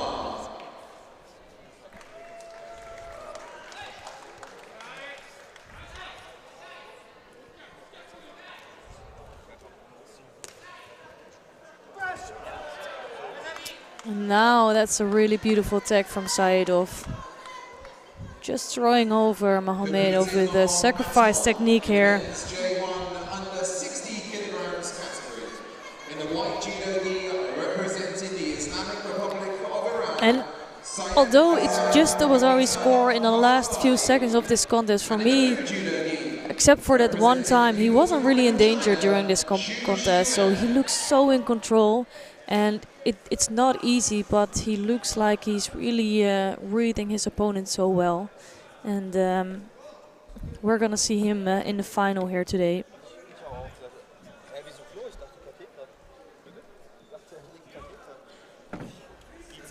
The winner of mat 3 in the white judo gi representing Uzbekistan. So really nicely done by Ferouz Saidov. He looks in top shape here today. But there's another guy looking pretty good here today, and that is Seto Jujiro of Japan. And he is wearing the white judo gi here. And then to mention another one that I'm really impressed with today, Osvaldas Bareikis of Lithuania in blue judo gi. They are both really beating good opponents. So Seto beat Rosa of Brazil, Kornhas of Germany were really good opponents, and then Bareikis already beat Kurambayev, the Paralympic champion, and Kaldani, the European champion. So I don't think that's nothing. That's really good work from both of these athletes. So let's see who will take a win here. Nice right-sided Morote Seonage from Seto, but almost being taken over by Bareikis. But he kept going really well here.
Another beautiful right-sided Morote Seonage is doing what he does best all day. And I don't think he almost broke a sweat here today. Seto Jujiro. Beautifully done, and I'm really looking forward to this final here. Mat 3 in the white judo gi representing Japan, Seto Jujiro. Such a good athlete. We have two more rapid charge contests here to bring to you, at least for this category. It's in the under 73 J2 category. Competing on mat 3 in the men's J2 under 73 kilo category. In the white judo gi representing the Republic of Korea. So first contest here in the rapid charge is Kim Dong-un of Republic of Korea, and he is facing Miles Solomon of Great Britain.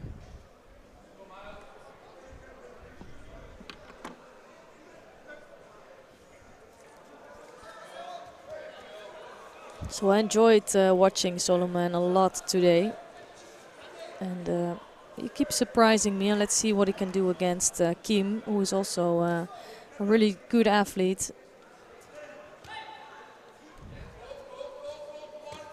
So now he's working on the arm, So Solomon starting off with a Tumunage and then taking over on the ground. Now he gets some more time from the referee. This is what I spoke about before. As long as there is enough progress, which is not the case now anymore, but you can take the time as an athlete. You can really take your time to build on each step of the technique.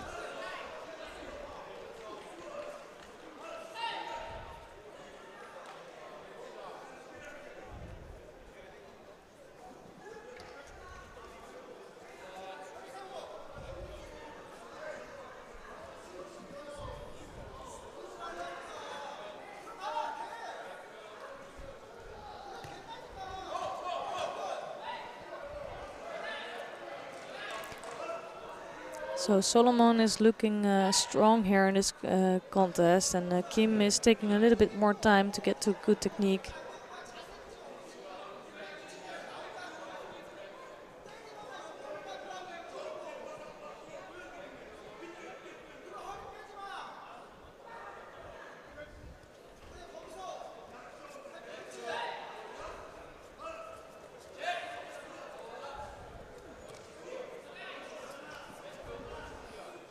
Really a right against right. That was a good attempt coming from Kim.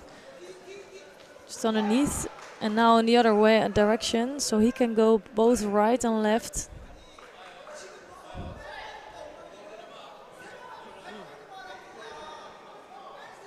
And that's such a big benefit as an athlete if you can score either on the left side or right side.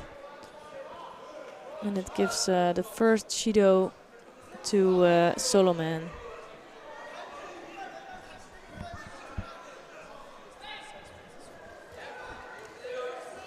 So it's another sacrifice technique coming from Solomon, just not being very effective, but it again can give him some time to work in Newaza.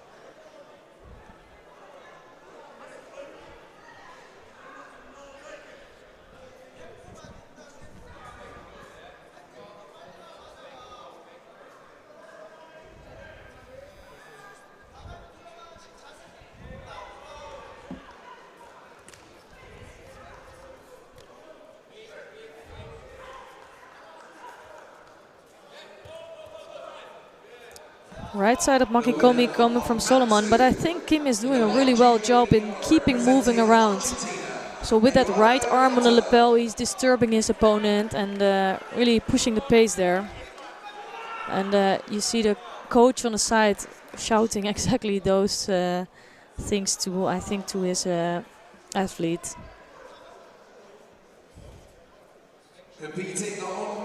Left-sided low seonage coming from Kim. So Solomon is good in blocking those, but he needs a little bit extra to come up with his own techniques. And in the blue judo gi, representing Turkey, Gökay Yıldız.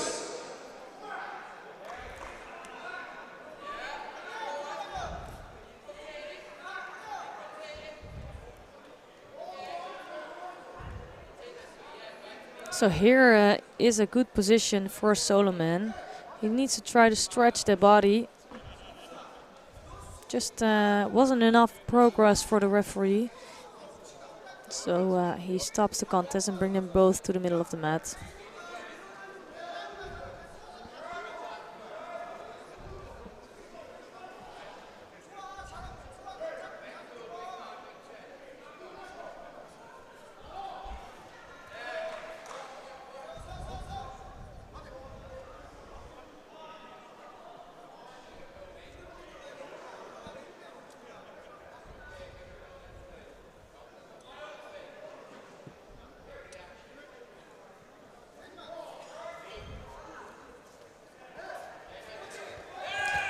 Really nicely done, right side at O Uchigari, and that was actually really close to a score there.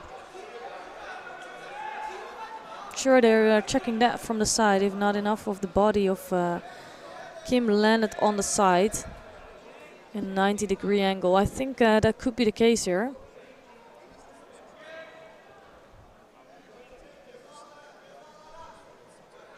So they checked it, and apparently it was just not enough for a Wazari score. But really nicely done.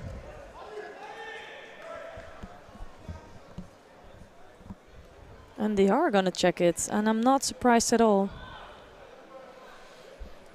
So for me, that was a really nice piece of action, and just I'm not sure if that was enough for a score. It was just on the border of a score, probably.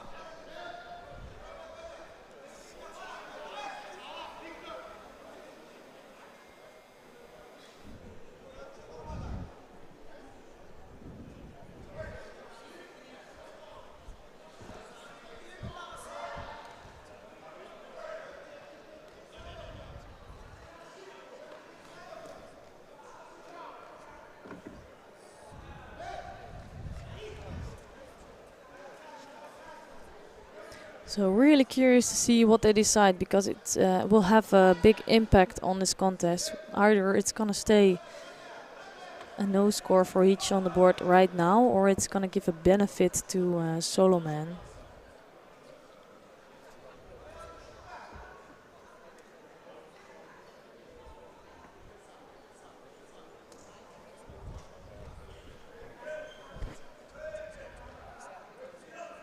You can see that the referees are discussing at the side, because they really struggle to see if it was a score or not. So either decision is, it's always difficult, because you have somewhere you have the border of not being a score or being a score, and of course that is sometimes really hard to decide.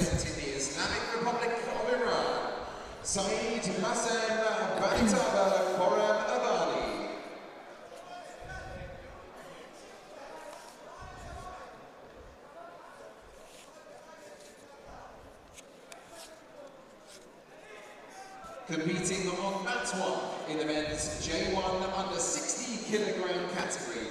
In the white judo gi. So they are sure taking their time, and it's keeping it exciting. But these athletes, they have to stay sharp here, and apparently they decided that it's no score. But solo man knows that he must have been really close here.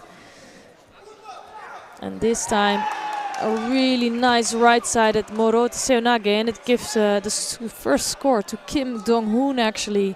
So solo man being so close. But it's Kim that has a score on the board now, and it's only 1 minute and 2 seconds left on the board.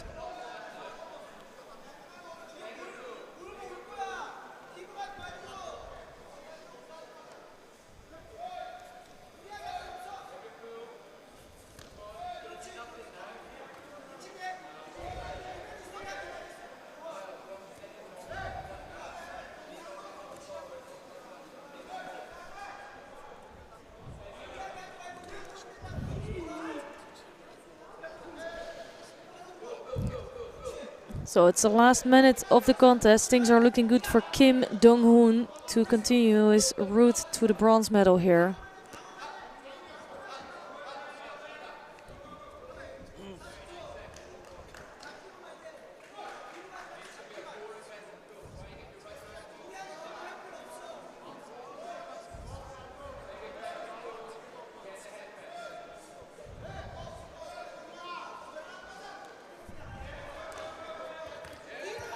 Nice right side at Osotogari. And it's another attempt coming from solo man. He's trying everything to get a score on the board, but no success yet for him yet.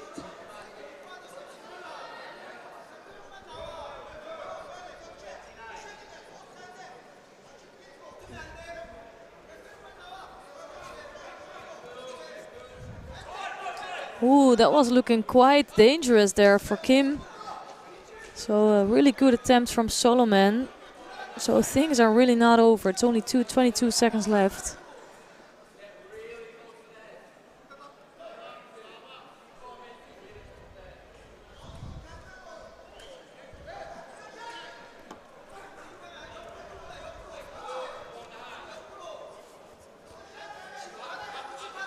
So solo man trying to push it here, but he's not giving himself a good position here. 11 seconds left on the clock.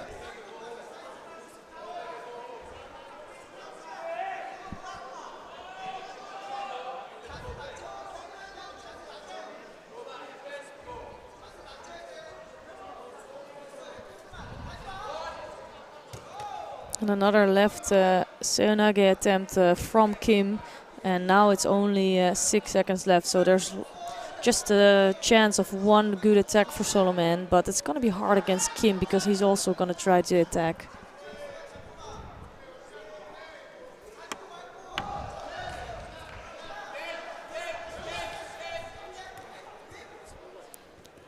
So that's it. Good win for Kim Dong-hoon. I'm gonna take a really short break, but you can continue watching the contest between Nikolai Kornas and Paralympic champion Uzkun Kurambayev of Uzbekistan.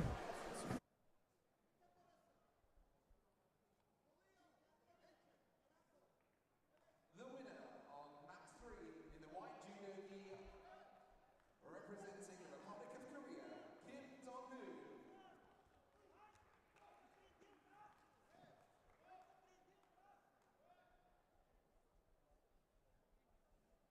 Competing on mat 3 in the men's J2 under 73 kilo category.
gonna take a look at mat number 1, where we just saw current world champion Vieira of Portugal win his contest.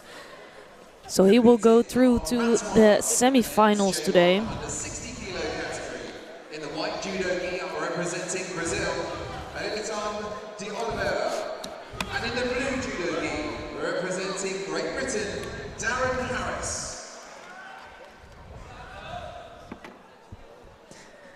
And now we're gonna watch the last quarterfinal of this weight category between Elielton de Oliveira of Brazil in white judo gi and Darren Harris of Great Britain in blue.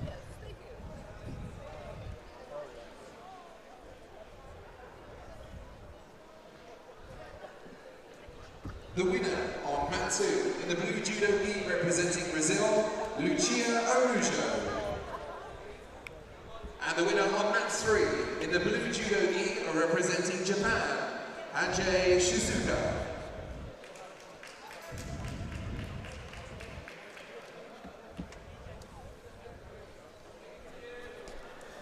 So good opening from de Oliveira with his first attempt in. Now his second attempt. And it's a beautiful sacrifice technique to Monage, and throwing over Darren Harris here. Good win for de Oliveira.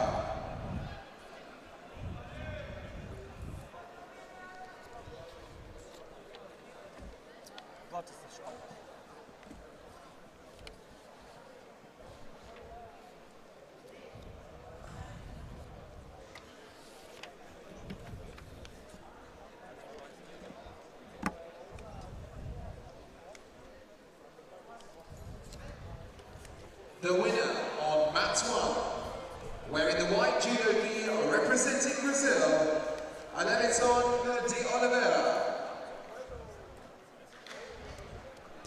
So a really strong and good win for Elielton de Oliveira, and he will be facing Miguel Vieira of Portugal in the next round, and that will be the semi-finals.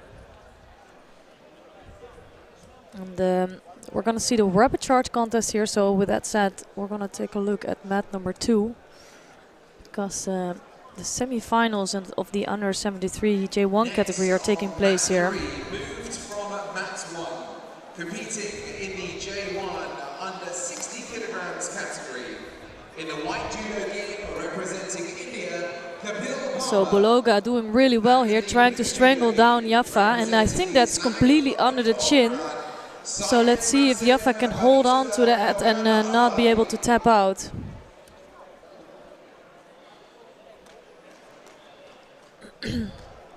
So it is another win under the belt of Bologa. So really quick work for him here. And I think I mentioned it this morning that he started off quite slow, looking not his best self, but it has to do with the pressure, with the nerves, and you see him growing into the tournament, and you see now he's really in a good form and beating his opponent in the opening seconds of this contest. The only one I think that I'm really missing here in this later fights of the contest competition is Dongdong Kamani of Italy. So he lost out to Coach Yafus, who's also a really good athlete, but still he was the number 4 seed. So I would have expected him to reach at least the quarterfinals here today. Competing on mat 2 in the men's J1 under 73 kilo category, in the white judo gi representing Kazakhstan, Yegori Shame. And in the blue judo gi representing Germany, Lennart Sass. So there's 2 really good contests going on, and I'll explain you that in a bit. But first of all, we're going to focus on the semi-final of the under 73 kilogram J1 athletes between Yergli Shame of Kazakhstan and Lennart Sass of Germany.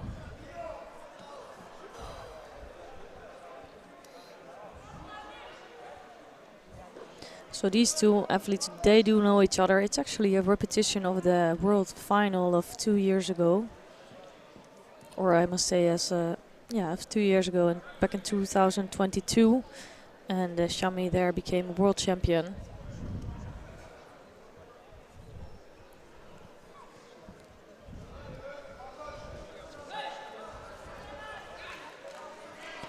And Leonard Sass is still developing as an athlete.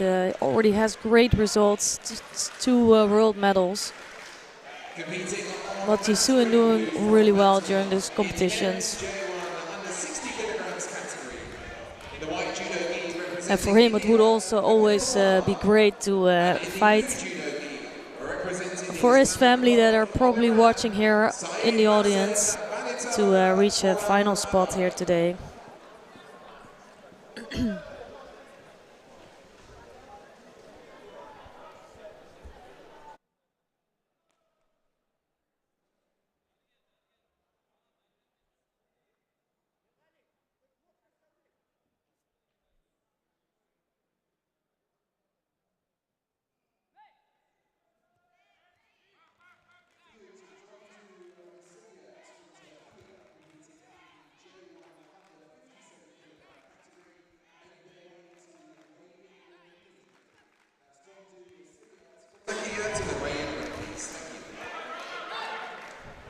Competing on mat 1 in the men's J1 under 60 kilo category. In the white judo gi representing Italy, Valerio Arancia Feber. And in the blue judo gi representing Algeria, Abdelkader Bauer.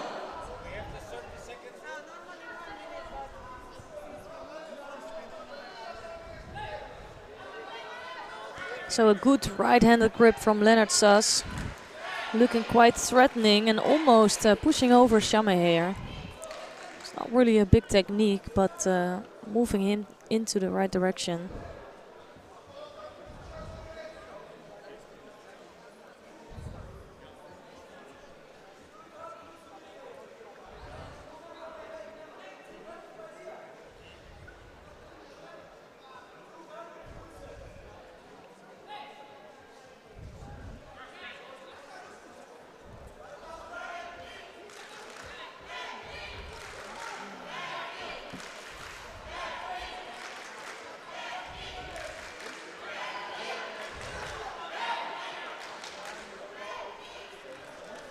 So I think Sass took a right decision there to go to the ground because he was not having the best grip there.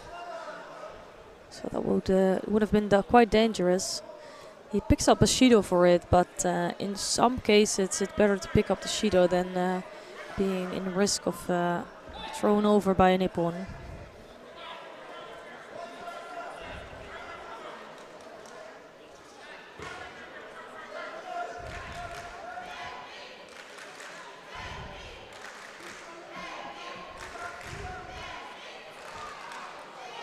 Nice attempt coming from Sass. Sass is moving both right and left-handed, and that's nice to see.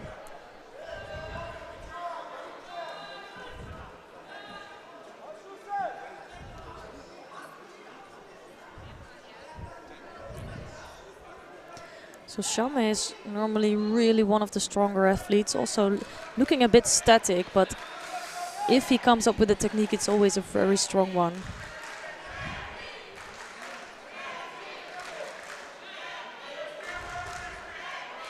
Right-sided Makikomi from Sass. He just wasn't controlling the right arm of Shame enough.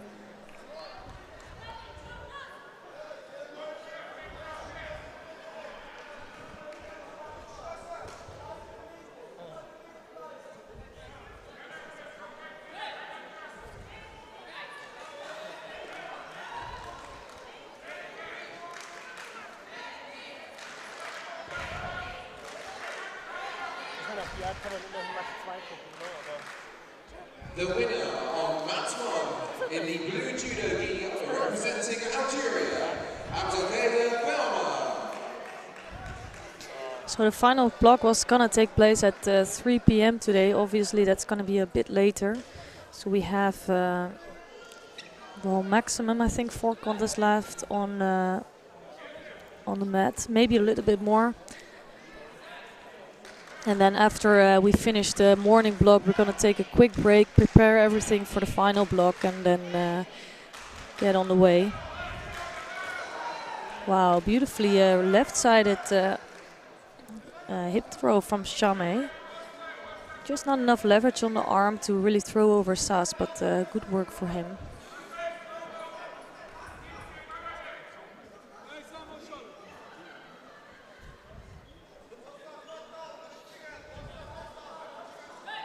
I'm actually almost tempted to go to another mat, but I think we are already in this semi-final. It's been really good. So we're gonna stick to this mat, but just to inform you, on mat number 3 there's also a really good fight going on between Kapil Parmar of India and Vanitaba Koram Abadi of Iran.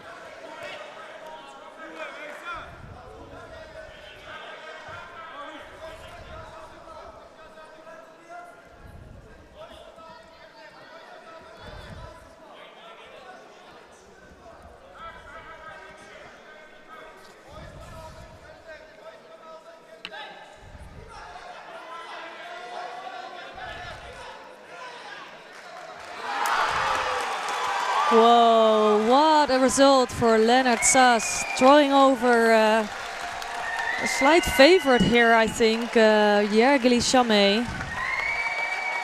And the crowd is on their feet. What a result for him. And we're going to see a dream final here between Alex Bologa and Lennart Sas. And if there's a moment to beat Bologa, I think it's today. It's he does have chances against in him just fighting before his home crowd.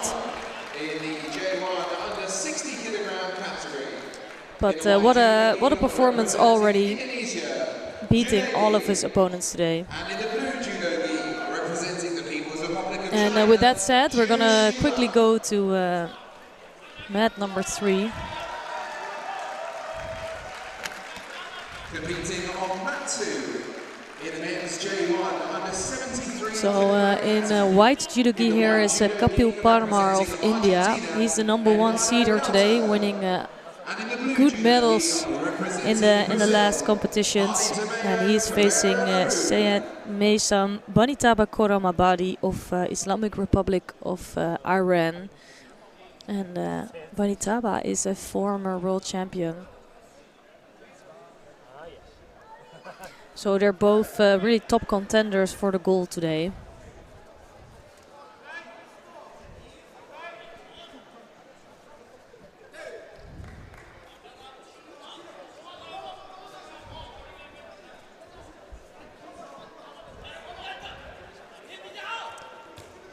Here you could see a hint of the right side. It's Oso Tugari of Parmar, some piece of Ashiwaza.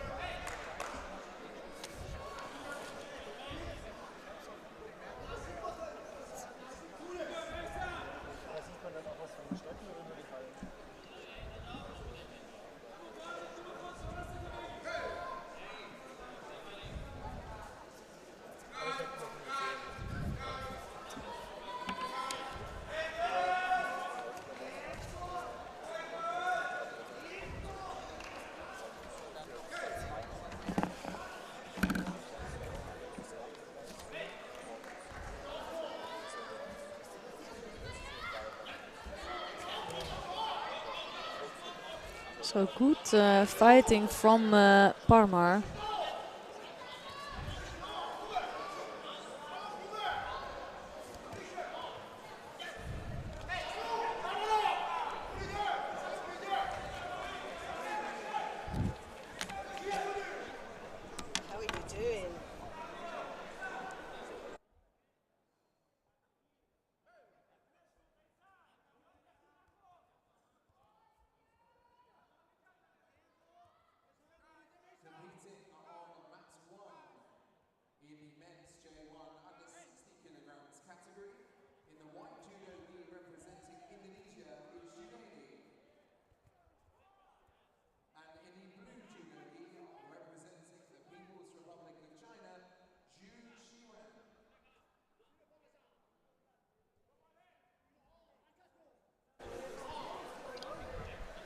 So no scores yet on the board, but I think Parmar is looking quite strong here, although Bonitaba does have something up his sleeve. As you can see here, left-sided Shonage scoring a first Wazari.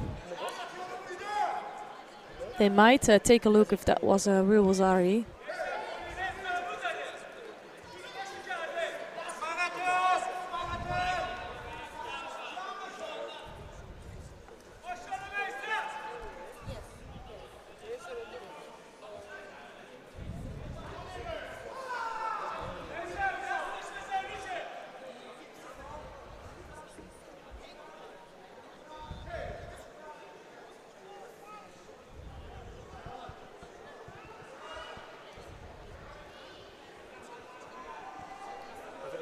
So they are taking another look, and they decided that the Wazari stays on.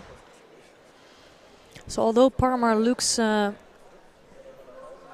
bit stronger during this competition or the contest, it's Bonitaba that's leading. He is picking up a Shido here for not taking his kumikata or disturbing the other one too much. So in the past you would see that happening a lot more. So the fight of the kumikata was really happening before the Ajime, and they are much better with that now. And for me, actually, Bonitaba with his left hand is really pushing away Parmar. Ooh, and Parmar now really getting close to a score.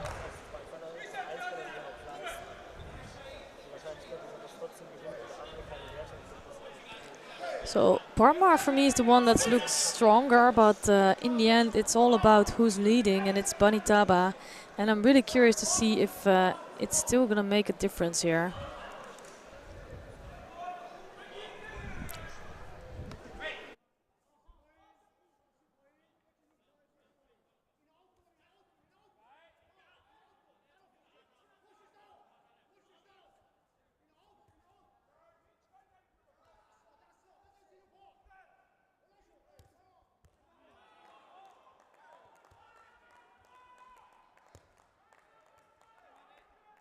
And that's how it can go. It's incredible. So Parmar, although looking stronger, Bonitaba just showed more judo skill. And defeating his opponent just now. Really well done. And we're gonna see Bonitaba back in the final. In the blue judo gi, representing the Islamic Republic of Iran, Syed Maisen Bantaba Koramabadi.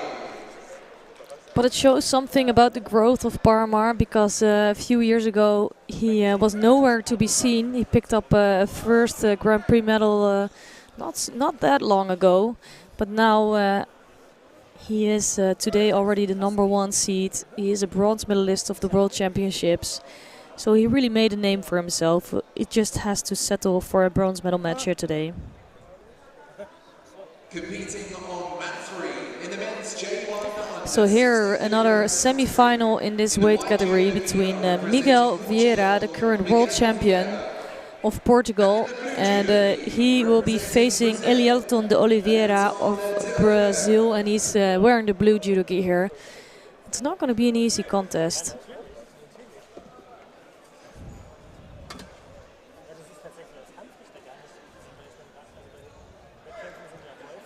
So first attempt coming from the Oliveira.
So attempt for left-sided Seoinage, but really well pushed back by Miguel Vieira.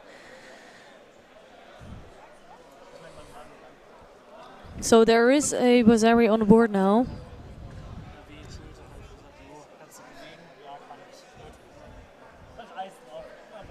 And by this, just this pushing back, you can see that actually Vieira is also one of the strongest athletes in this category. Yeah, I was thinking like they should get that Bazari off, because that was not really in a technique of Vieira. That was just really pushing back your opponent. So the rule of thumb here is if you cannot really name the technique, it's not going to be a score.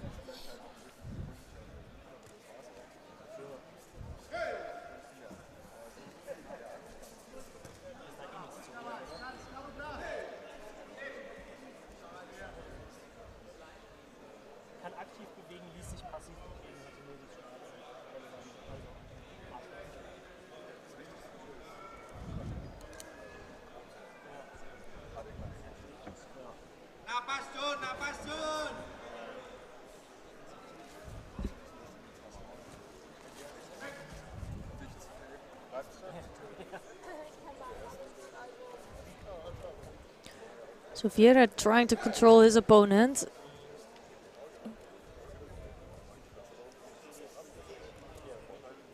And De Oliveira coming in with a good attempt. Not sure why it was a mate so quickly.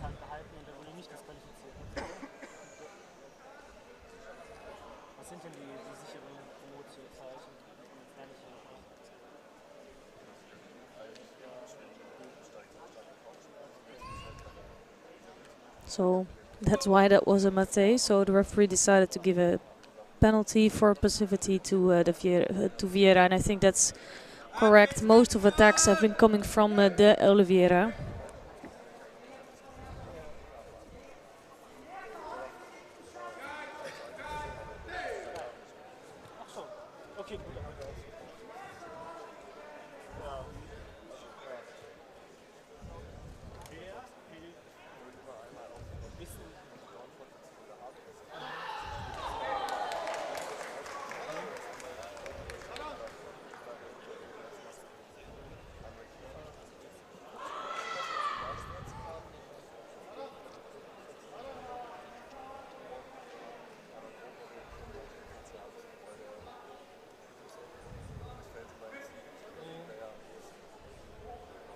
The winner on mat 1, in the blue judo gi representing the People's Republic of China, Zhu Xiwan.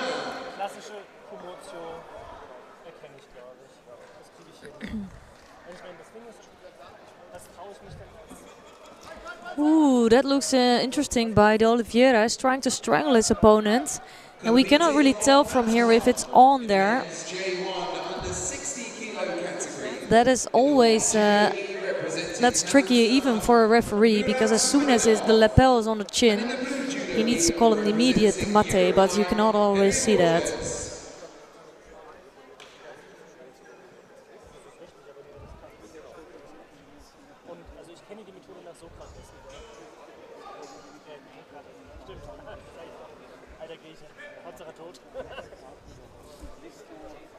So that's another attempt coming from Oliveira. I think he has a good tactic during this contest, like keep going, keep piling up the attacks, and Vieira is struggling here.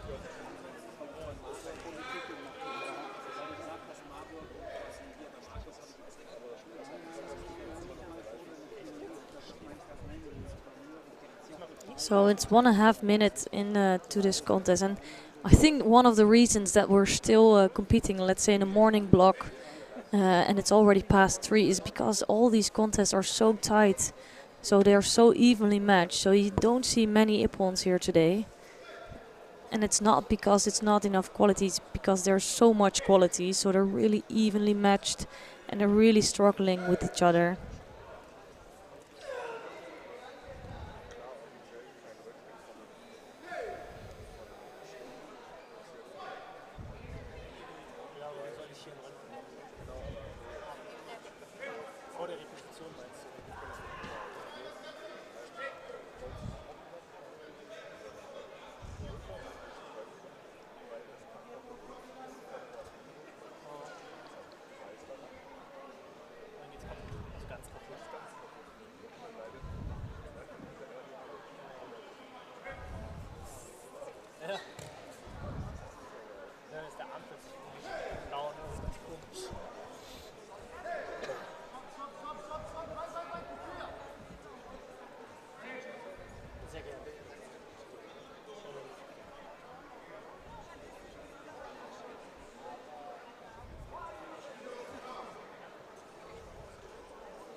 So with only 1 minute left, Miguel Vieira is just picking up his second Judo.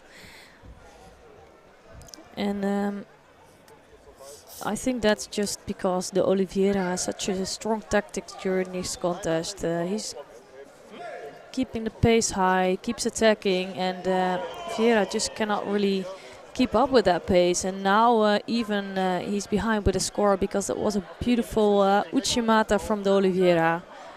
Just scoring a first Mazzari, and now it's gonna look really difficult for Vieira.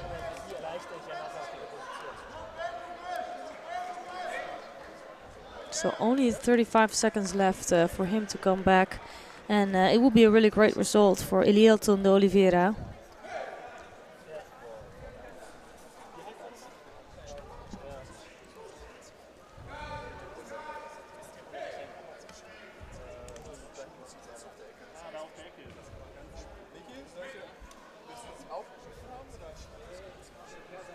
On mat one, the winner in the blue judo gi representing Uruguay, Henry Borges.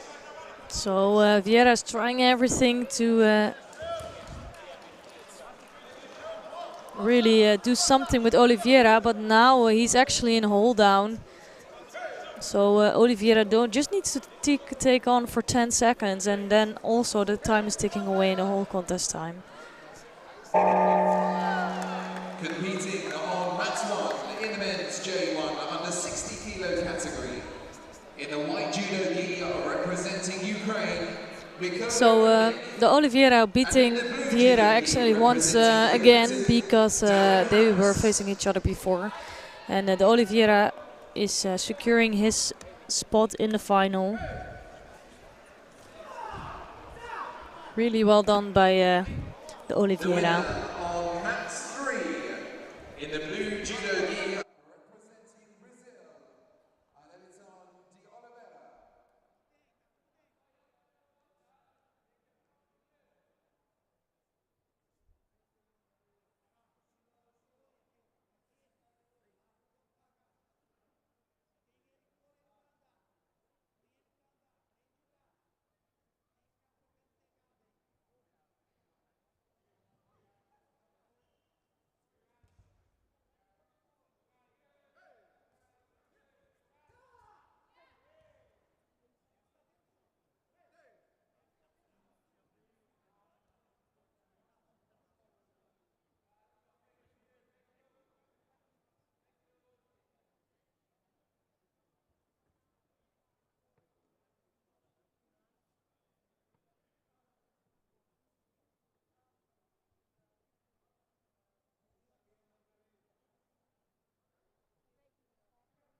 So I'm welcoming Stephanie Tremblay here. How are you doing? Hi, I'm good. How are you? And can you tell a little bit of why you're here in Germany? Because let me explain, we've seen you around in the world tour some years ago. You just told me you quit in 2018. Yeah, you exactly. said. And you had a really good career. And we haven't seen you for a few years and now you're here. How? Yeah, I'm back. So actually Priscilla Gagné's coach, André Sadej, reached out to me and he was looking for a training partner for Priscilla until the games and at the games. So yeah, they took me out of retirement. That's really good. That's crazy. Yeah. And you didn't have to think about it? I did really think liked about it a Yeah. little bit, but I'm really glad I said yes. It's a super cool opportunity to get to know another sphere of judo that I didn't know that much about. And did you know anything about VI Judo before that, or you just was introduced with this? A little bit, like we had visually impaired athletes train with us at the National Training Center in Montreal, and I knew Priscilla a little bit. We had fought a little bit, but I didn't know that much about the rules and the tournament and how the whole circuit works for them. I didn't know much about that. No, I can imagine, because you're just focusing also on your own thing, right? Yeah. But the athletes train together in the same trainings? Yeah. Oh, that's really good, actually. Yeah, we do. Yeah. Yeah, so in the National Training Center in Montreal, you said, right? Exactly. Yeah. That's really nice. And since you, when did you start here? When I started with Priscilla? Yeah. In October. So we'll be together for almost a year, because it's until September for the games in Paris. That's really good. And what do you feel about it now? How is it going?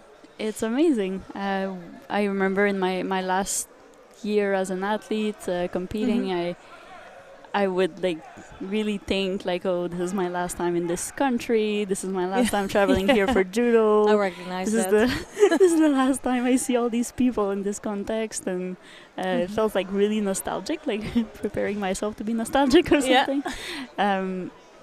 So yeah, when I landed in Tokyo, I was like, wow, I can't believe I'm back here for judo. That's amazing. And to see the same people in the Grand Slam was right before the tournament for VI, so I got to see some people compete, some of my friends. Oh, that's great. Jessica Klimke. Yeah. Yeah, I had to mention that later on, but how is that going? Because there's a really big battle in the 57s, right? Yeah, very fierce battle. Yeah. Can you say anything about it? Does anyone know who is going to be selected or how it's going to work? Probably the high performance director can know. But they will decide. I don't know. No, I don't know. No. Yeah, I'm not sure how it's gonna all turn out, but they sure put on a really good show until the end for this qualifications and the ones before. So. And do you train with Jessica sometimes or not? Yeah, so really? That's one of the advantage of coming back to train for Priscilla. I also get to fight a little bit, do randories with my former teammates. That's really cool. Like Jess or also Catherine Beauchemin-Pinard. Oh, of course. So all the old crew. Yeah, exactly. That's really cool. And the new ones coming up too. Yeah, of course. But to talk a little bit about VI Judo, how was you first was introduced and now you're starting to training with Priscilla. And how does that feel for you? Is it really different or? Not that different. The main difference is that I have to communicate differently with her. If I want to give her feedback on a technique, I can't just be like, hey, just do like this. Yeah. You have to think of describing things better, really using words and not just showing, and then sometimes taking her arm and doing it. And, so it's a different way to approach learning judo. Yeah, that's true. It's cool it's actually, I think many people forget that that's one of the biggest differences. So how do people learn, right? When they're a kid, they learn by watching others, and they cannot do that. So they have to feel it, or they have to be described how to do it. It's really, I think, challenging for these people. Exactly. Yeah. And how do you feel with the kumikata? I actually like it. Yeah? Yeah, I like to start with a grip and then you just do judo. There's no no annoying thing about someone blocking your hands and No. yeah. I think like the good athletes with good technique, they say that. Because they can get straight into like some good hip throws or some techniques. Mm. And if you're the less good technical judoka, you need to find some kumikata or something. But Yeah, blocking, Yeah. trying to get the shields and your first competition was in Tokyo. exactly, yeah, in Yeah. December. And how was that experience then? Besides seeing your friends and being also at the Grand Slam, but what did you feel about the competition? The competition was really good. Priscilla got second, lost to the American in the final, so it was cool to see her in action. Yeah. So I had been helping her in training, but now to actually prepare her for a tournament and go Yeah, through that's that great. whole thing. Yeah, that was really cool. But Yeah. it's actually really very similar to It is, right? any other tournament. I feel the same Yeah. way. Like, of course, you have to grip before, but that's almost the only difference. And Yeah. obviously, they don't always know where they are Yeah. because they cannot see it. Mhm. But yeah, I don't see a big difference. Actually, Yeah. it's getting better and better throughout the years, I think.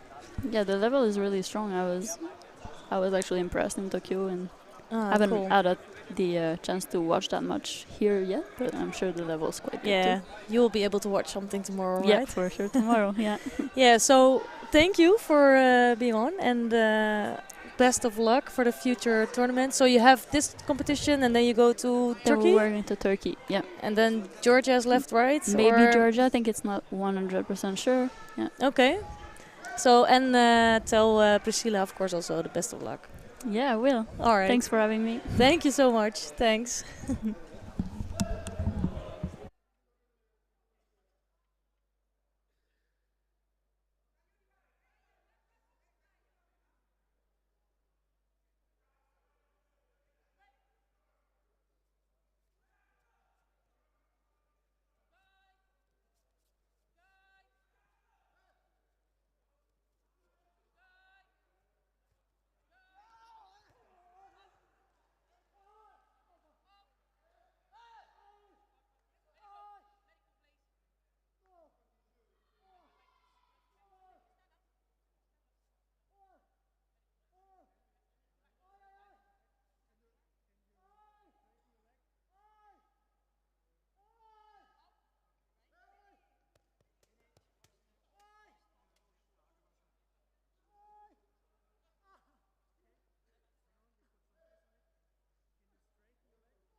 So there is going to be a short break, and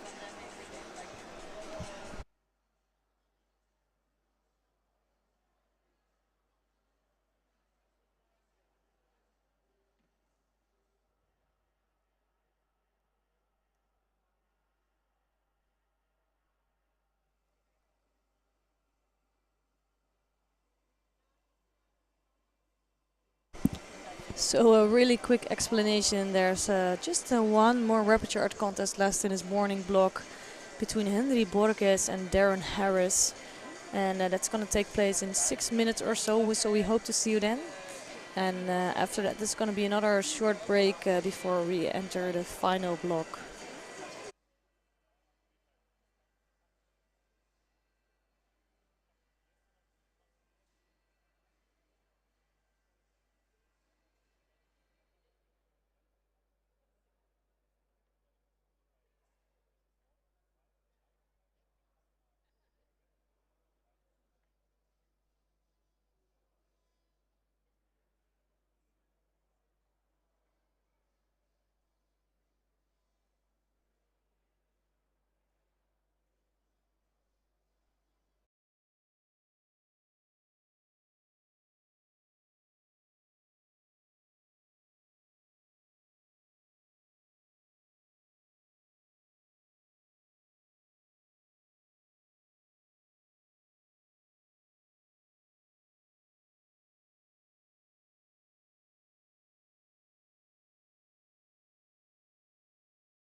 So we have one more fight left in this preliminaries. It's a rapid charge contest between Henry Borges of Uruguay and Darren Harris of Great Britain.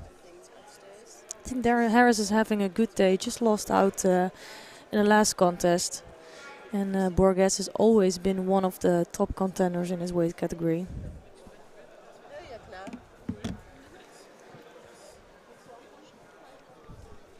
So Borges only losing out to the world champion Vieira just now. And Vieira is also left for the rapid charge for the bronze medal contest. So they could both end up on the podium on the bronze medal.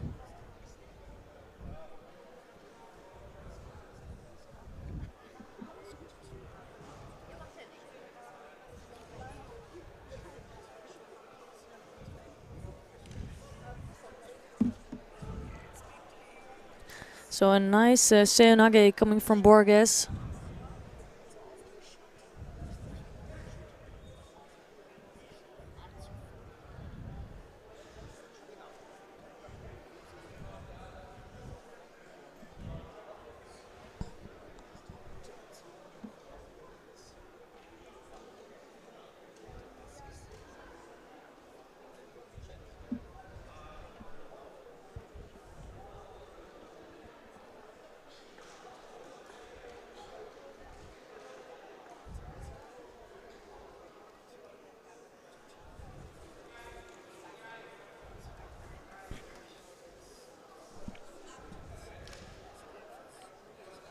So another good drop seonage coming from Henry Borges.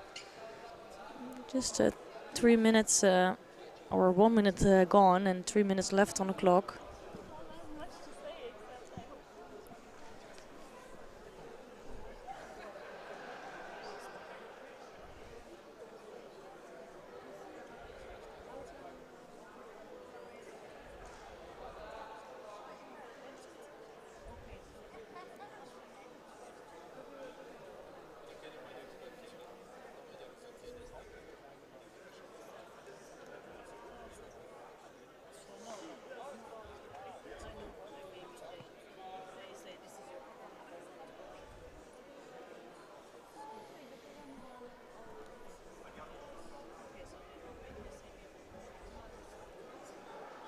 So Harris will need to come up with some technique soon. He's moving around his opponent, but he's not getting into a good attack yet. And it's another attack coming from Borges.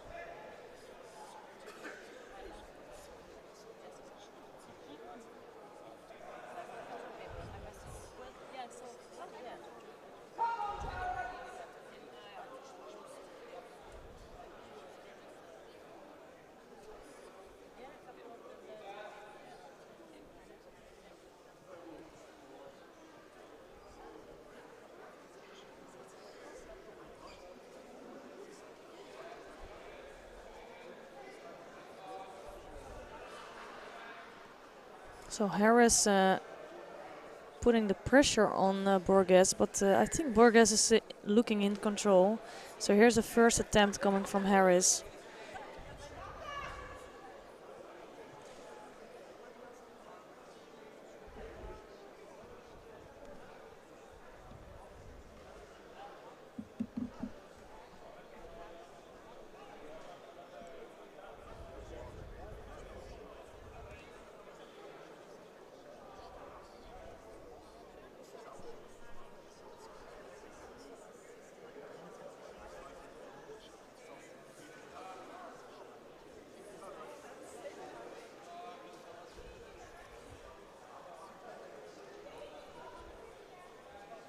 So both have a right classic kumikata grip and another right-sided Morote seonage from Borges. I think if you just can get a little bit more of reaction out of Harris, it might be a bit more dangerous then. So up until now, half the contest time gone and no scores on the board, and it's just the first Judo on the board here for Harris. And I think that perfectly tells you about the balance in this contest.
That's it, and it just took him a while to get to a perfect technique.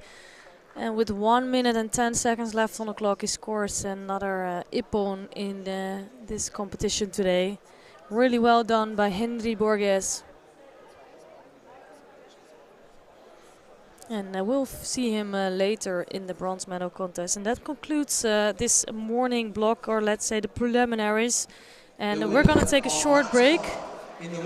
And the final block is going to start at 4:30 local time here. And we're happy to see you back.